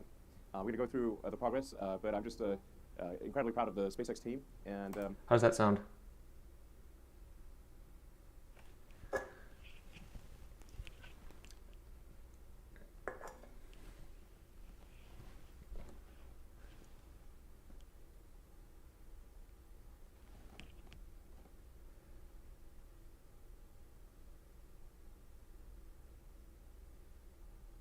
Oh, what? Wait. Let me turn it up a little more. There we go. Okay, let's see where you're at. Good. Oh, yep. You are really far behind me in terms of this. all the support that we received from Cameron County, from Brownsville, from South Padre. I know some of you Yes, in the we audience, so thank you very much for your support. Also, they arrested, Brownsville arrested someone, like a journalist who was reporting negatively on SpaceX. I can't remember all the details of it, but... So before we jump into the details of what's happened over the past 2 years, I think it's worth just talking a bit about this. Like why are we doing this? You know, this, I mean, pretty epic. But what's the sort of deep meaning behind this? Like, why build a giant reusable rocket? Why make life? Okay. He's not going to give you a real reason. Multiplanetary, and I think this is just an incredibly important thing for the future of life itself. So, and there's both a good religion. Sort of the defensive reason or the life insurance reason. That's one part of it, which is that there's always some chance that something could go wrong on Earth. The dinosaurs are not around anymore. Yeah, but they didn't know what space was, Bucko. There could be some calamity that where we do ourselves in, or there's a natural disaster. Now, I'm naturally an optimist, so I think the probability of that is low, but it is not zero. And And eventually, the sun will expand. It might take a few 100 million years, so don't hold your breath. But eventually, the sun will expand and destroy all life. Yeah, I think it's 180 million years before we can't where C4 photosynthesis as we know it won't work. But that's 180 million years. That's 3 times the distance between us and the dinosaurs. This is insane. This is religion. So for those who really care about not just the humans, but all the life on Earth, it is very important, essential that... It'd help if Elon showed any interest in caring about humans on Earth too, but that's... Over the long term, that we become a multi-planet species and ultimately even go beyond the solar system and bring life with us. And, you know, we are life's stewards, life's guardians. That, you know, the creatures that we love they can't build spaceships, but we can, and we can bring them with us. And I think that's pretty important, you know, for those that care about the environment and care about all the creatures. Elon doesn't care about the environment. He's already established that he doesn't care, but whatever. So that's like I would say like the defensive or the life insurance reason for life collectively. But there's also an inspiring reason, which is that life can't just be about solving problems. There have to be things that inspire you, that move your heart. I'm really inspired to go die in a mine for you, Elon. That's my goal in life. This is the same thing. This is the same problem Bezos has, where he doesn't understand people. He doesn't see people. He sees people as like you and I. He sees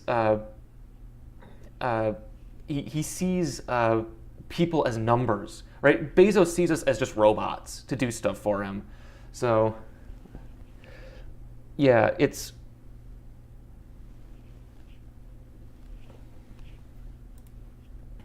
that make you glad to be, when you wake up in the morning, you're excited about the future.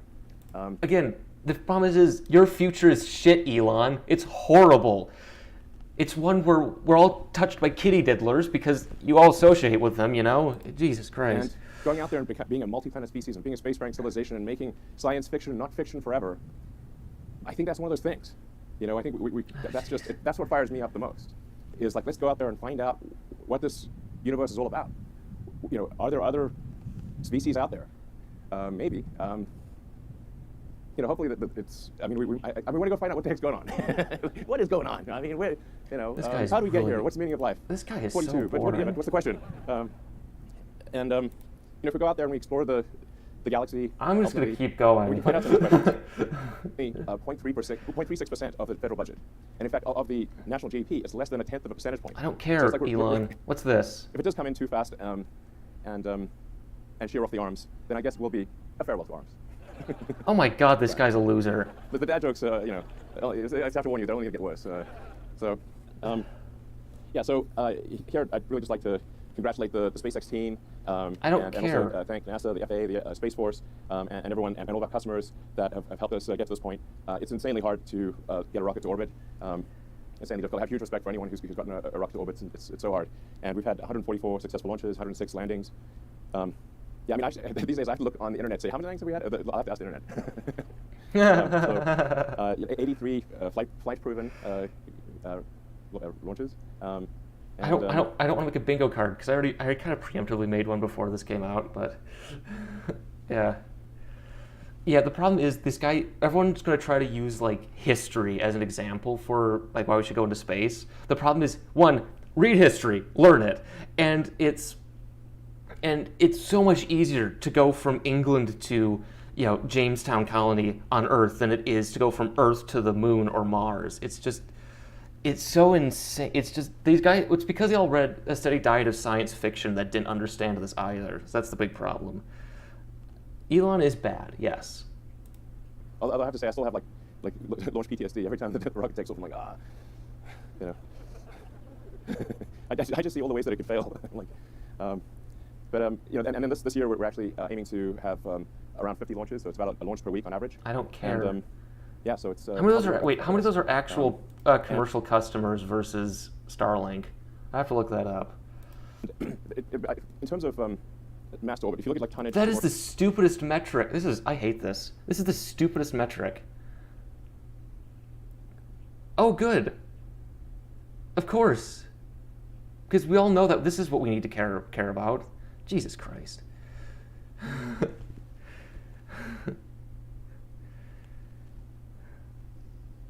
Start my PC come chat properly? If you want to, I guess. I don't know. I'm just going to skip through this because I heard the questions are actually useful in this. Oh, yeah, so it's mostly Starlink. Again, oh, we're launching so much with the payloads we made. Ah, gosh. But again, this is the problem. He's talking about this is the most useless metric. Mass to orbit is worthless because what is this mass? What are we launching? It's so annoying. Potentially a ship every 3 days. There'll be more ships than there are boosters because the booster actually, even though it's gigantic, will come back in about 6 minutes. Excitement guaranteed. So it only A better metric than mass to orbit would be actual payloads, right? Real payloads. Because, right, I think the heaviest satellites launched, like the Proton satellites built by the Soviets. That's where the Proton rocket got its name from, right? So if I'm talking about launching, 100 CubeSats, that's a different mass than one megasat, mega geostationary satellite, right? Because geostationary satellite's like 5 tons. CubeSat is this big and weighs 2 pounds. So it's what these payloads do that matters. That's the most important metric. What these payloads do. only takes about 2 minutes on ascent and then about 4 minutes to return. So you'll know soon. The ship has to complete at least 1 orbit around Earth, and sometimes maybe 3 orbits or more. And each orbit is 90 minutes. So the ship is probably. Starship is capable of doing that. It's capable of getting 1 million tons to the surface of Mars. And okay, why 1 million ton? Okay, what's he? Oh God, this is just word salad.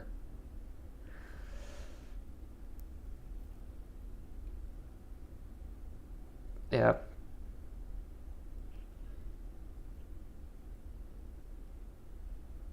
Oh, that's a bummer. I should get the booster shot. Oh, I should probably do that. I can remember because I got the second shot. I had a headache and was running a fever of like 100.4 Fahrenheit. Real metrics. And it was for about 12 hours. It was just horrible. Then I took a nap, and then my fever broke, and I was fine. So. Creating a self-sustaining city. And I think we should try to do that as soon as we can. Why? Okay, but the problem is the economics don't work out, Elon. Everyone's done the economics. I'm just repeating myself.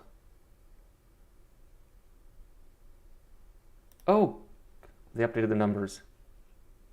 Yeah, 1,200 tons. That's the number I used. Yeah, so they're like, yeah. Yeah, there were like Proton, like they're astronomy satellites. They were actually spotted by, I think, Gemini 9 or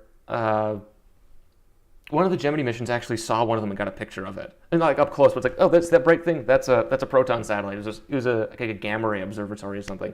It was just really big and heavy satellites. But oh, I'm sorry, I'm covering up stuff with the fair use Percheron.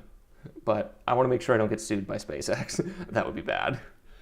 But again, this doesn't mean anything. It's got about 1,200 tons of propellant on the ship, and thrust is about 1,500 tons. That's great. And we'll probably add more propellant over time, increase thrust. Diameter will stay the same. It's a huge pain to change diameter. So that'll tend to stay the same, but it'll probably get a little bit longer. And we're expecting a payload capacity of 100 to 150 tons, depending on which orbit. So to a Starlink orbit, roughly 100 tons. Over time, I think we can probably get the orbit for orbital refilling, the payload to an orbit for orbital refilling to about 200 tons, which is going to be very important for getting to Mars. So for getting to Mars, you also need the orbital refilling. Yes, I made it so. Aerial sorry. Refilling. The rockets will need orbital refilling. It's actually mostly oxygen. There's 3.5 tons of oxygen for every 1 ton of fuel. So. Oh, big dumb satellites. I've heard of them. I don't think there's been any studies I can find. I've heard about them. No one's ever actually, I can't find any design studies for them. It's okay if OBS is hiding them. I made it so it hide them. It doesn't. This is just meaningless. That's why it's refilling, not refueling. So. Heat shield. So this is the world's largest heat shield. And this is, we actually make this at, we need good heat shield technology for entering from orbit. Orbital refilling. We were going to do an animation of this, but it looked a bit wrong. It is a fluid transfer. Oh my God, this guy's 10. So, going to be an important thing to demonstrate. Oh God. Oh geez. I want to get to the questions. I just want to skip through this a bit. No, stay down. Oh, I can move these. This is amazing.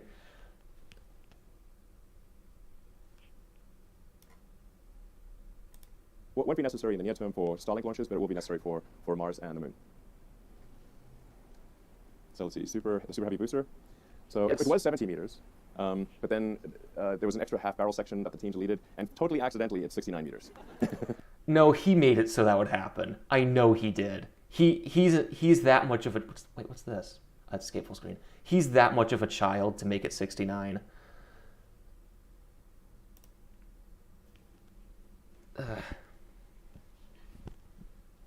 Then Raptor development, Raptor 1 was 185 tons of thrust. Raptor 2 is 200. Operated Raptor 2 at this point is 247 tons. And so I'm confident that with some improvements we can get to at 200.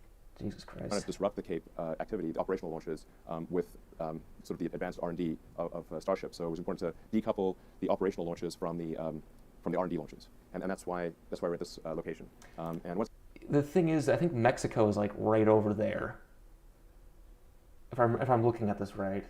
Yeah, Mexico is somewhere over, I think over here or on, I think it's over here. It's really close.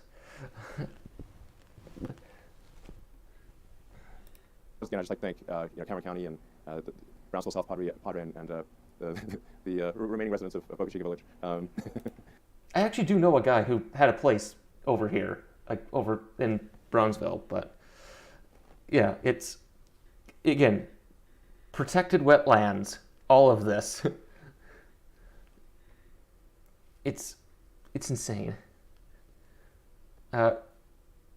If you really want to run an engine at 330 bar, you can, I guess.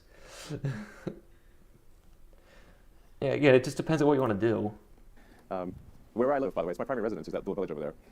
So, No, I thought someone outed. He lives in Austin. I think he lives in Austin, actually, in some rich guy's house. And that guy's got, like, connections to, like, weirdo people. and it's been great. It's been great being here, and yeah, like super appreciate the support of the community. Yeah, anyway, thank you. Also, I don't know if you heard about this.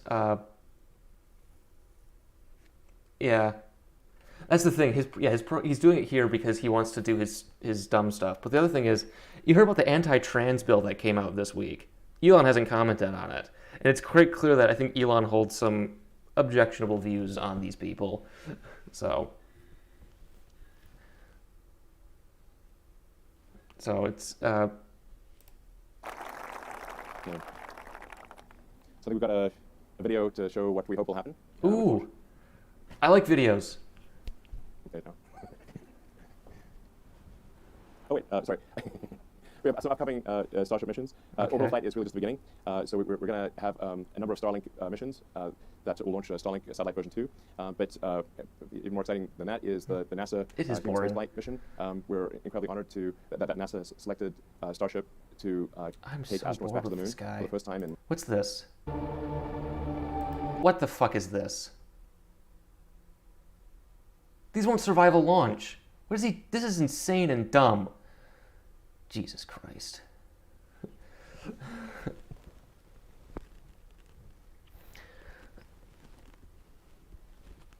I'm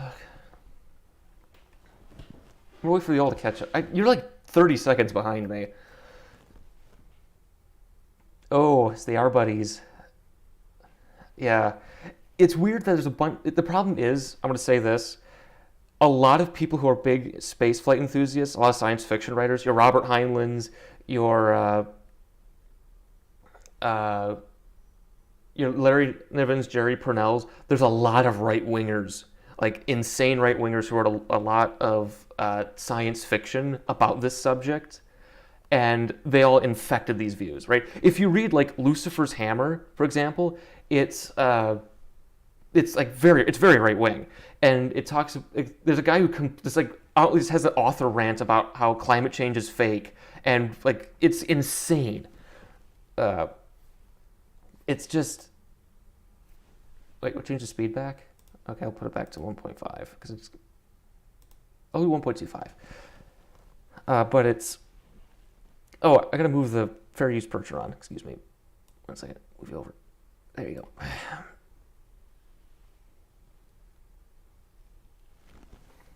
Okay, we'll keep going. Oh, yeah, Heinlein got in. I read an article about his views. They're just so insane by the end of his life. But we'll keep going. That better not be a Tesla. It's going to catch fire.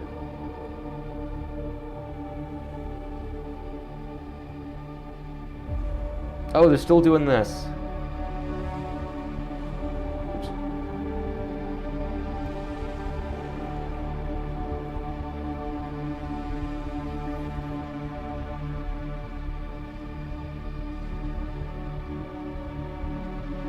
Yeah, you should read Fallen Angels by Purnell, Niven and Purnell. Oh, look, you can't even see the insides of the engines. Yeah, that's safe. Look, have you seen the documentary film Armageddon? Yeah, well, there are a lot of right-wingers that talk. Well, here's the thing. As I said, I told you about this, Kiwi. There are two broad groups of anti-Musk people. You got your lefties who don't like him for lefty reasons, and you got your right-wingers who really don't like him for like financial reasons and that sort of thing. There's a lot of those, but yeah, you gotta read Fallen Angels because it's anti-global warming. It talks about how science fiction authors and science fiction fans are just great, and all these nice they're all right about everything. It's just insane. Yes, I think CSS has made it clear that he's got some very right-wing views. But again, documentary film Armageddon, you can't do this.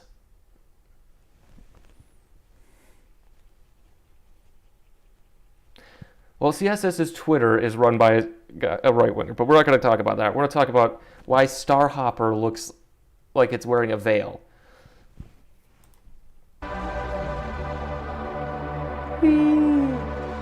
This is 1.25, by the way.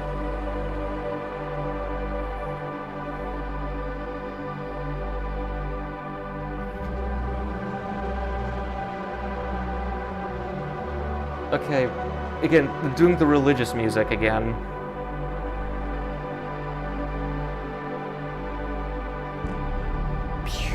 So apparently, the engines are... Oh yeah, they're missing. Oh my god, Jeff Bezos got a hold of this one. Oh no, where are the engines? I'm doing this because I have one joke.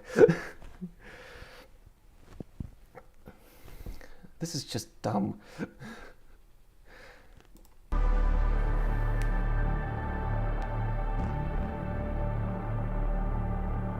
Whee!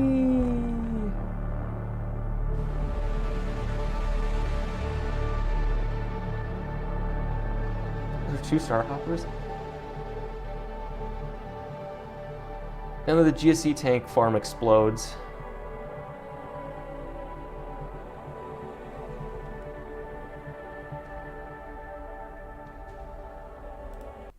Oh, you bought cameos? That makes sense why Gary Hudson's featured so prominently with Phoenix. That makes sense.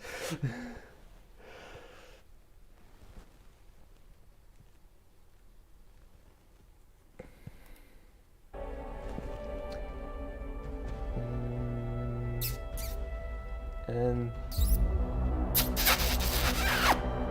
the kiss.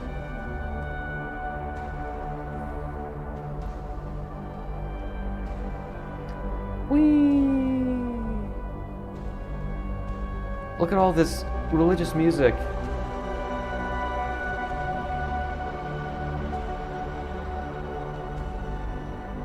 I think we're in the Van Allen belts now.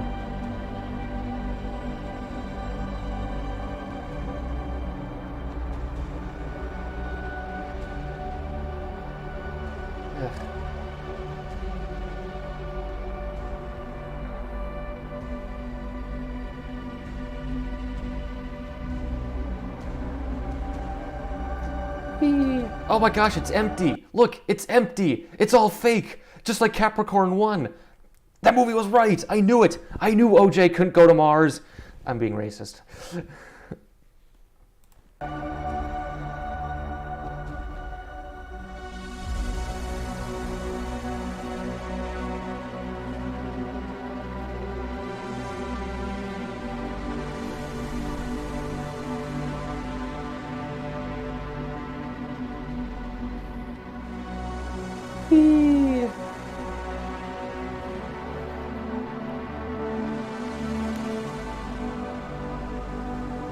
Religious, yes. What Musk is doing is turning this into a religion.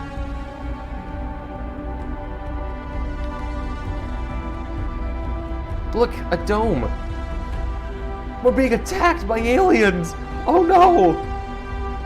Oh good, more RGB landing pads. Because, god damn it. Oh, Capricorn 1 soundtrack is really good. I love it. It's Jerry Goldsmith. Good soundtrack. Again, this is just...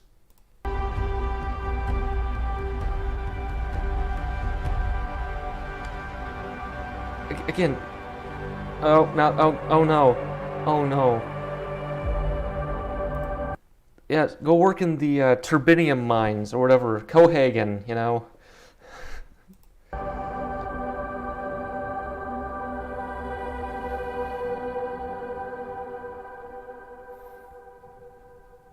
Okay, this is religion. He still hasn't talked about his Mars plans, has he?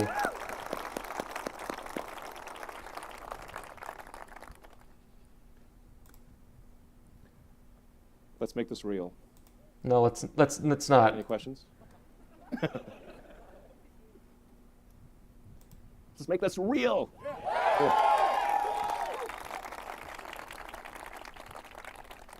Fire away.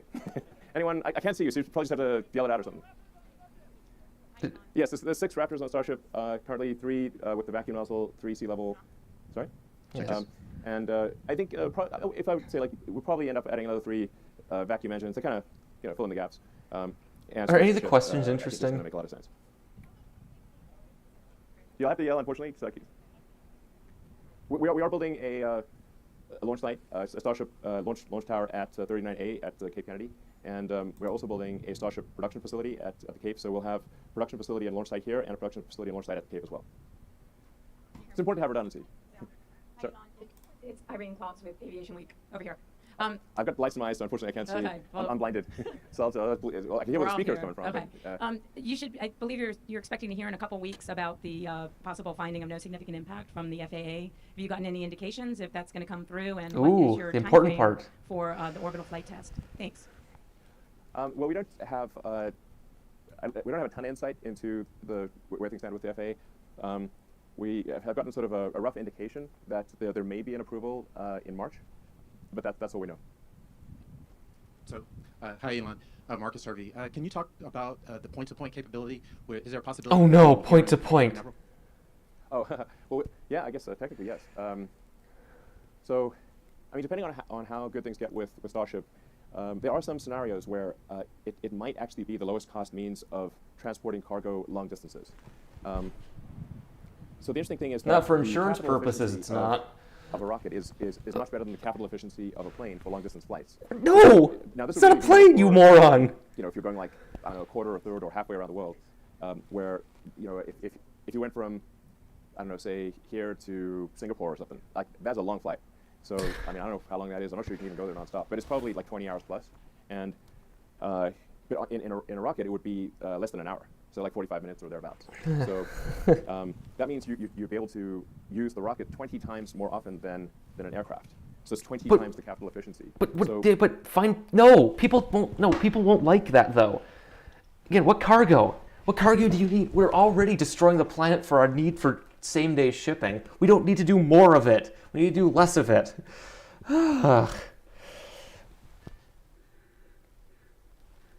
Okay, the music is trying to convey kind of an angelic feel, trying to give you that hopeful. It's kind of like a cult recruitment video, right? That's kind of what's going on. Provided the propellant cost is, competitive with aircraft, and bear in mind, like I was saying, there's 3.5 tons of liquid oxygen for every 1 ton of fuel. And liquid oxygen is basically just the cost of electricity. You also need storage and plumbing. It's never just that. Everyone knows this. Everyone's been realizing this for the last 20 years. You gotta stop lying about that, bud.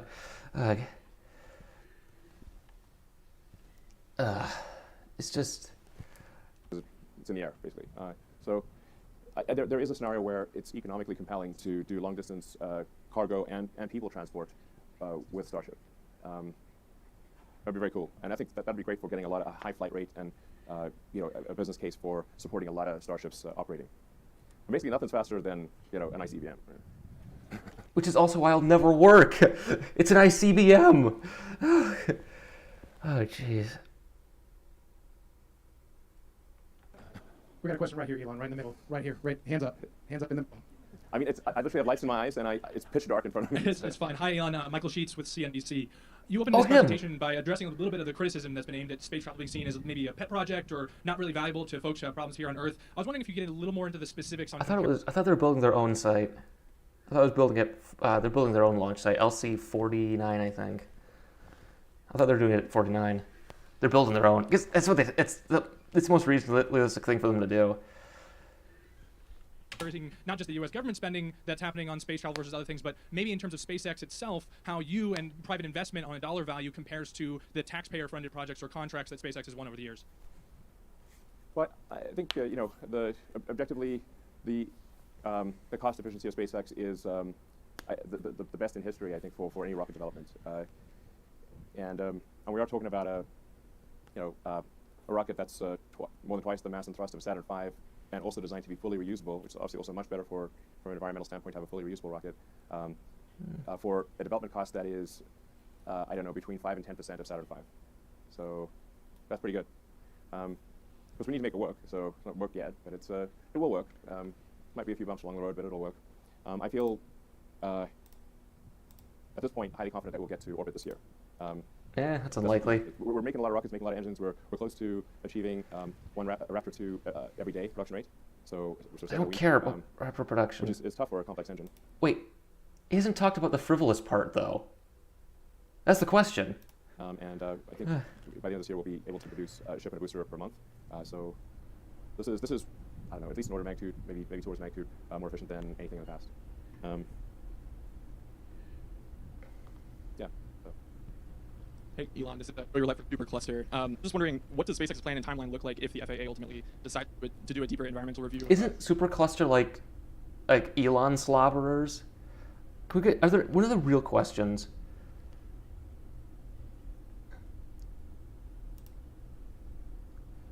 Okay. Now we do have the alternative of the Cape, and we actually applied for environmental approval for launch from the Cape a few years ago and received it. So we actually are approved from an environmental standpoint to launch from 39A. Yeah, well, it's okay. They said 39A, but yes.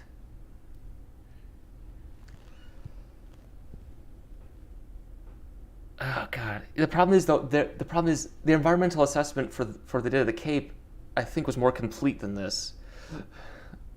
Than the one again. ESG Hound was talking about this. Okay, what's this? Oh no! He made it worse. No! Oh God, he's full of shit again. Everyone knows. Oh God. Okay, we're skipping this part.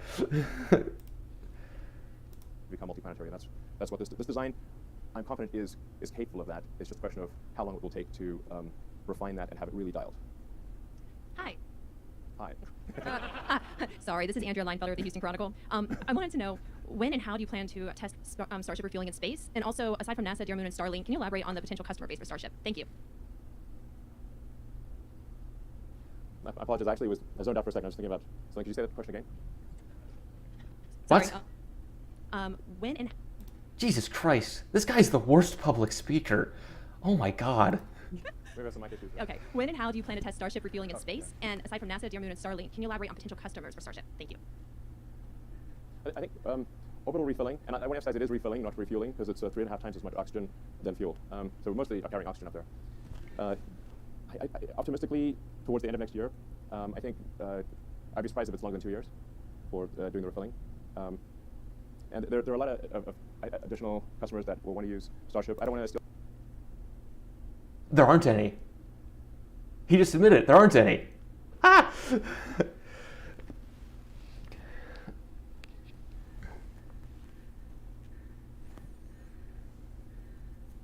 What? I'm allowed to zone out? No, here's the thing. Elon does this. I don't know if he could be tired out. Who knows? But the problem is, he's avoiding all these questions. He did this presentation because he knew the racism lawsuit reports would come out around the same time as this came out. The same with the Neuralink monkey stuff, right? This is just slapped together. So CLA Thunder, they're going to make their announcements, and but I think this will get a lot of use, a lot of attention. It's like I said, once we make this work, it's an utterly profound breakthrough in access to orbit. it doesn't mean anything if you can't access spacecraft. This is the same shit we've been hearing for the last 5 years from this idiot. Ugh. And when you have an utterly profound breakthrough, the use cases will be hard to imagine. I mean, Oh, of course. Build it and they will come. No, we know this won't work. He's proven this won't work. Ugh. Oh, jeez. When aircraft first came along, aircraft were viewed as toys, like they were like a novelty, not a means of transport. They were like, oh look, we can fly like a bird briefly and dangerously. The first method of air transport, though, was the balloon, and then dirigibles. Then the airplane came along. He's probably autistic. Yeah, the weird hyper focus on things. He's probably upset. He's probably autistic. It makes honestly, really, if you read his, I think it's his biography. He's obviously autistic to some degree. Doesn't excuse his behavior. It's an explanation for it, but yeah. But the problem is, like, airlines, all they did was took over shipping lanes. That's all they did, right? It was just, right, and what trains did. And what trains did were just based off canals. So he's making a bad comparison, but then again, everyone does bad comparisons. For a few minutes. Nobody at the time, at least I think very few people at the time, thought that there would be a global aircraft industry with airports throughout the world carrying people to every part of Earth in ridiculously short periods of time. When the Wright brothers first took off, I mean, most people were just riding horses. Say like, like riding a horse, see this crazy device, looks like witchcraft, and they would not have imagined that there would be aircraft flying, tens of thousands of aircraft flying to every corner of the world. So I think we made this really could be an extremely profound situation, and we really can't even imagine all the use cases at this point. We can, though. We've been analyzing this to death. We've imagined these, but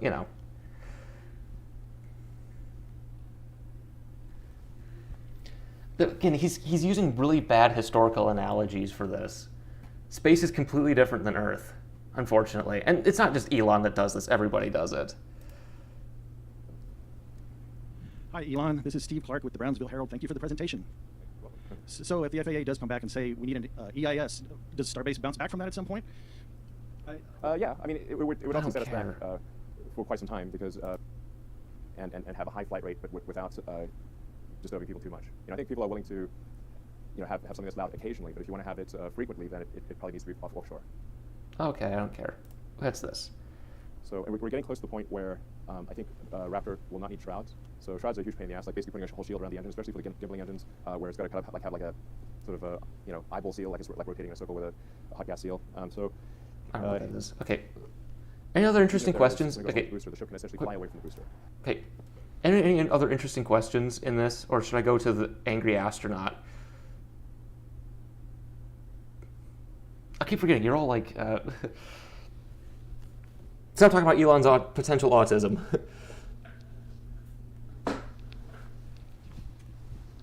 Oh gosh.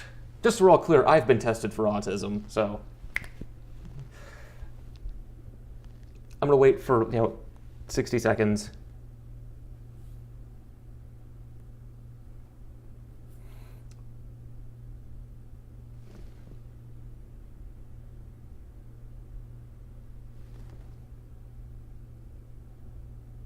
Oh, he's there. Okay, enough of that argument. Is there anything more we should watch in this video, or should I skip to angry?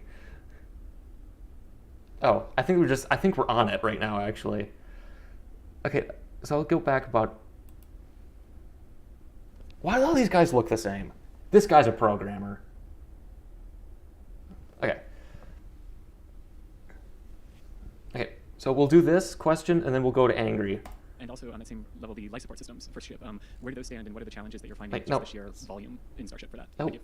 and So Starship will not have an independent abort system, but I think something that would make sense is to have the thruster weight of the ship be enough that it could do it could take off from the booster, even if the booster has a failure at the pad level. So if you get Yeah, here's the problem, though.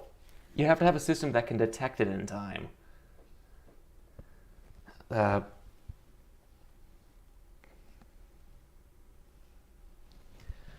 problem is he's doing the, well, the engines can pull it away, but the problem is you have to have enough time for this to recognize what's going on. The engine's got to start in the same time, and it doesn't, what he's saying is nonsense, right? Because he says the thrust is 1,500 tons and it weighs, what, 1,200?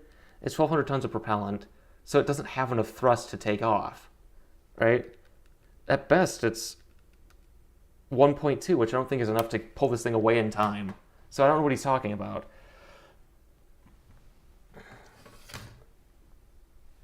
That's why he went to Texas. He can't abort there. Yep, yeah. Okay, all the programmers I've seen always have ponytails or they have a bald spot.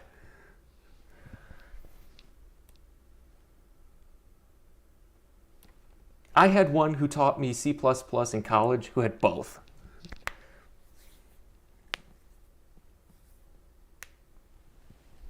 Okay. Anything else? Hey, it's him. Oh, come on, man. Nice glasses, though. He's got some nice glasses. Production and the testing so far. Well, I mean, right now, of any technical problem, I'm spending the most time personally on Raptor 2. Oh no, it's been renamed. It's Rafters now. Uh-oh.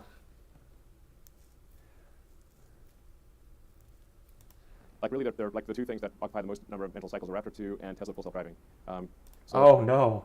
Oh no, we're gonna end here. Oh no, we're ending here. We're done. Okay, we're done with that part. We're not talking about full self-driving. I've heard really bad things about it. Okay, so angry.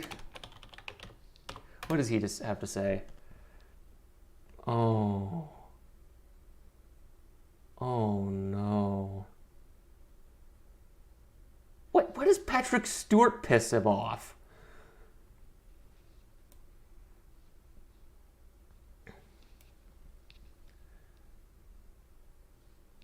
Okay, is this the one everyone was talking about?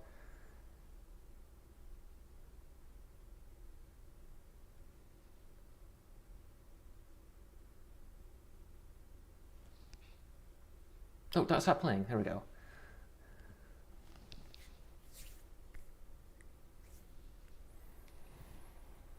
There you go. Didn't N1 end up as like chicken coops?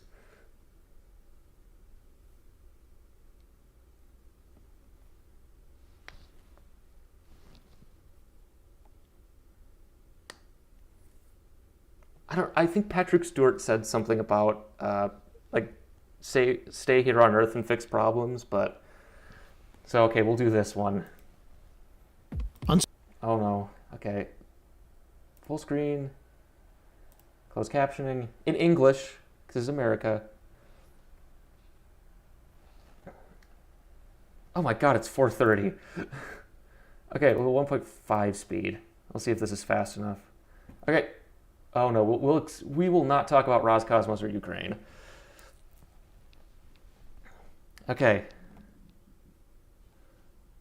What? Okay, we're gonna do the NASA communism video. Okay, so let's...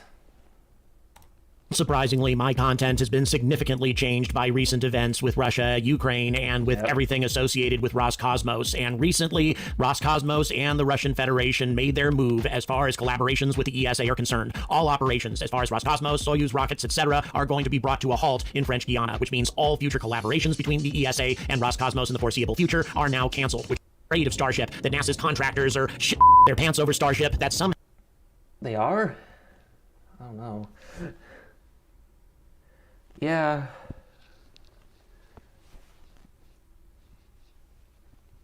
Okay, just so we're all... I skipped that. Why is it there's such a delay to this? How do I fix this? Well. Moon mission. I thought Dear Moon was supposed to be next year, but since Starship's been delayed, it's going to be 3 years. Though Tori is more reasonable, he's clearly more focused on realistic things. I just think we're going to hit the brick wall of why, you know. Somehow Starship represents a tremendous threat to NASA's future plans, their operations, their contractors, that sort of thing, when really this could not well, be... yeah, if it lands on them, it's going to be a big threat, but that's, you know... further from the truth. NASA is incredibly dependent on SpaceX, on Starship, and everything that's happening, especially with Lunar Starship. Artemis will not happen unless Lunar Starship, LEO refueling, and everything else associated with the Starship program turns out to be completely successful. And yes, the idea that somehow NASA is being threatened by Starship, probably because Starship is so much more effective and... Why would NASA be threatened by it, though? I don't know.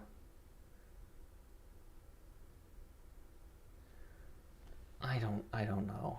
Neat animation, though. efficient than SLS, for example, is creating a great deal of strife, a great deal of fear over at NASA. Okay. Wait, what the hell's that? Whatever. Yeah, what can Starship alone toss to the moon? Nothing. It needs refueling. But, oh gosh.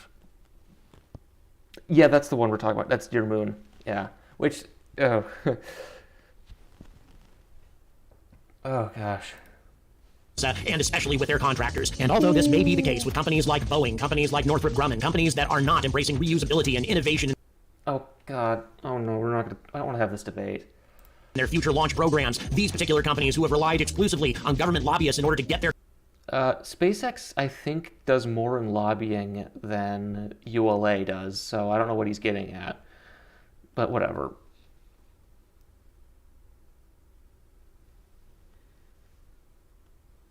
Yeah. Their contracts with NASA in the future, sure, these companies may be in a great deal of trouble, but other competitors to SpaceX who are embracing reusability and innovation are in a very good state, in a very good position, and are not. Unless they're Blue Origin, of course. Then they're not. Remember this.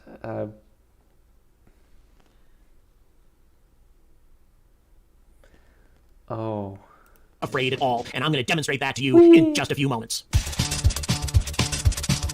Where's the old NASA footage? Get some Saturn 1. Who's this guy?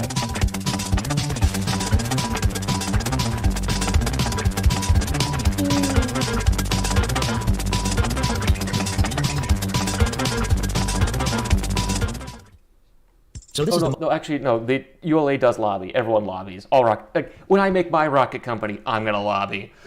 So, yeah, mostly so I don't end up,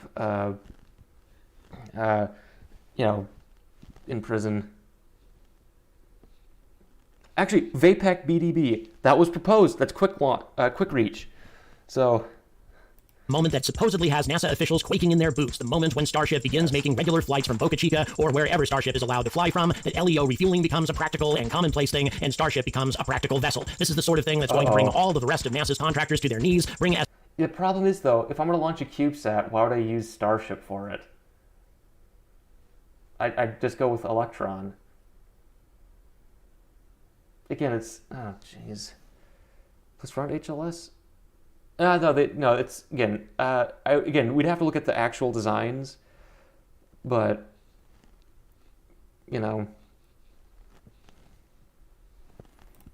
SLS to a total conclusion, end that project once and for all, and put many, many people out of work and many companies out of business. Or I don't want another aerospace depression if that's what you're asking. So yeah, and again, NASA's going to do other things. We're not going to all of a sudden just give up. Also, there might be a gap because of the Russia thing, but yeah. Rideshare, but again, if it's going to be if I want my CubeSat to go to a specific orbit, I'm not going to, like, one CubeSat and I hate all my friends, but I want to do this, I'll use Electron. It's the same reason we don't use semi-trucks to go grocery shopping. Right? So, why is my phone so many notifications? Oh, let's keep going. Or so the story goes. But is that really what Starship is going to accomplish? Well, not in the least, simply because Starship has a very narrow frame of customers that it appeals to. That is to say... He hasn't seen my video. Customers that want to put a tremendous amount of payload into low Earth orbit, or customers who are willing to wait a considerable amount of time for logistics. Now, don't get me wrong. Has he seen it?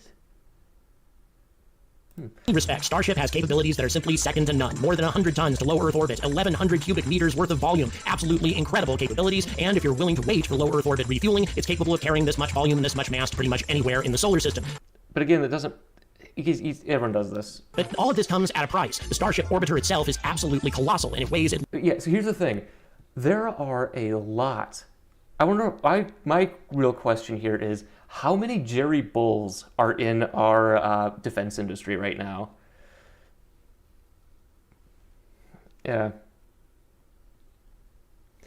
Because, right, that's one of the big things about, if we were to try to, like, demilitarize, we can't do it rapidly because there's got to be at least one or two guys who just sell their stuff to third world dictators. We're already making an Otrag cult. No need to do that. At least 100 tons by itself, and that's because of all of the stainless steel. And on top of that, the booster, the super heavy booster, needs to keep a fair amount of fuel in reserve in order to land again after its initial deployment. So Starship can only carry this massive amount of cargo to low Earth orbit, and that's pretty much it. If you want to carry a substantial amount of cargo beyond that, it requires multiple launches. In many cases, especially if you want to go all the way to the moon, you're looking at 12 or 13 refueling launches. All of this requires, as I said, a lot of logistics. And yes, Elon talked... That's possible, but again, here's the thing. Remember, how many satellites could you actually make, right? It's the limitations of our market. So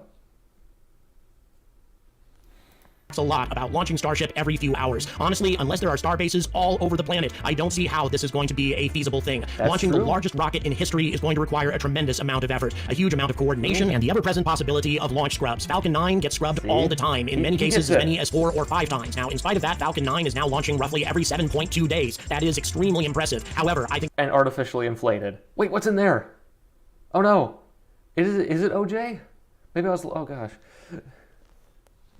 It's going to be some time before Starship can accomplish launches with this kind of cadence. Keep in mind that we're dealing with brand new engines here that have yet to be flight tested. Raptor 2 has yet to fly, and Raptor 1 has yet to demonstrate any reusability whatsoever. I think it's going to be some time before SpaceX can get Raptor 2 and Starship up to the kind of cadence that Falcon 9 has. Now, I think eventually they will. I think they will be able to launch a new orbiter into LEO or beyond every 7.2 days, but I don't think it's going to get a whole lot better than that. Not with all the complications of launching a rocket this gigantic from areas that are subject to all sorts of civilian interference. Now, once they get to the point where they're launching from off-site oil platforms and that sort of thing, it may improve their cadence. The problem is if they're launching from like the Gulf of Mexico, they got oil rigs, you got shipping lanes, you got air traffic lanes. It's an actual nightmare to launch over the Gulf.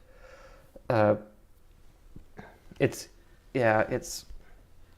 somewhat, but it doesn't change the fact that those platforms are going to have to be refueled as well. They're going to have new orbiters, new equipment, everything brought out on a regular basis in order to remain functional. I hate to say it, Elon, but the whole dream of launching every few hours is only going to be possible if there are many, many star bases, and that's going to take some time. But it will happen eventually. But in the meantime, SpaceX's competitors are working very hard to come up with their own kinds of innovation. But before we talk about that, let's talk about SLS. Now, let me be 100% clear. SLS is a dead man walking. This is a rocket that has no future. 100% expendable, ridiculously expensive, and utilizing technologies that, for the most part, date back to the space shuttle industry. And this is why... Oh no. Also, if Raptor uses pintle injectors, those date back before the space shuttle. Outdated boomer stuff.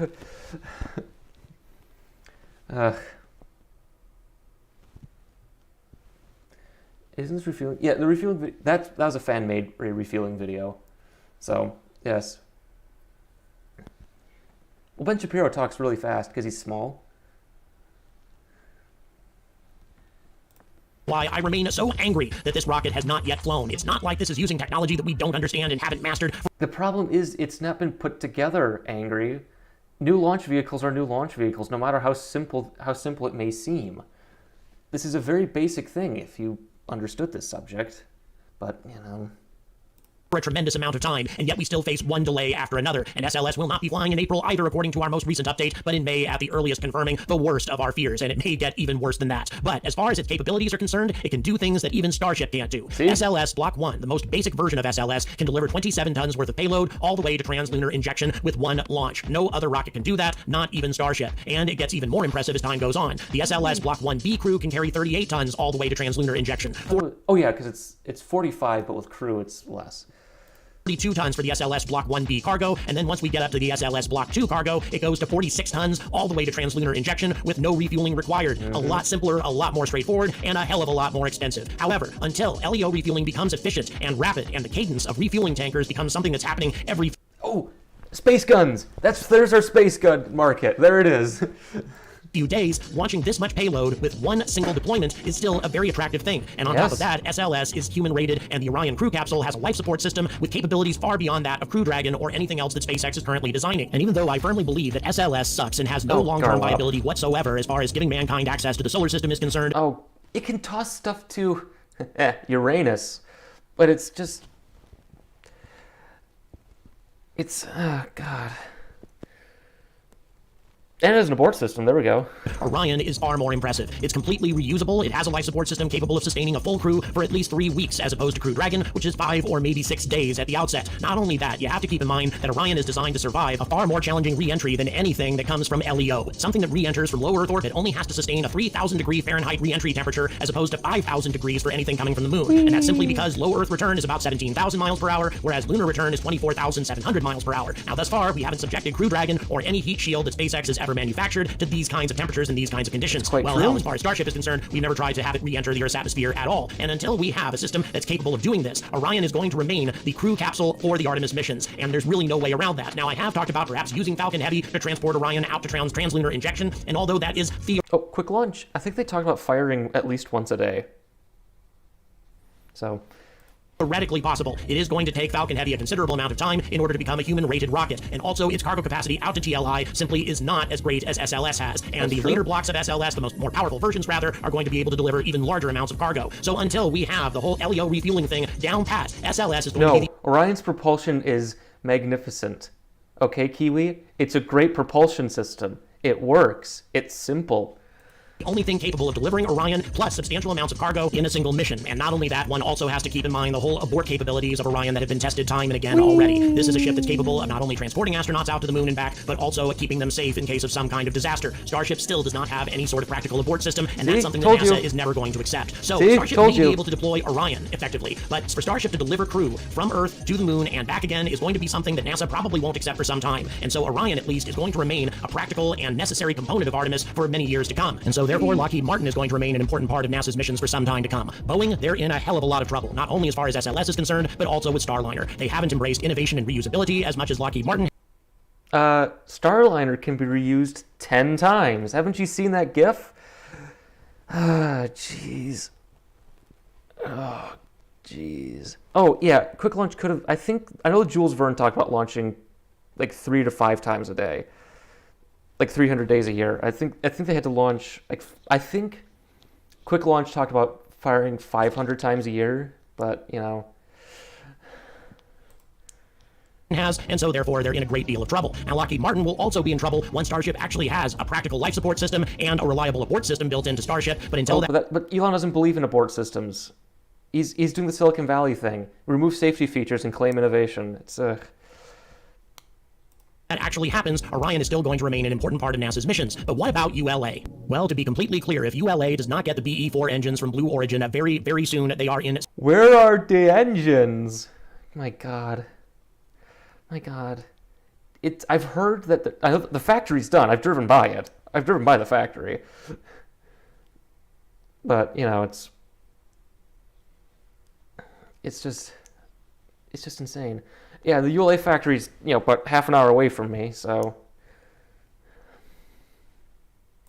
serious trouble, because although the Vulcan Centaur utilizes some extremely advanced and sophisticated materials that allows it to carry larger amounts of payload not only to LEO, but all the way out to geosynchronous orbit and also to translunar injection orbit for a lot less money than ULA has ever charged for such things in the past, there's no way that this rocket will ever get off the ground in anything that's going to be a competitive time frame without the BE-4. Where's my engines, Jeff, is such an important phrase now. It's no longer a joke, as I've said many times before. ULA is dead if Blue Origin doesn't come through. However, if Blue Origin does come through, there's a lot of reasons why Vulcan Centaur is going to be able to carry out certain missions for certain customers that Starship may have a harder time accomplishing. Because keep in mind, yes, Starship can carry 100 tons up to low Earth orbit, but that requires an orbiter that weighs at least 100 tons and perhaps a bit more than that, whereas the Centaur 5 upper stage is extremely light, which allows it to carry payloads to geosynchronous transfer orbit and all the way to the moon with one launch for a lot less power, a lot less fuel, and a lot easier logistical coordination than you require with Starship. No low Earth orbit refueling required in order to get these things carried out, but that's not its only advantage. We're also talking about reusability of its engines, called smart reusability, a different approach than Falcon 9, but still, there are certain advantages to it. First of all, with smart reusability, you don't need to keep some fuel in reserve in order to land the booster stage. Instead, what you do is just save the engines, which means you can utilize all of the fuel in the booster stage and then recover the engines with aerofoil recovery. And by the way, this isn't something that sometime in the distant future or something along those lines, ULA intends to get started on this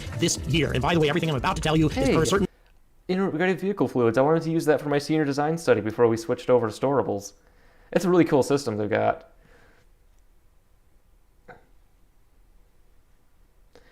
Yeah, this takes boil off, and this is a little internal combustion engine, and it takes boil off from the hydrogen and oxygen tanks and burns them.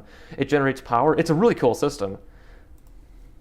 Sources that I can't quote, can't identify, but as far as I know, everything they've told me up to this point has been accurate, and that's as much as I'm going to say about that. And there's a lot of other things coming out for Vulcan Centaur besides just smart reusability. For example, a third stage utilizing liquid hydrogen and liquid oxygen, or utilizing liquid methane and liquid oxygen. We're talking around 2027, something along those lines for that, but that sort of third stage allows not only to carry larger payloads out further, but also certain types of payloads can remain functional for a longer period of time. In other words, some of these third stages have mission durations for as long as 3 years. Yes, that's how long it can keep its fuel viable, which makes it very flexible as far as being perhaps a tug or some other type of spacecraft that can deploy multiple payloads into different orbits over the course of a 3-year time frame. Very impressive indeed, and yet not nearly as impressive as nuclear thermal propulsion, which is coming as soon as 2026. Yes. Now please note, these are not proprietary diagrams or anything like that. It simply demonstrates how easily a nuclear thermal engine can fit into the space that an Aerojet Rocketdyne RL-10 fits into. And of course, the RL-10 is designed for the upper stage, the Centaur 5 stage of the Vulcan Centaur. And if you have nuclear thermal capability with your upper stage, you're going to be able to deliver at least double and perhaps triple the payload capacity of what you were able to do in the past, which makes long distance journeys to the moon. I don't remember what the engines were.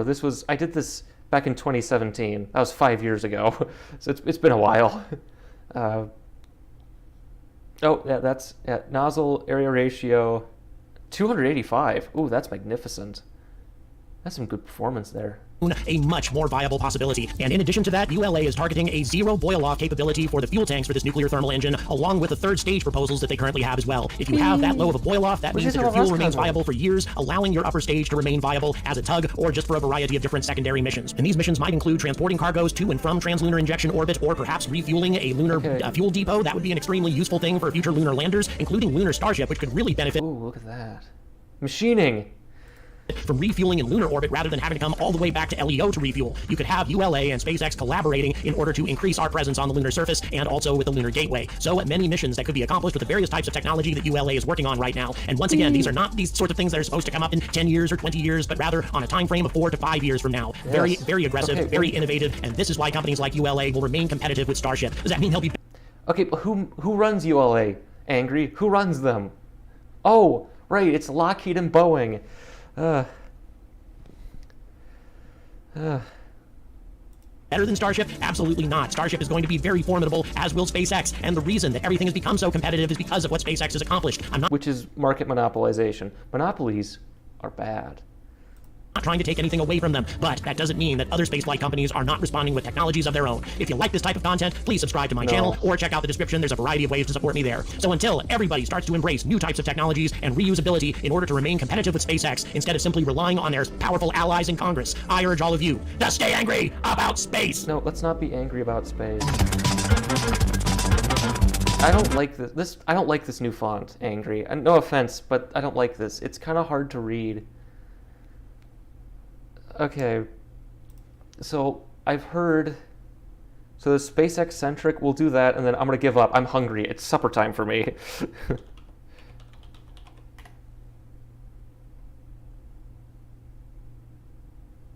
So, SpaceX-centric. If you're a regular viewer of my content...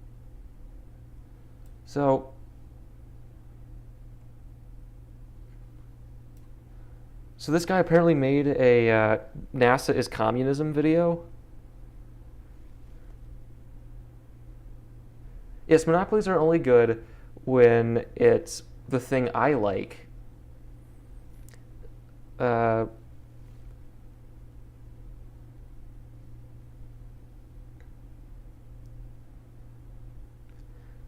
what's this video? This SpaceX-centric guy.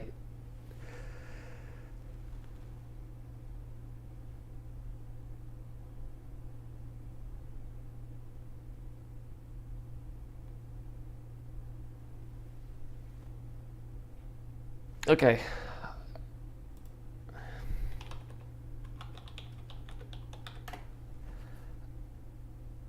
Oh, God. Oh, no. Oh, no. It's 8 months. Yeah, I found it. NASA is now advocating for communism. Oh, no. This is amazing. Again, there's a lot of right-wingers that like SpaceX, by the way.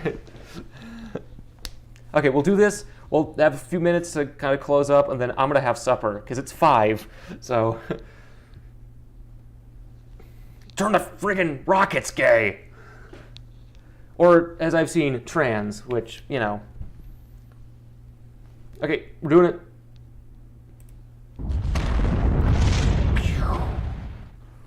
I was hoping to discuss CRT this week, because frankly it's racist propaganda. And Oh no. And boy is it getting it at the moment, which is awesome. But then NASA had to go full woke on us on Tuesday with the uploading of a video supporting the Biden administration's equity agenda. So that's what we're going to speak out against today by speaking up for equality. More specifically, equal opportunity, because the fact is we're not all equal. Some people are smarter, more motivated, or just more virtuous than others. First, though, it's important that we define our terms, especially since the left is notorious for word games, because changing terms and definitions is what you have to do when your arguments are that terrible. One, I want to try to avoid political content.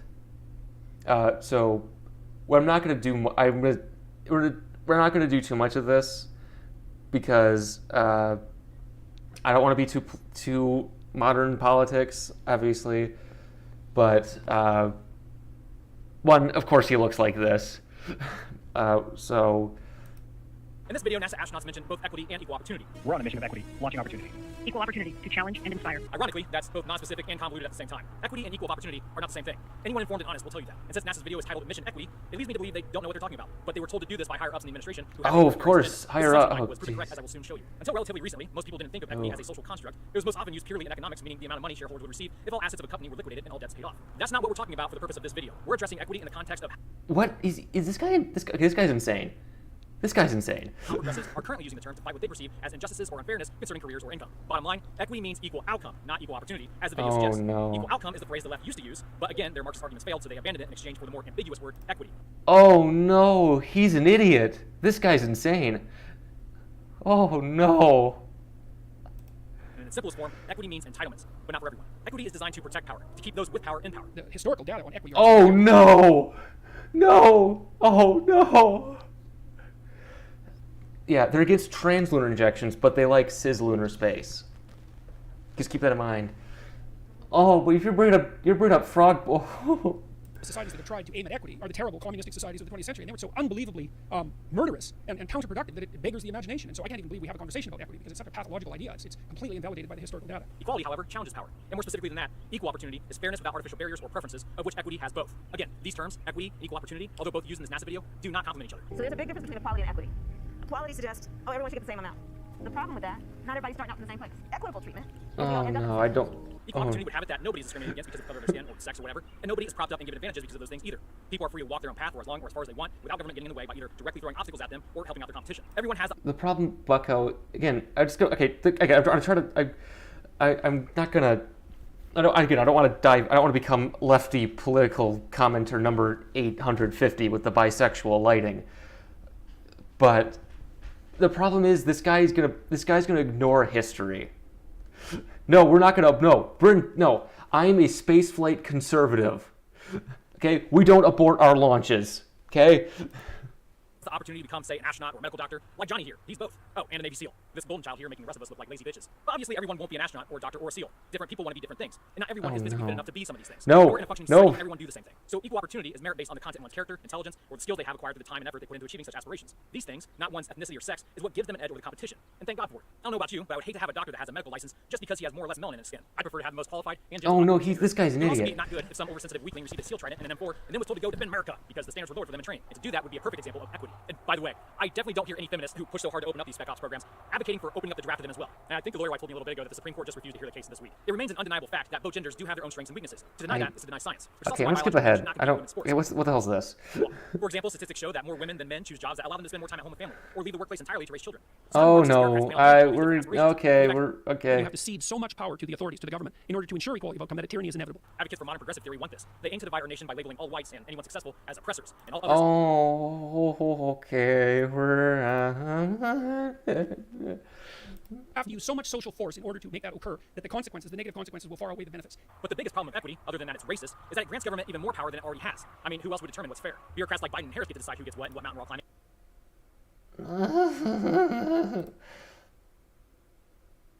Oh no. Instead of agreeing to do this video. I get that it's your chance to go to space, but advocating for communism isn't the right stuff. I do What? get it. How is going to? No, that's not communism, you dipshit. Holy crap. I guess everything is. Oh God. Oh God! I don't want to do that again. I don't want to. I know. My political opinions do show up in my videos, but oh my God! This is just. How is this communist? It's not communism. I know your brain's been warped by John Birch Society arguments, but holy shit! Yeah, it's not. But here's the thing. It's about NASA. Yeah. Okay. Let's see. What's Get emails from time to time from NASA employees, both past and present, and every one of them I've written and spoken to are good peeps and wouldn't agree with such an un-American policy as equity. But I guess NASA is run by far-left progressive Marxists these days. No! Oh God! What was the last administration then? Jesus! Oh God! Oh no! And yeah, I'm making more money now. The fact remains most of us Americans don't live in a cave with no Wi-Fi. We have a roof over our head, a flat-screen TV, and a talking box that orders pizza for us when we hungry. Even the poorest among us have these things. I want some And pizza. excellence. So if we think about that and get some proper perspective, maybe we can focus less on how we feel cheated and instead turn our attention to, say, the homeless suffering from addiction or the puppy at the local... Okay. Thanks for that recommendation. Okay, one more thing. To the Future, I've heard they're quitting, and then we'll be done. To the Future. Oh, there's a new one. Hello, dear friends of human spaceflight. What's going on now? Hi, Sebastian. Dude, he's rocking that hair. Okay, I'll be a cat boy, I guess. I'm gonna do a quick this. Why do we have to see your face again? It was so nice not having to see your face, and now we have to see your face again. What's going on? And why are you so old? Why is your hair so gray? Questions over questions, right? Well, there's a reason why I'm talking to you today. It's been a while since we've done that, and I want to talk to you about the future of this channel. The observant among you might have noticed that I wasn't extremely motivated anymore for this channel in the last months, and I want to explain to you why this happened and what we are going to do about this in the future, and how we are going to overcome this crisis for this channel. And I have a really nice proposition to make, and I hope you will like it and not absolutely hate it, and not absolutely hate me also for that.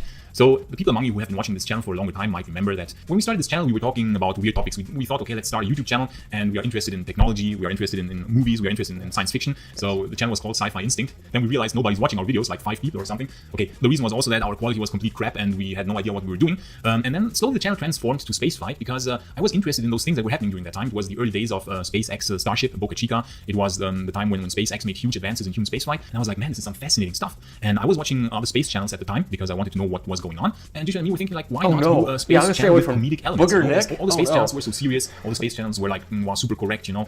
Let's not offend anyone. Let's be super friendly all the time. So wait, I'm not friendly though. Uh-oh. Okay, is this guy actually talk? When does he actually say? There's no timestamps. Is there? Okay, well, I'm just gonna skip. Okay, what's this? I don't know. We felt like hamsters in the hamster wheel, you know? We felt like hamsters in the hamster wheel, just like running in the hamster wheel all the time. We have to pump out a video. We have to pump out a video about Elon Musk, about Jeff Bezos, about SpaceX Starship, and then again about Jeff Bezos, and again about Elon Musk's tweet about this or that Starship. Yes, I saw the thread. I still anticipate an angry response to my Neutron video. So. Update and again, and you know, it felt a bit tiring. It felt a bit like we were repeating the same stuff over and over again. And I was working. Yeah, that is true. There's a reason I don't do that many videos. One, because I'm lazy, but okay,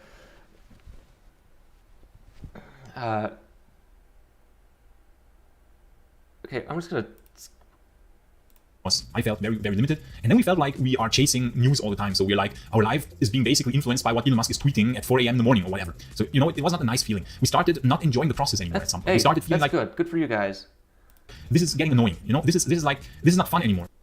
Very much chasing the news. So, oh, Bitcoin has pumped by 5%, I have to make a video about it. Oh, this coin has pumped, I have to make a video about it. So the same problem as with the space channel. So what happened is that it crystallized in the last 3 or 4 months that basically the channel about Roman history was the channel where I had the most fun, because not only did I not have to chase the...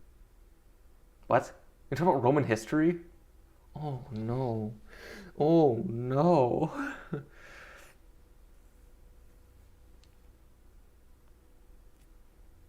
Oh no.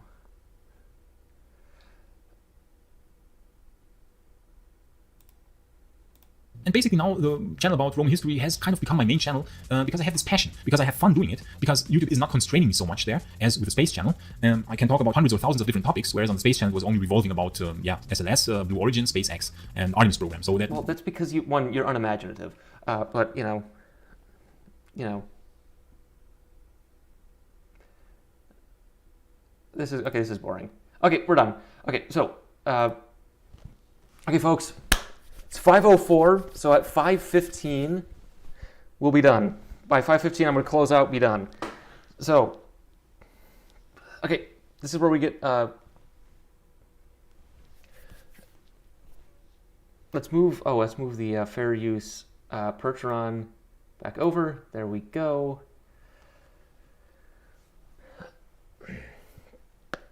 Okay, so, folks, well, all history is fake. The universe was created about 10 minutes ago.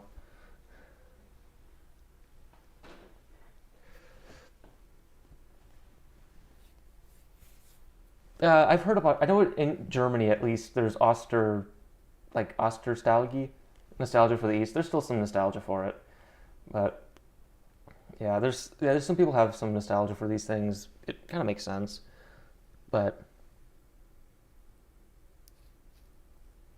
well, not done yet. We still have 10 minutes at most.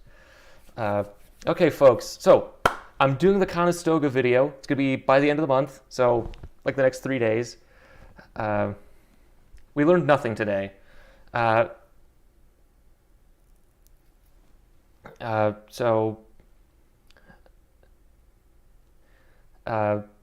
see. Yeah, so we'll do the Conestoga video. That's coming up. And then I got another video actual with my face in it coming up. I gotta write the script for it. I gotta do it in like 2 weeks because I'm lazy. I'm actually scheduled out until next year. So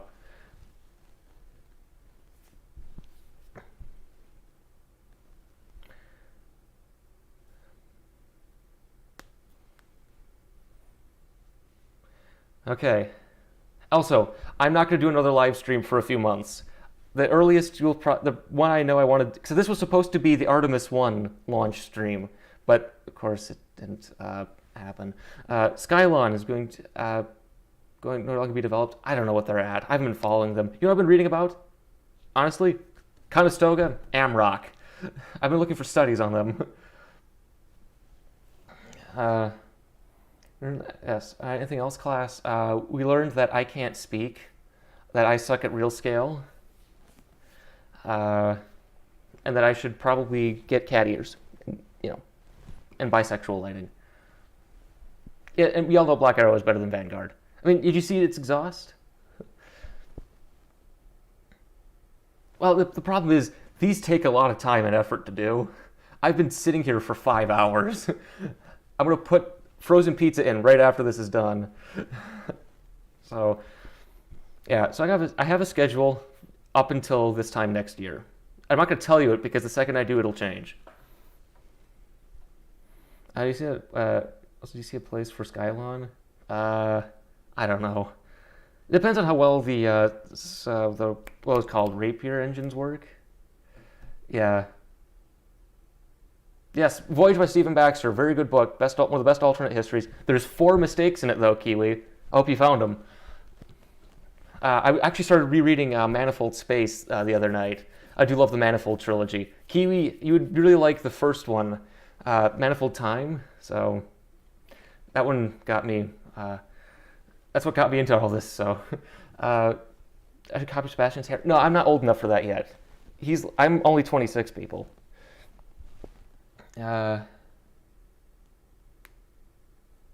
April for launch. I've heard, rollout's going to be on the 17th. That's what I've heard. It's probably going to get delayed again just because they're going to be careful. So, yeah. See, I'm in Huntsville. I'm not going to see the launch, and I got to schedule ahead of time. So, oh, not typos. There's actual. So there's 4 mistakes in the book. One on the first page when they're preparing the launch. He says hydrogen for the F1 engines. That's not true. Bill Dana goes on 2 first flights. He flies around on the first Moon Lab mission, and then he also flies on Apollo N and dies. And then Nervas wouldn't do that. And then the big broad ones that Kennedy probably would not have supported greater Mars missions, but that didn't come out till after the book was made. So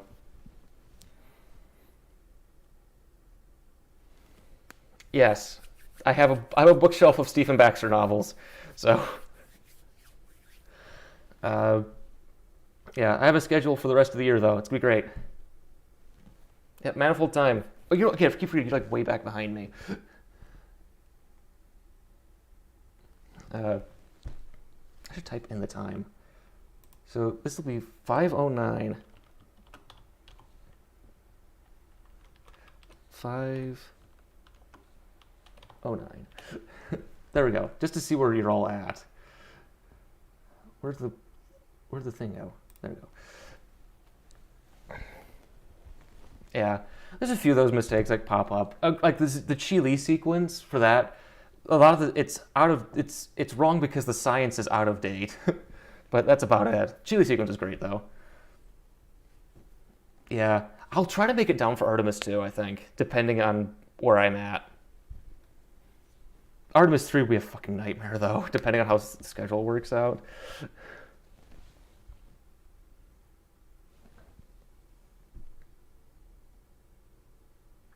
Know Your Rocket about Antares? That'll be a few years down the line. Right now I'm doing private rockets, and then yeah, Antares is way down the pipeline, so yeah. Yeah, if you read it, you'll discover that some of the errors that show up in the books are actual real flight problems that happened. So, yeah. Adjust the Pertron. We can do a video. I'll talk about them in the next video, actually, with my face in it. So it's going to be Conestoga. And then it's going to be the next video with my face. And then I'm going to do another. I'm going to try to do every other. No, wait. Next week is March. I want to. Oh, gosh. Yeah, my master's will be done by then, too.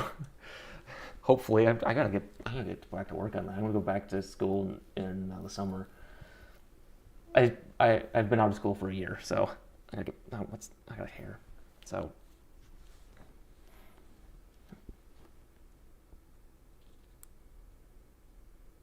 Well, the thing is, it's not that crazy. I try to do every other.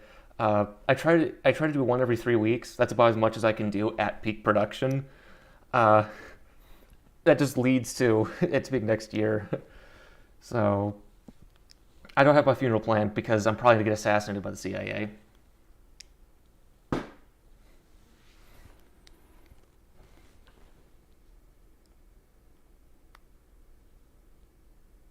Yeah, I'll try.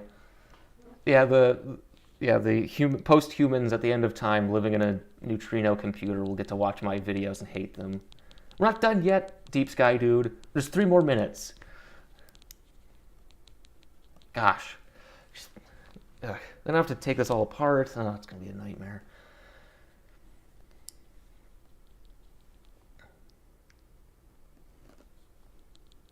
Let me see, what else have I been reading?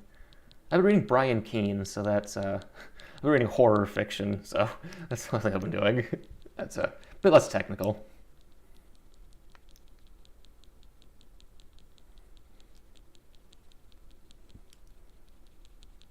Oh, no, the Fair Use Pertron moved. Oh, I gotta move it. It gotta be visible.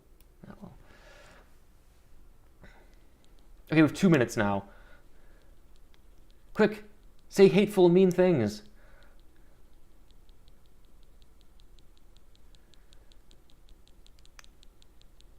Yeah. Yeah, I'll get back. Well, I'm gonna do like 1 or 2 classes a semester now, just because I'm working. I work. I got books to write. I got a rocket to design. You know. I haven't read Dune. I read the first page of the first book in 8th grade, and then I kind of. Went off. Oh, KSP RSS. I actually made it to orbit twice. Took me a while, but I got there. China could land on the moon by 2028. Depends on how fast the program's going. A short nerd. Excuse me. We're not done yet, Untitled Spacecraft. I'm not short. I am 1 inch taller than the average American male. Not whale, but yes. Oh gosh.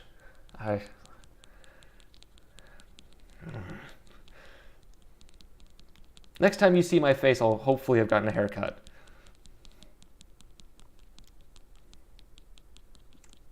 Wait, gamers aren't the most...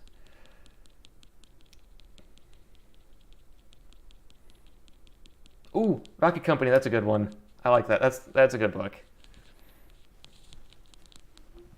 I think some of their assumptions with getting launches is faulty, but you know. That could be a tribute. Yeah. It'll probably be a tribute. By the time this is over, you know. Yeah. Hey, oh gosh. I'm 5'10". I'm 5'10", so which means I'm 7.78 meters tall. Okay. Manlet. Oh, great. I forgot I'm not 6'5". Sorry. Oh, no. I'm a space whale. Oh, I do feel... Well... Kind of... Well, depending on how things go. Oh, wait, no, the Arsenal's 6 miles away. It's not that very apocalyptic. Oh, it's 5:15, so it's time to, I'm 5'10". No, I'm not 5'9". My brother's 5'9". I'll kick his ass. Oh. See, I was thinking about if the channel gets big enough, we could do a meetup thing, but it would be all like, weird. It'd be all us weird nerds. And what would we do? I don't know. I'm not. If I go to a launch, I'm not going to live stream it, and I'm not going to wear my suit. So, man, I'm going to fight you. Good night. Good night, everyone. Good night. Good night, John Boy. Good night. What's the Waltons? Good night. Have fun. I'll see you eventually. The Conestoga rocket, Know Your Rocket, is coming in like 3 days. I gotta, yeah. So, yep. I will enjoy. It's gonna be Tombstone. It's gonna be good. Night. All right. Yes. All right. I'm gonna end it in 3, 2. Well, that sounds like fun, actually. Mary Ellen. Okay. We're going to raise the Mary Ellen Carter. That's what we're going to do. Good night. Okay, I'm going to end it.